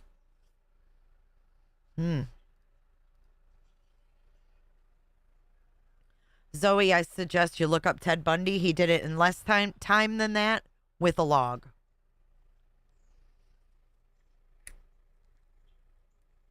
Yeah, Happy Face Killer. We talked about him yesterday. He just always wants attention.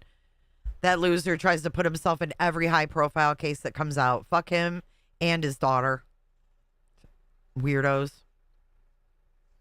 There's a lot of parallels with Bundy. For sure.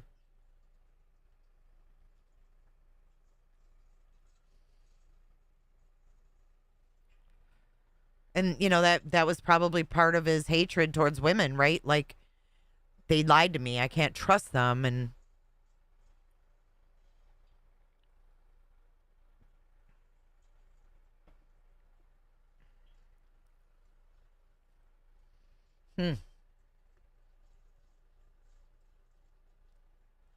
no, he didn't kill one at a time.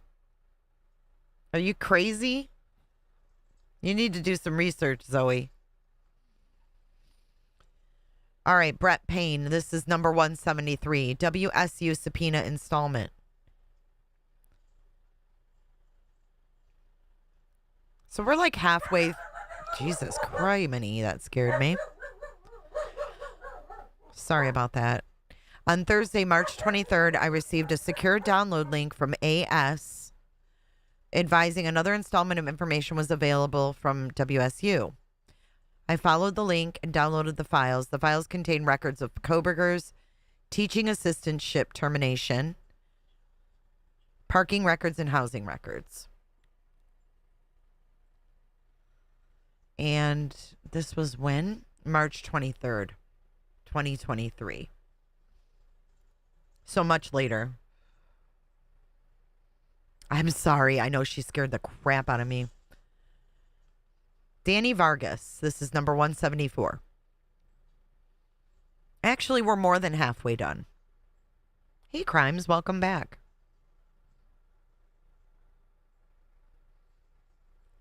Oh my God, Julie. I know. We just read a little bit ago that Payne was supposed to be rotated in as a detective.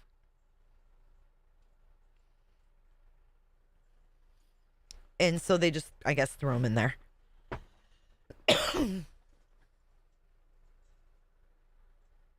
Oh, yeah. What was his name? Thriller reader. That was, I can't remember his name now.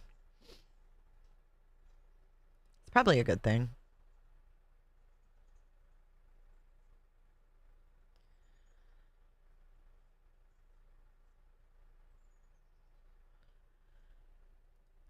Pullman PD injury accident video review. Okay, so remember the hit and run on the night of the murders right down the street from Koberger? They were going to check to see if Koberger drove by. So I've often wondered that myself. On 11/12 at approximately 23:40, Whitcomb received a hit and run in the area of blank, Pullman, Washington. Multiple PPD officers arrived on scene and blocked off the area. The location of this accident was near the west entrance to the blank apartment complex, near Koberger's residence.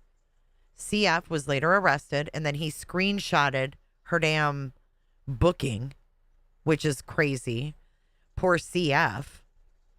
She had a bad night, and then she's got a freaking mass killer screenshotting her booking info in the jail. On January 3rd, 2023, KL, the Pullman's PD's record specialist, sent me a link to PPD evidence. I downloaded 35 videos, which span between 11/12/2022 at 23:41 to 3:25 in the morning. The majority of the videos were in the area where the suspect vehicle was eventually located, Northeast California Street, blank. A majority of the videos were in the area of where the suspect vehicle was eventually located, Northeast California. I later viewed the videos. I did not see a vehicle matching Koberger's vehicle in any of the videos on Brandy Way or in the videos near Northeast California. The longest video on Brandy Way starts at 23:43 and runs for an hour, 21 minutes. All the videos captured on Brandy Way span from 11/12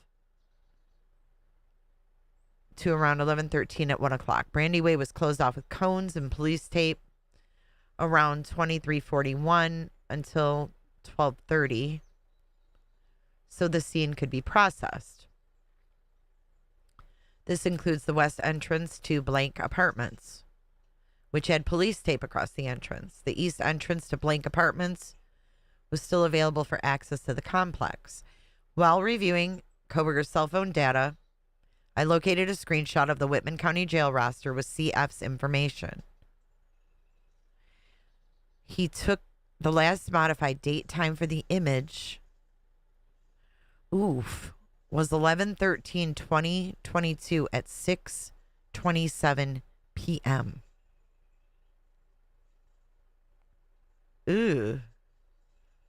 This image was taken from Yik Yak. So he was on Yik Yak and he found that girl's booking information and saved it. In Koberger's, oh yeah, Richard Speck. That's his name. In Koberger's Chrome tab history on his phone, I located where he searched for Broadcastify, Listen Feed, Pullman Police, and Fire Dispatch. Live audio feed on 11/13 at 12:26 a.m.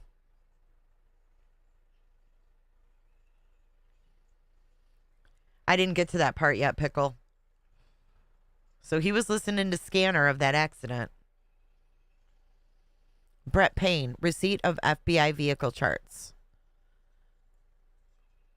On Tuesday, March 28th, 2023, I received a packet containing a CD of vehicle ID charts from the FBI. And he booked them into evidence.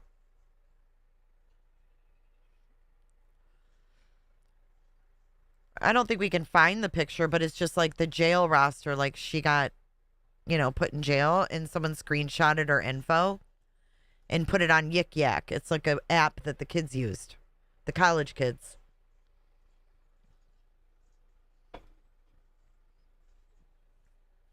WSU subpoena installments 4 and 5.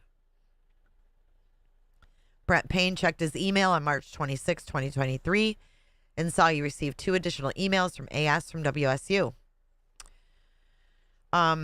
Installment 4 contained correspondence between Koberger and Professor DM and correspondence between Koberger and Professor CH.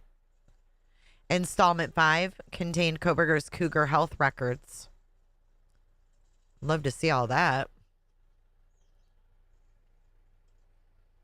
Yeah, like he saved it from Yik Yak. Like screenshotted it from his phone. WSU PD records request. Brett Payne. On Wednesday, March 29th, 2023, I contacted WSU PD Assistant Chief Dawn Daniels. Requested all case file information concerning Koberger and the homicide investigation. Later on March 29th, she sent the link and he saved it. Any chance you can do a Bundy dive at some point? I know nothing about him and it sounds like a good topic. I'd love to. No, I have one. Thanks. Okay, so this is number 178. This is Brett Payne. On March 12th, 2023, I received an email from MPD Corporal Tesdall advising someone called claiming responsibility for the homicides. The number the call originated from was blank. I searched TLO and requested assistance from the FBI in looking into the number. No available databases had any information on the identity of the caller.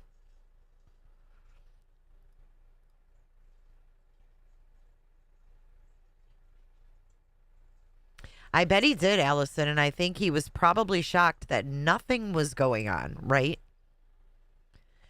Brett Payne, and that's probably why he drove over there.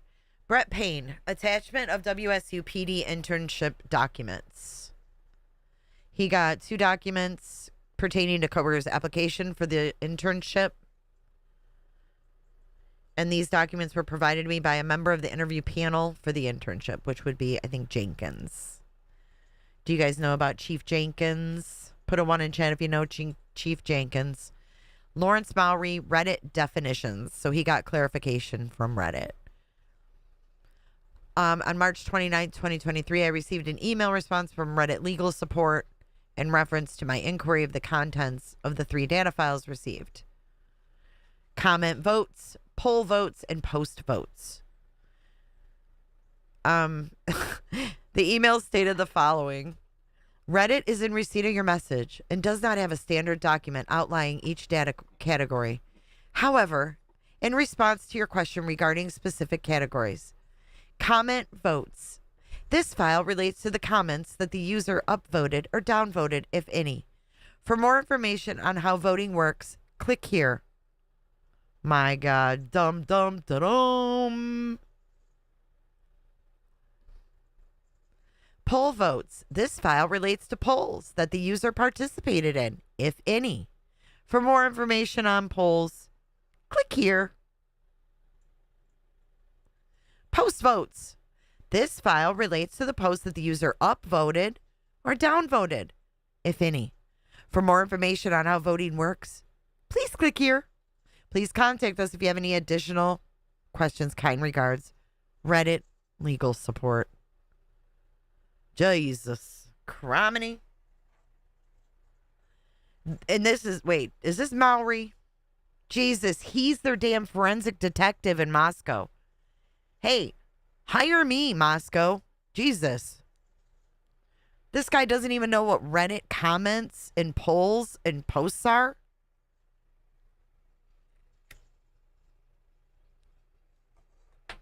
Yeah, you guys all saw all about Jenkins. He's Chief Jenkins from Pullman Police. These guys, man, I'll tell you what. Brett Payne, WSU subpoena installment.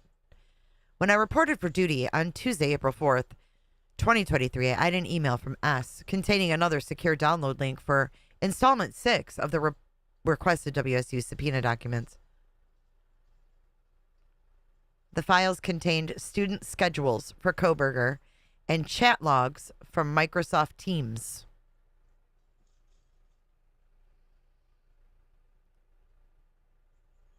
Aw, Kelly Barrison, thank you. And you look great in green, hon. 182. Snapchat technical issue. Uh-oh, Maori.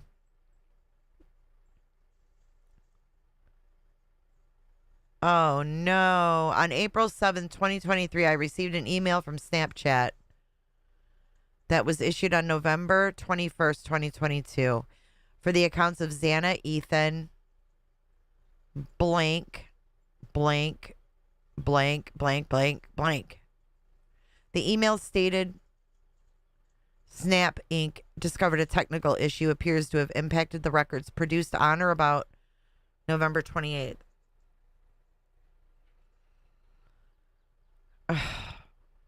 Snap may not have produced certain data responsive to your search warrant. Therefore, after remediating the technical issue, Snap is regenerating the production responsive to your search warrant. Okay. I was able to log in and download the data.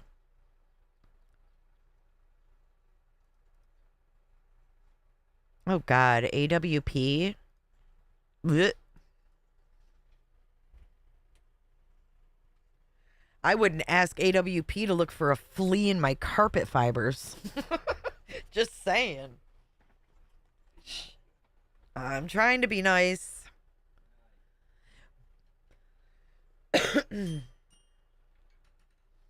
Brett Payne, U of I, OCRI data. The FBI tech specialist on April 6, 2023, T, provided me with original OCRI documents received from UI. They provided me with one Toshiba hard drive and 2 thumb drives. They were booked into evidence.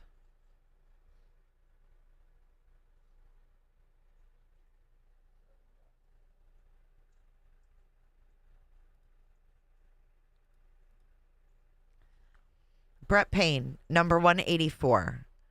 PSP documents and videos.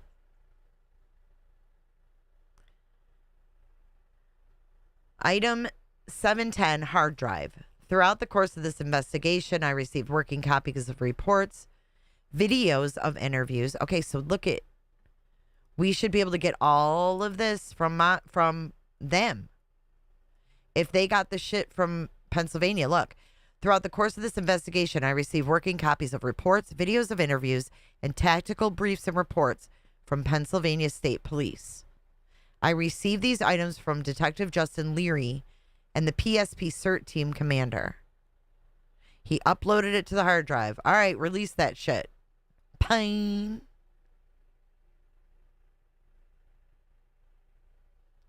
Yeah, I mean, maybe it would give him something to do, but I don't trust him.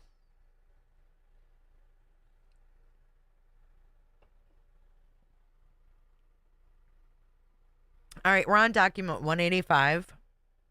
And We've gone about 4.5 hours. All right, sweet. Snapchat extended warrant. So then they went further.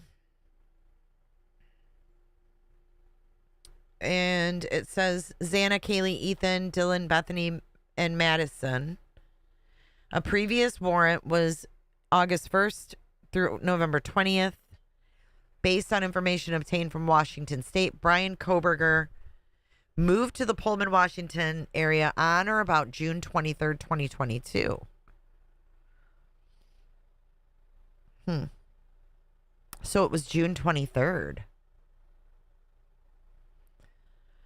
I requested both historical records and real-time provisional records in order to determine if Koberger had any interactions with the victims leading up to the November 13th crime.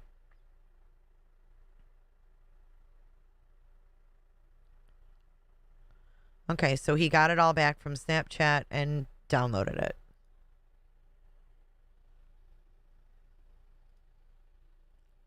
AT&T extended warrant.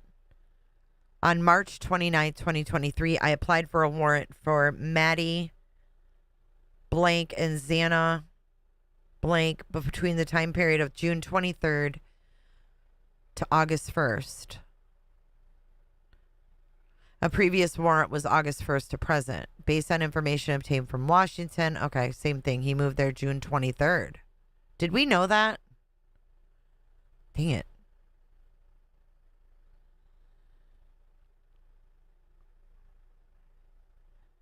Did we know that already? June 23rd. Here's Dollinger. Release of personal property. On April 14th, 2023, I was contacted by Stacy Chapin via phone. Stacy told me she was in town and was informed MPD may still be in possession of some of Ethan's belongings. I told Stacy I was not aware of any, but told her I would respond to the city shop where personal belongings retrieved from 1122 King Road were stored and see what was there. When I arrived at the city shop, I found there were 5 boxes of items labeled as being from both the living room area and the spare bedroom of the home. There was also a clear plastic tote which had miscellaneous clothing items in it. I advised S she could come to the city shop and look through the items if she wished. She arrived a short time later with her husband and daughter. The family looked through all of the boxes and collected 3 items they believed belonged to Ethan. Sigma Chi banner, black sweatpants, and a brown belt. I created a receipt for the items utilizing this How sad.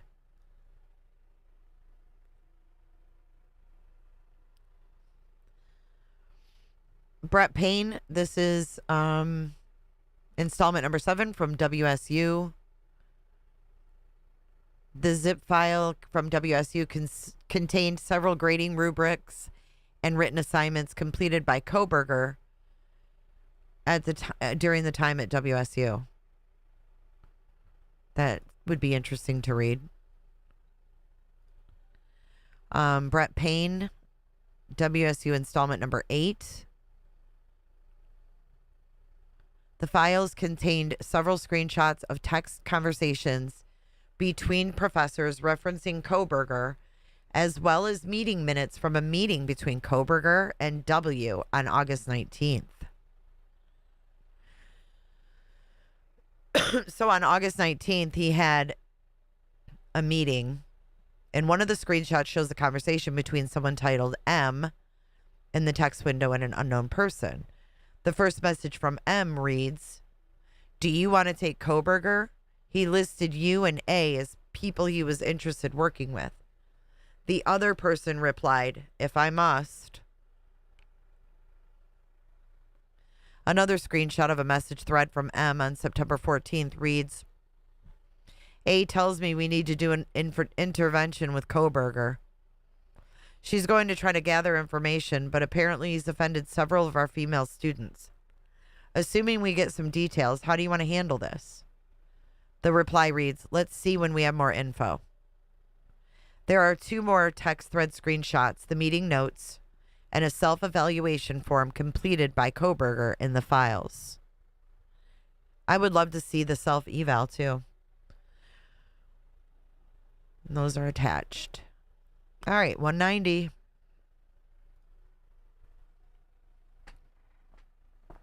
Facebook extended warrant.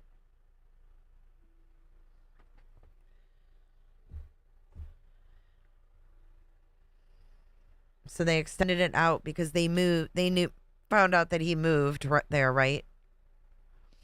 June 23rd to August 1st. And then yeah, they got the data. It doesn't give any information. So Facebook. This is Maori Verizon extended warrant. They extended it out because they found out when he moved there. And it says nothing about what they got back. Brett Payne, OCRI Originals from the FBI. On Tuesday, May 2nd, 2023, I received 2 thumb drives from FBI Tech Specialist TS. TS advised the thumb drives contained documents provided to BAU by the University of Idaho. He booked them. The FBI did this investigation, you guys. Instagram extended warrant for Bethany, Dylan, Ethan, Xana, and Kaylee. It was extended because Brian moved there on June 23rd. And then he was able to download the data for it. It's blocked out. However, the data files for blank were not available. I ensured the account was on the warrant list, and it was. I then went to verify the account was listed in the online portal, which it wasn't. During service of the warrant, the portal required me to list the accounts. This account did not get listed on the form. I sent a follow-up to Meta for the data requested on the warrant.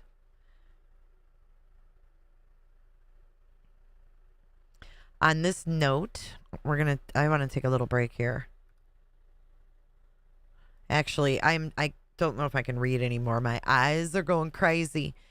But I wanted to share something with you.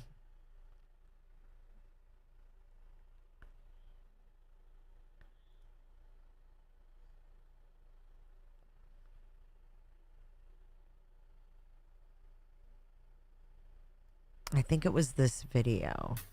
I think but you made a very this is it. Okay, remember we talked about we're gonna, kind of have to take our minds back a minute here. Back to when we were talking about Sammamish. I think but you made a very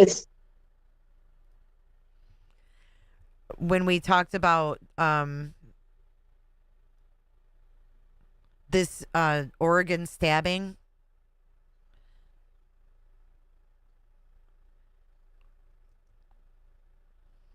Listen to this. Chief Fry said, "We are looking at every avenue, and we have other agents." Wait, listen. New York Post, cops probing link between University of Idaho murders and similar Oregon stabbing.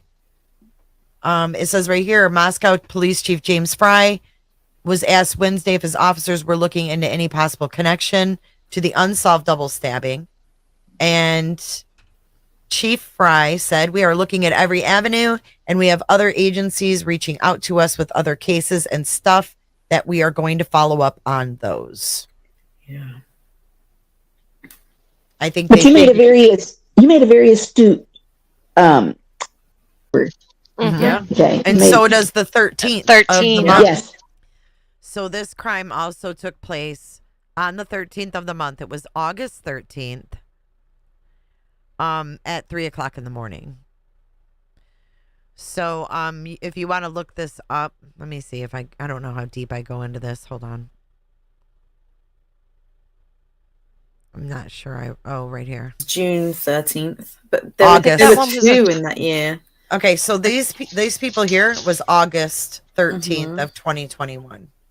I think so. August 21st of 2021. It was Illinois one. See if you can find that one. I think it was an old lady. Right? 13th at large. June 23rd, 2021, this came out. So June 13th, 3 a.m. Look at that. Oh, Yeah. see, here's another one in Illinois. 3 a.m. on June 13th. Entered the home and attacked them while they slept. The victim was able to get to a neighbor and contact emergency responders. We don't know if they followed up. In their sleep, suspect at large. June 23rd, 2021, this came out. So June 13th, 3 a.m. Look at that. Yeah.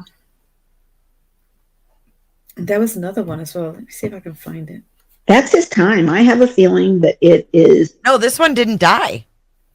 Oh, she didn't? It must have been the 2021 then that died. The suspect, most likely known to the victim, entered the home and attacked them while they slept. The victim was able to get to a neighbor and call 911, treated and released. I think there's another one, though. Yeah, this is the one you sent me. This is the Sandra Ladd. Oh, this one. This is What year was creepy. that one? 2021. Sandra Ladd is the one in Washington. Oh, yeah. Okay, so there's this Travis and Jamie Lynn. Jamie Lynn survived. Travis died. Sandra Ladd, 71, was found in her home in Washougal, Washington. Yeah, that's the one. On June 14th, but she was killed on June 13th, 2020. Her death was ruled a homicide after the medical examiner found multiple stab wounds in her torso. This is poor old Sandra Ladd.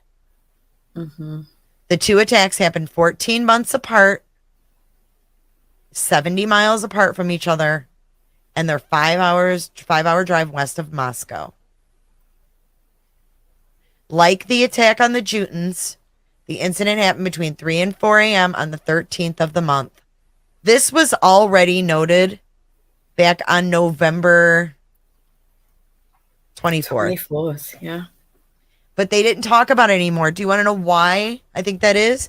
I think that's because the FBI got involved and said, nope, nope, we're not going to talk about. Ooh, I called it.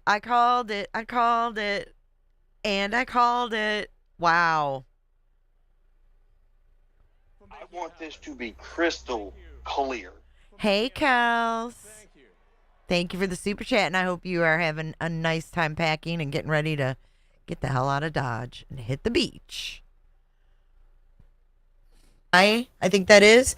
I think that's because the FBI got involved and said, nope, nope, we're not going to talk about these being linked because we're going to cue this guy off. Who did it? Warning label, for real? Who did it? Yeah. He graduate and get his bachelor's 2020. 2020 his bachelor's, 2021 his master's. Started his PhD this year. Maybe that's when he considered. Date sparks new November the 26th, Newsweek. Date of Idaho college murders sparks new theory about stabbings.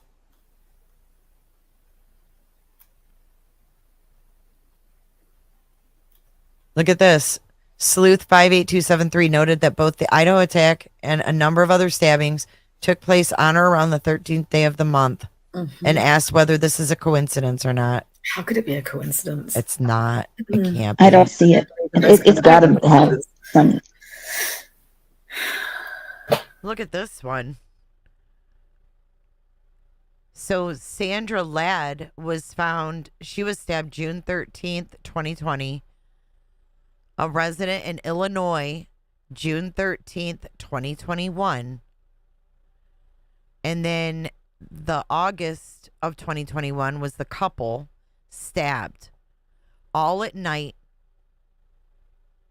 all in the middle of the night while the people were in bed. Oh, there were 4 people on panel. It was me, Potato, Auntie Cheryl, and HJ. Oh, you guys can't see the panel? Hold on. Oh, I'm sorry. I'm sorry. We have a whole panel up here from an old live of mine. We were live doing this. Sorry about that. I thought you guys could see all the people. It's got to have some.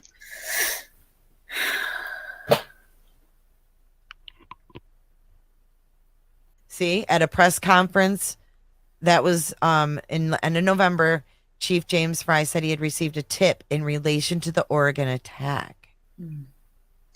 Let's see what this video is. We don't want to put our investigation in jeopardy by releasing what we have. There's always a balance between what you're willing to release versus what you're trying to gather.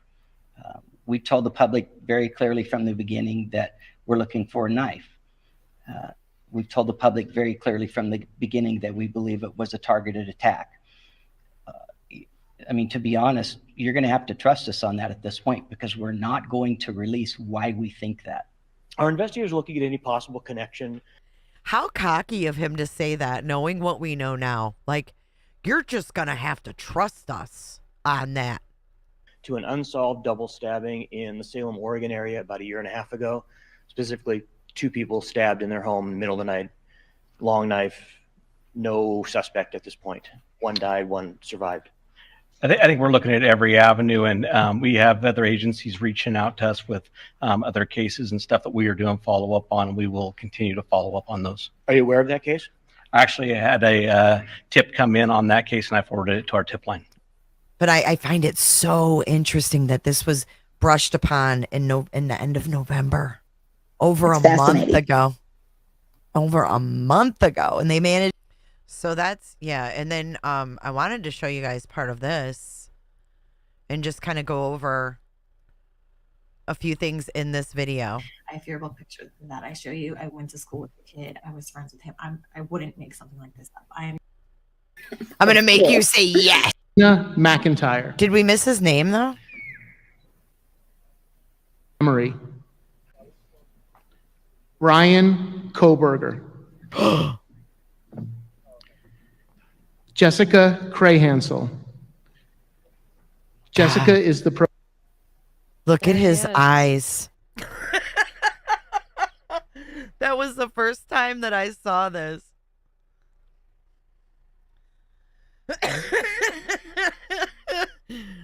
Look at his eyes.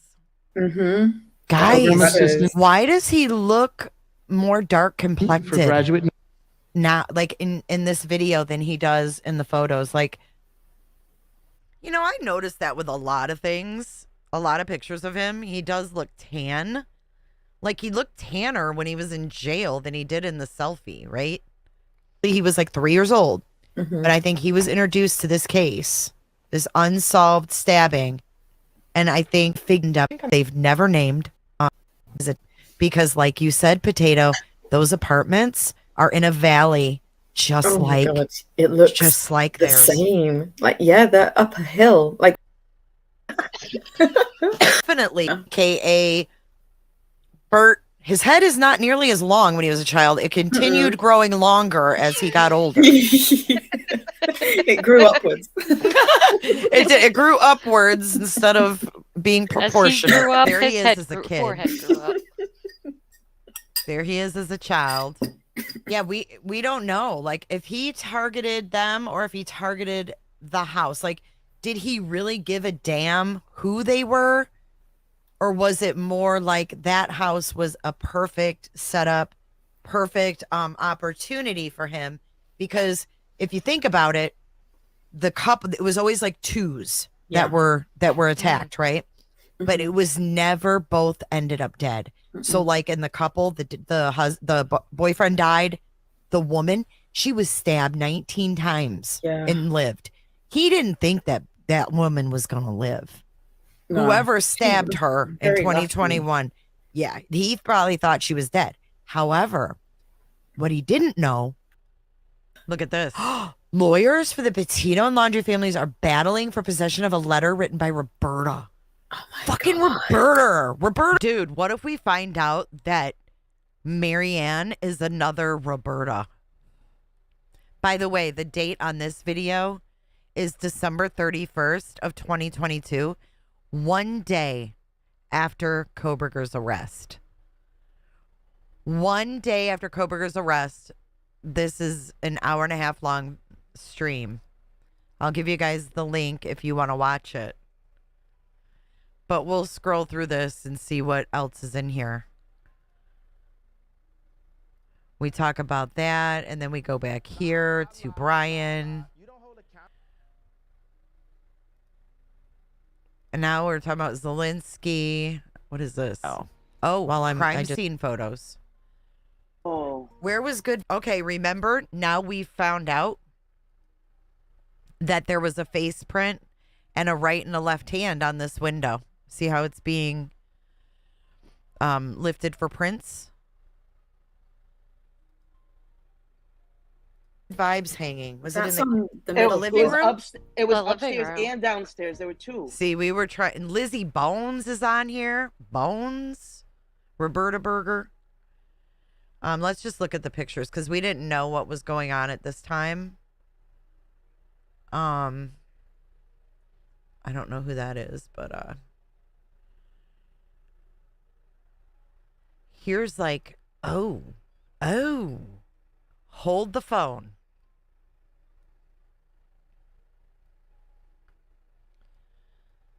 You see this DNA extractor thingy they have here?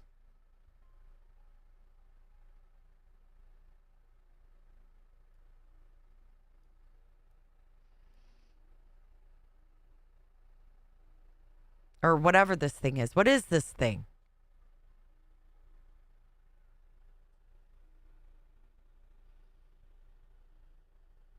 Anybody know?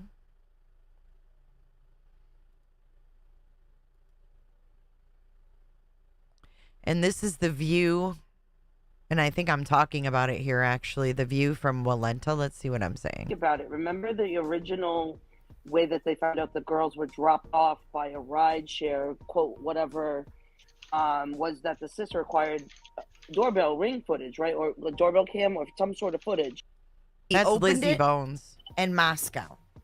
Those fucking stairs. He flung the door. Wait, hold on. Let me see what I said back then.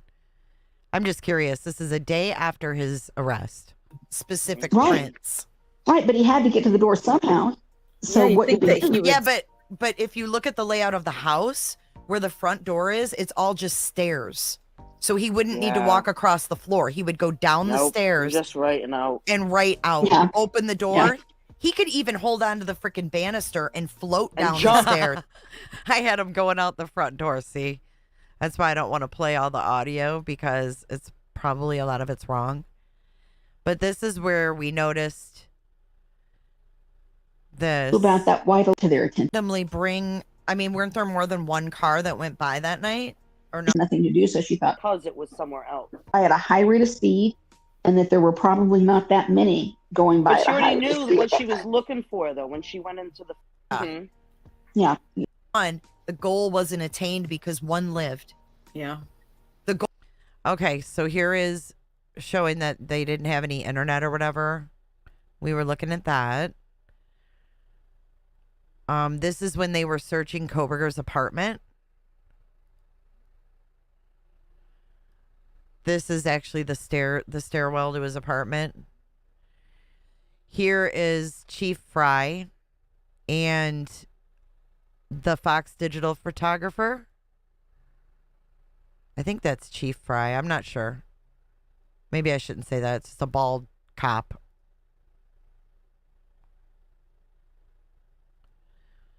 And then, let's see.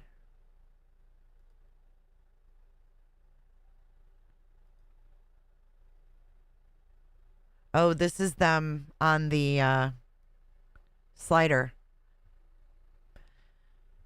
See, what is that thing that he has in his hand? Do you see that? Hang on.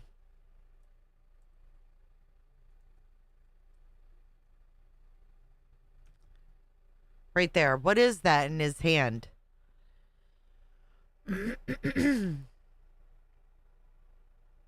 It does look like Ghostbusters, Donovan.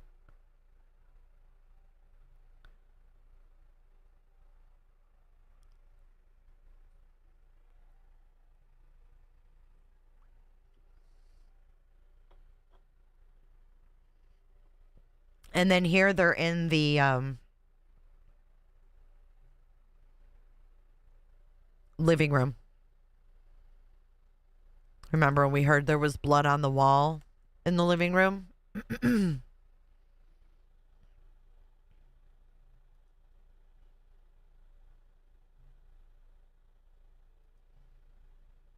Oh, and then we've got the...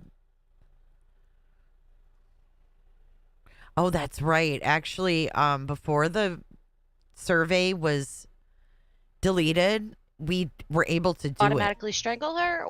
So, HJ, who was on my panel here, actually went through this and answered the questions to see what it would do. Right. Yeah. Like, that's What kind were of a your- weird question. What were your thoughts and feelings on the porch when you were talking about your children throwing chicken nuggets at you? At that point, a lot inclination that I like this shirt a lot. Well, I mean, I don't know what prisons. I'm not sure that. I mean, look at this. Were you experiencing issues with your family? Were you affiliated with a gang? Was this your first offense? Did you struggle or fight with the victim? Then university would actually. Exactly. And convicts. And, oh my God, it's so generic. It's like, dude, yeah. It's trying to weed out motherfuckers are on drugs. Were you experiencing issues with your family? Are you affiliated with a gang? Because he don't want to fuck with no gang member. Right. No, that's how you get a black Dude, eye and a broken nose. Oh my God, was this questionnaire in order for him to weed out someone to do this crime? I mean, I think it was for him to weed out, to figure out what not to do. Yeah. Yep, there you go, Auntie Cheryl. Legal extractions, MVAC to collect DNA through wet process, most likely. Interesting. All right, so we go over that, and then we've got, let me see if there's any other pictures. Here's one of them in the living room doing the forensic.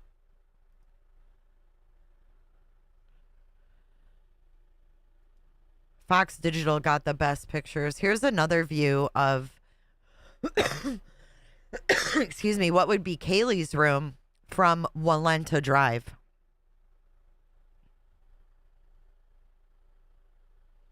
Well, JR, the door had been left open and Murphy had been disappearing into the woods. So, yeah, I think he had been in there before.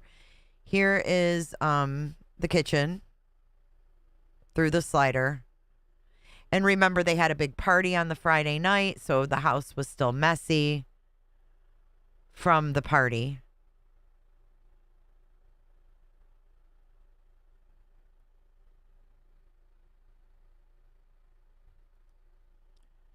And then here they were doing forensics on the window. Because remember also the beer pong table was in the living room. And Bethany heard the beer pong cups fall to the ground.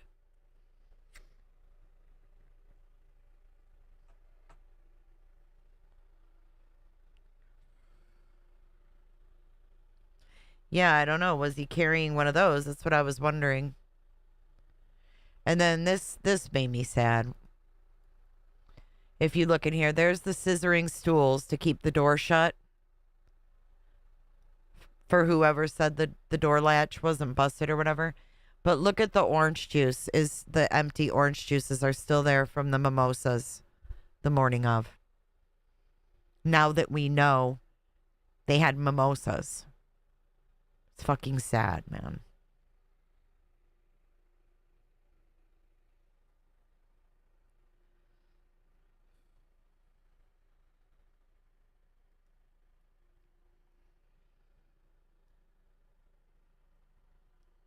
And then here's, I don't know, just some of the stuff they were taking in, I guess.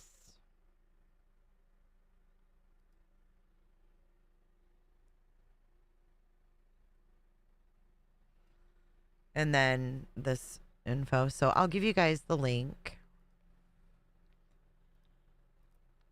It really is sad.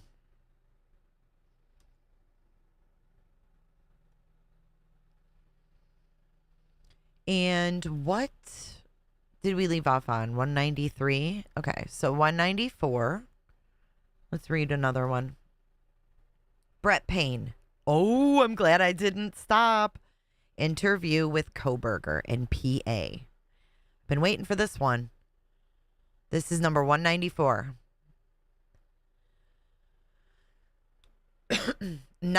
It says NA, video, audio, and transcript of interview added to case file. On December 29th, 2022, ISP Detective Sergeant Gilbertson, FBI Special Agent Shirley, and I arrived in Albrightsville, Pennsylvania, in preparation for the service of the arrest and search warrants for Kohberger and his family's residence at blank in Albrightsville, Pennsylvania.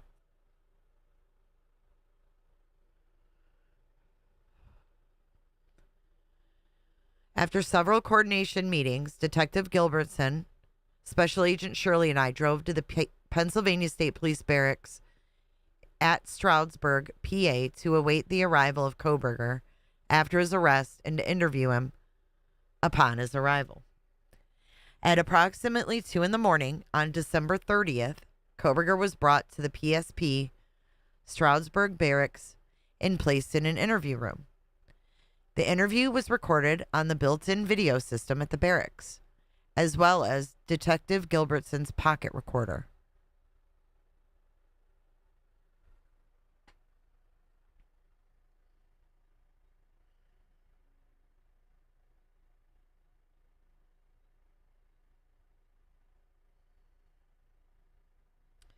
Thank you, Kels. I don't know what that was all about. Rude. Okay. I was trying to get it. That's 2 times now today. Damn. It's rude as fuck. Okay. Where were we before I was rudely interrupted? Oh, this is all recorded on video. I want the video, by the way. This is a summary of our interview with Kohberger and is not a verbatim transcript of the interview. A full interview transcription will be attached to this case file.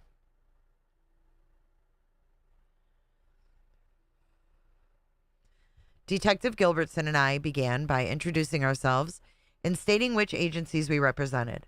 When I stated who I was, Kohberger stated, "You do look familiar." Detective Gilbertson and I prepared our note-taking materials, and Detective Gilbertson read Kohberger his Miranda rights advisement.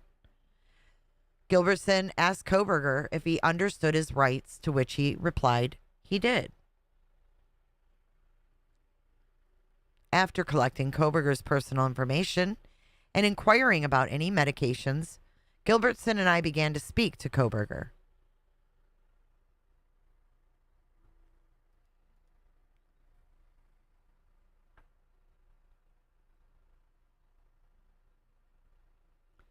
Gilbertson asked Kohberger about the SWAT operation at the house, to which Kohberger replied he was concerned about his parents and his dog. Gilbertson asked Kohberger if he was going to Washington State University, to which he replied he was. We made small talk with Kohberger about sports for some time. Kohberger stated he didn't follow WSU football much, but was a baseball fan. Detective Gilbertson asked Kohberger if he had only been at WSU for 1 semester. Kohberger confirmed and said he came to WSU with his father on July 1st. See, so they're saying June 23rd.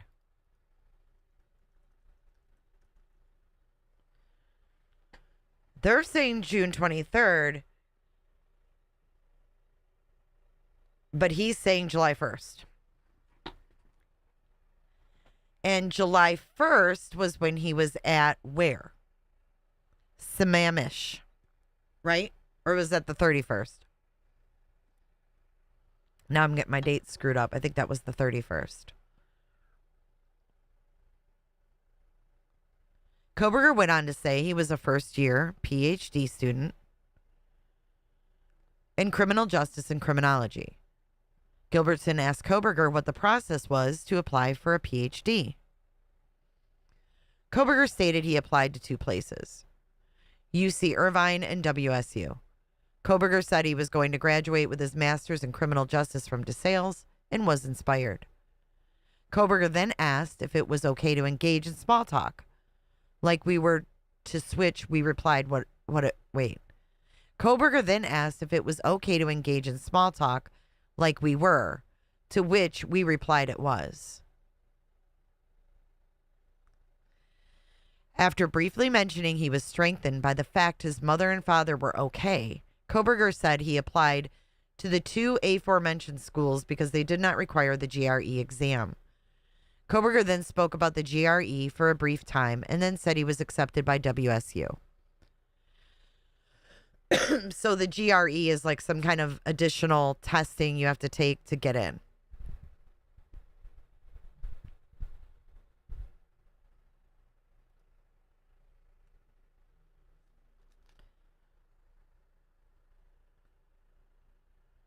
Gilbertson then asked Koberger what led him down the road to becoming a professor. Koberger stated it was because he loved being in college and stated knowledge was far more important to him than money.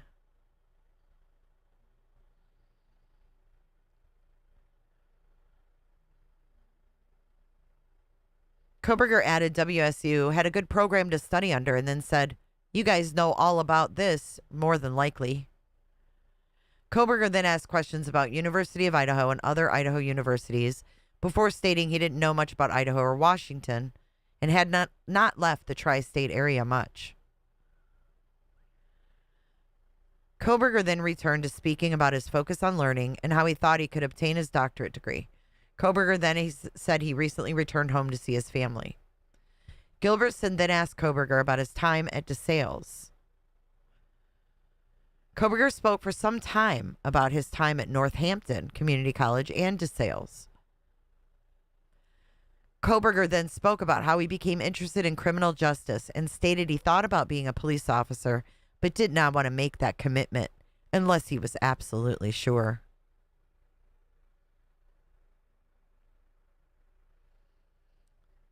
Koberger then continued to speak about his education and universities. Koberger also spoke more about the process to get into a PhD program and how competitive it would be. Gilbertson asked Koberger about his move to Washington. Koberger stated he drove across the country and wanted the challenge of driving cross country and experiencing it with his father. Koberger then said he took a different route back home with his father for Christmas break to avoid snow. Koberger spoke about his travels and the risks of such travels in winter. Koberger then began to speak about the beauty of the environment and its relationship to God and a higher power. Who thinks he's trying to sound MK Ultra-ish there? We spoke about this for some time, and Koberger said he was raised Christian but was always a skeptic, except when confronted with the beauty of the natural world. Gilbertson asked Koberger if he had ever been to the Pacific Northwest prior to coming to WSU, and Koberger said he had not. I asked Koberger if he and his father made any stops along their way back to Pennsylvania. He told me they visited Colorado, but the main goal was just to drive. Koberger then told a story about seeing an unmarked police car near Kansas City.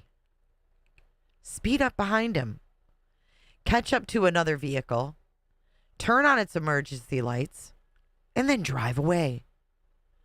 Koberger thought this was strange and unsure why it occurred.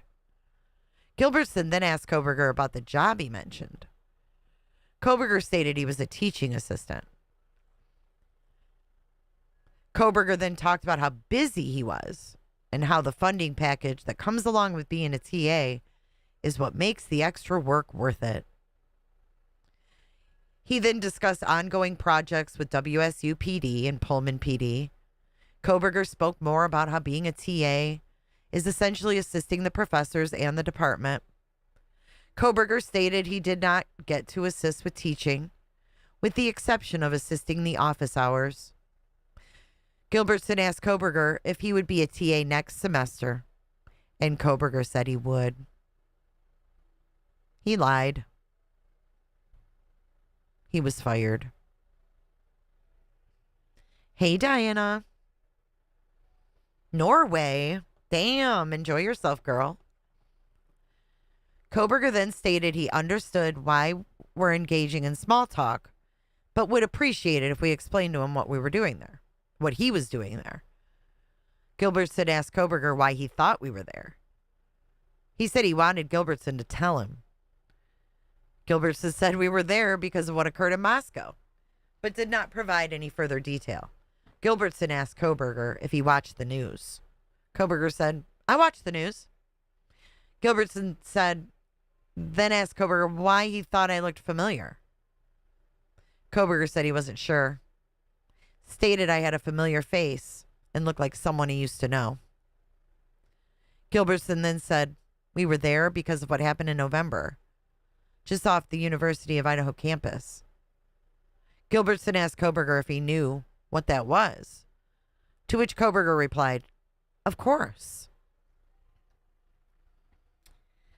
When prompted to elaborate, Koberger said, it was the incident we have been investigating for how long has it been?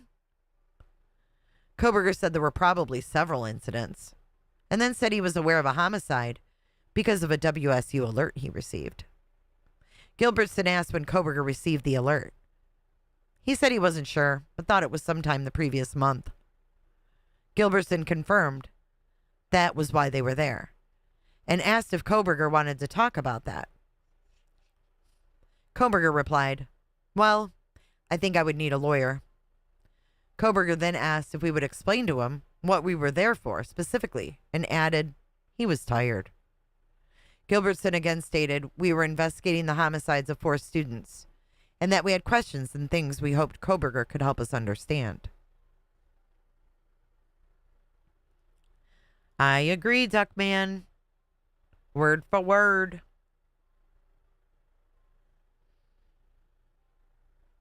They should release the whole video. Koberger sat back and said he had the utmost respect for law enforcement, but stated it was a constitutional right to speak to an attorney. So the asshole sat there and said, well, I think I need a lawyer. And then he continues to ask specifically why they're there. And then he sits back and says, oh, I have the utmost respect for law enforcement. Just like, hey, Megs. Welcome to Subpoena Superfan, girl. Thank you for joining. Thank you. When he said to the judge, I respectfully decline to speak, right? Respectfully decline. I have the utmost respect for law enforcement. I actually want to see this because I picture him sitting back with his leg crossed in a Bundy pose. You know how Bundy sat back? I don't know. I just picture that. Koberger sat back and said he had the utmost respect for Ellie, but stated it was a constitutional right to speak to an attorney. Gilbertson affirmed this. Koberger then re-engaged and said the only thing he heard of from Moscow was an alert on his phone. Koberger then said he wanted to talk to an attorney. Gilbertson said we would stop now because Koberger wanted to speak to an attorney. Koberger then asked where his parents were and where his dog was.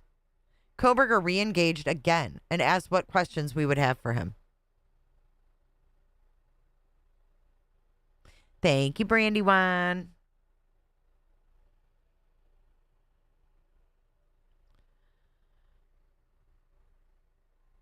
Gilbertson then asked Koberger again if he understood his rights and asked specifically what Koberger wished.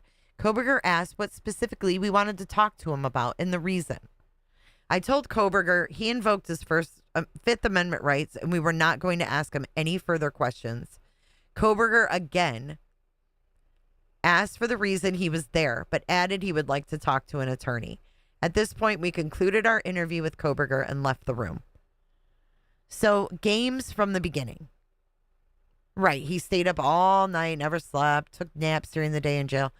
So he was playing games, trying to get them to violate his constitutional rights from the beginning. He was a game player from the very beginning. Sorry, I didn't realize that window was so large. My bad. And I think he's mentioning the dog just to throw them off, to act like he gives a shit. I don't think he gives a shit about his dog. Maybe he does. Maybe he actually does like dogs. Maybe that's why he didn't hurt Murphy. I don't know.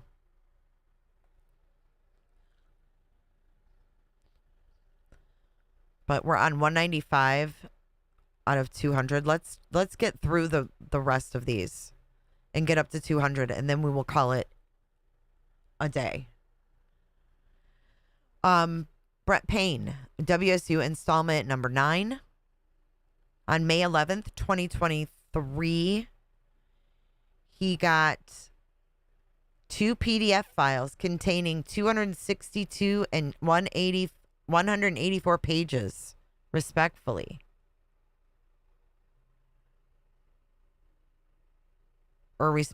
Sorry. The files contain scanned pages of email correspondence, class assignments, mentor assignments, and other miscellaneous documents. Of note, there are several emails in the files which discuss Kohberger's specific issues which led him to being terminated from the TA program and losing his funding for the PhD program. All of that was put in case file.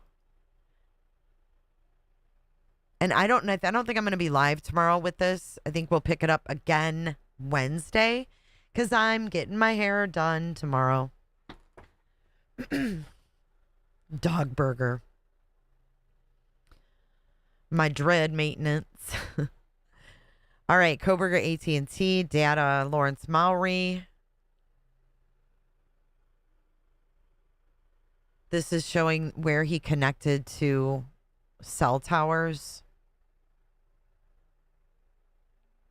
Okay, let's see what date this is. November 12th. Okay, I wanted to know his location before the murders. So, 2 and 6 Pacific time.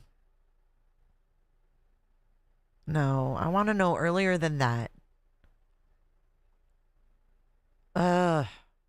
Pullman at 2 o'clock is as far as it goes back.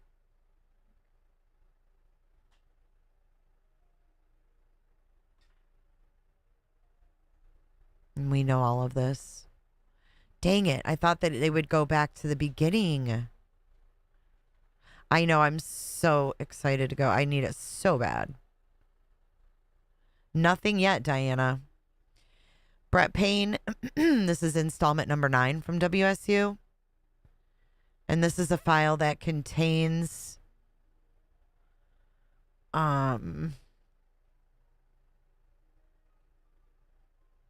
It's not saying.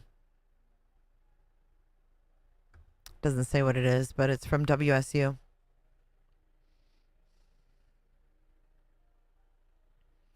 WSU installment number 10. And this is a zip file, installment 10. This one contains several subfolders containing documents from one of Kohberger's courses, teaching assistant documents, text messages, and email chains.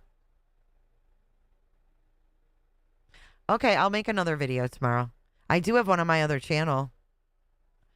I attached the zip file to this case electronically and will review them further as soon as possible.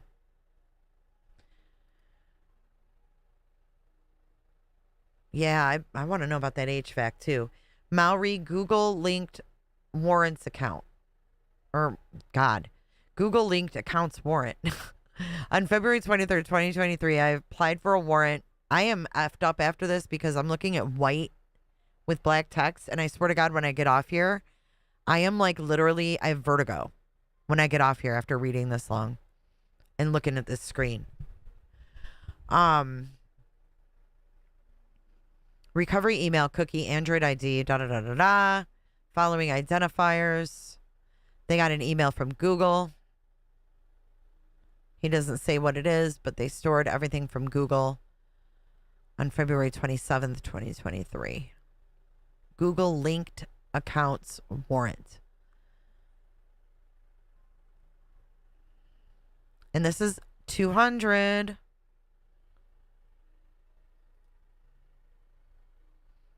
Lawrence Mowry, Instagram, extended warrant. He asked for an extended warrant because of the date Brian... See, they're going back to June 23rd, even though Brian said July 1st.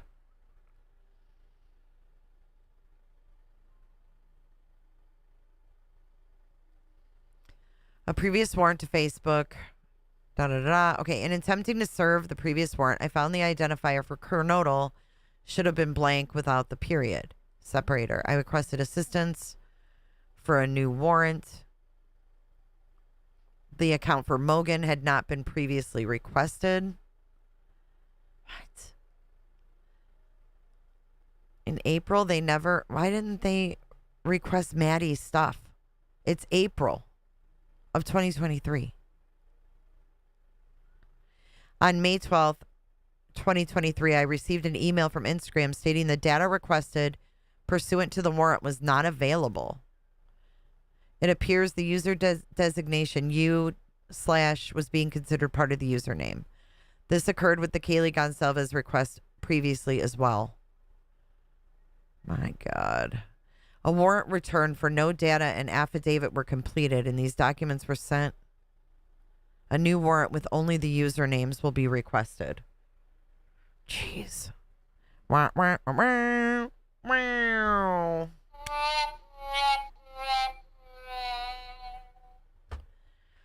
Before we go, I want you guys to watch a new clip with me because I didn't get to see it. I just saw Olivia mentioned. And I want to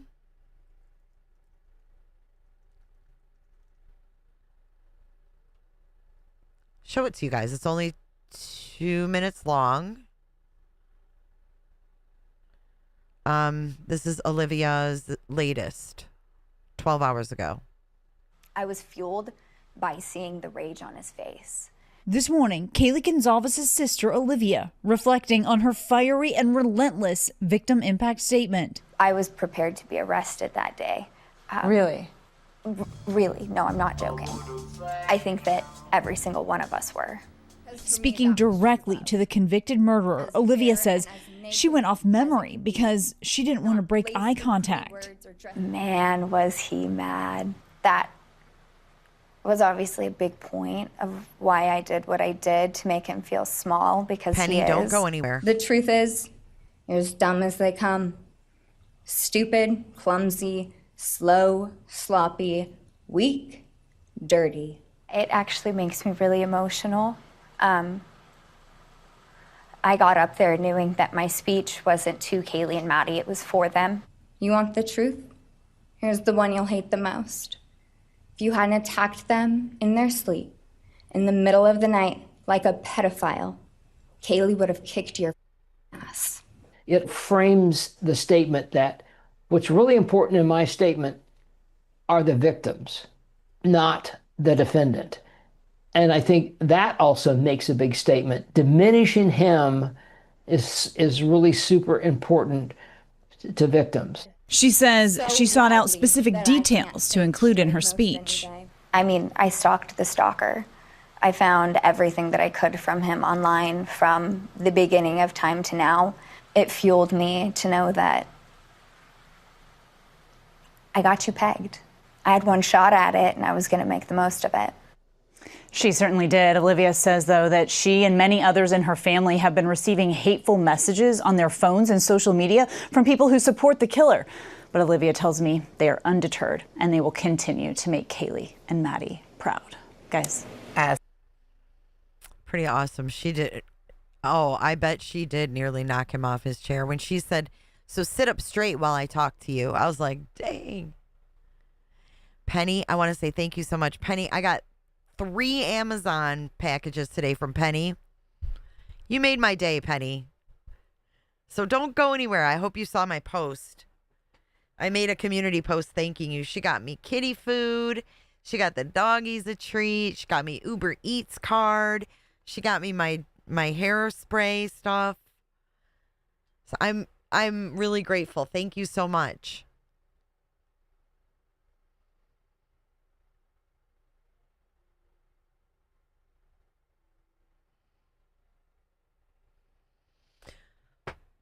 A wannabe. Oh, yeah. And a rapper. Failed rapper.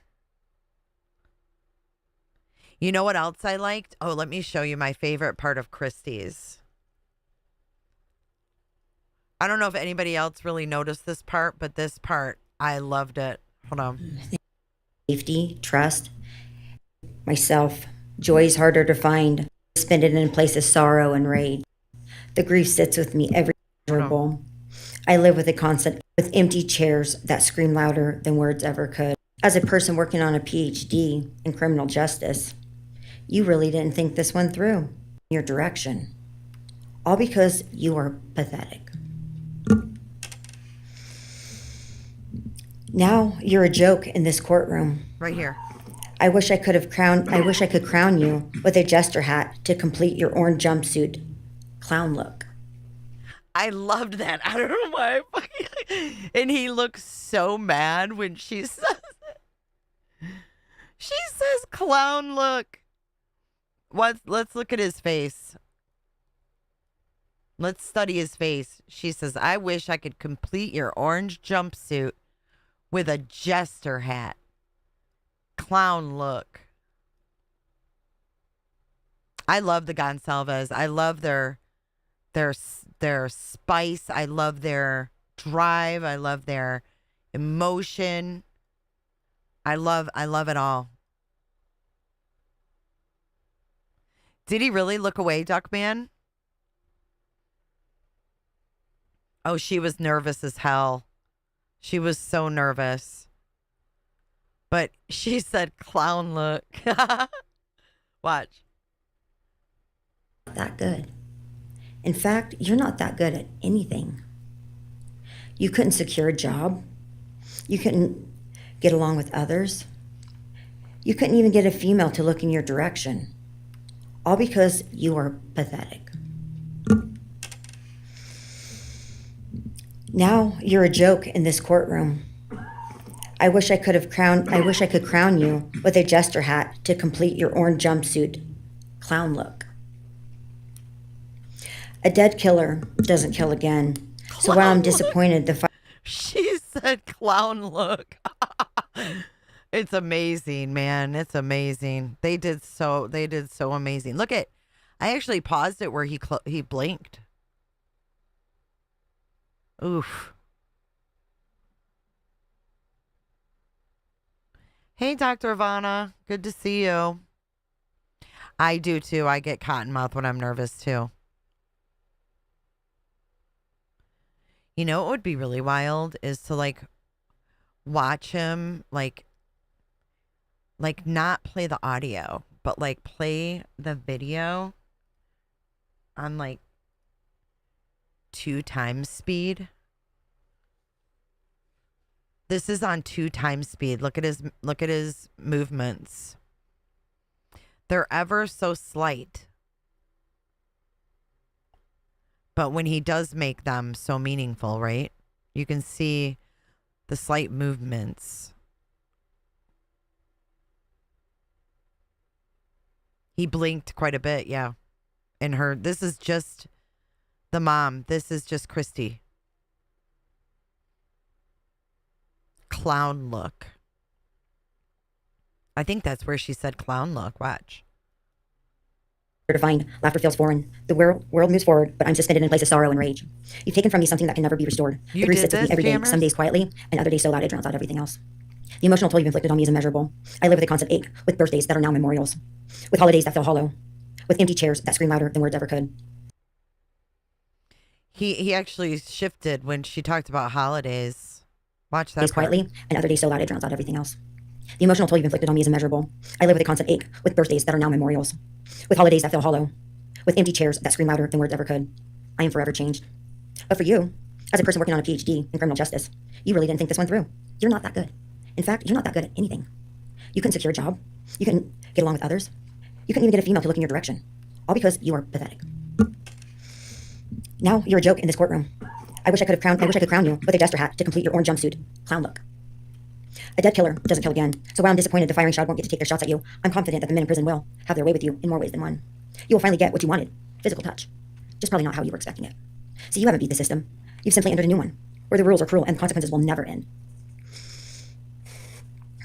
You're entering a place where no one will care who you are and no one will ever respect you. You will be forgotten, discarded, used, and erased. You will always be remembered as a loser, an absolute failure. And when those prison doors slam shut behind you, I hope that sound echoes in your heart for the rest of your meaningless days. I hope it reminds you of what we all already know. You're nothing. May you continue to live your life in misery. You are officially the property of the state of Idaho, where your fellow inmates are anxiously awaiting your arrival. But it's okay. because they're there to help you. Hell will be waiting. Quick message from our youngest daughter. Aubrey wanted to say, you may have received A's in high school and college, but you're going to be getting big D's in prison. You're going to be getting big D's in prison. Mm-mm-mm.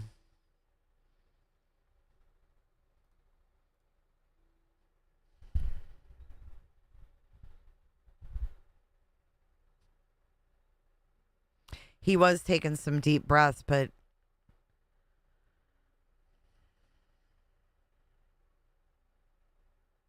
it was very subtle. But I think, yeah, the Goncalves has really got the most. I agree, Megs. They're there to help you. And then Olivia came out with the survey questions. I mean, they shoved his shit right back at him. They took it and gave it right back to him.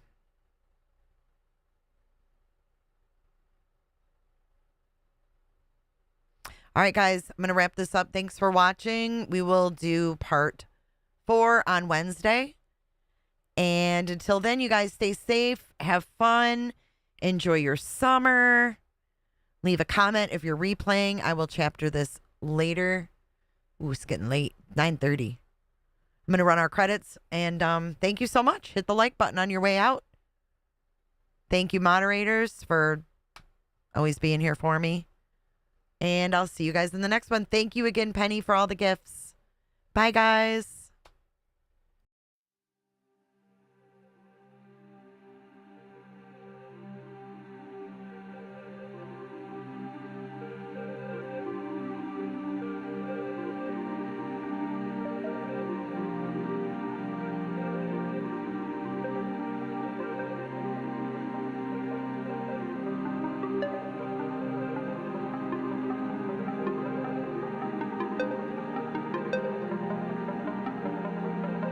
Thank you so much for watching. If you enjoyed this live stream or video, make sure to give it a thumbs up and hit that subscribe button so you don't miss out on my latest content.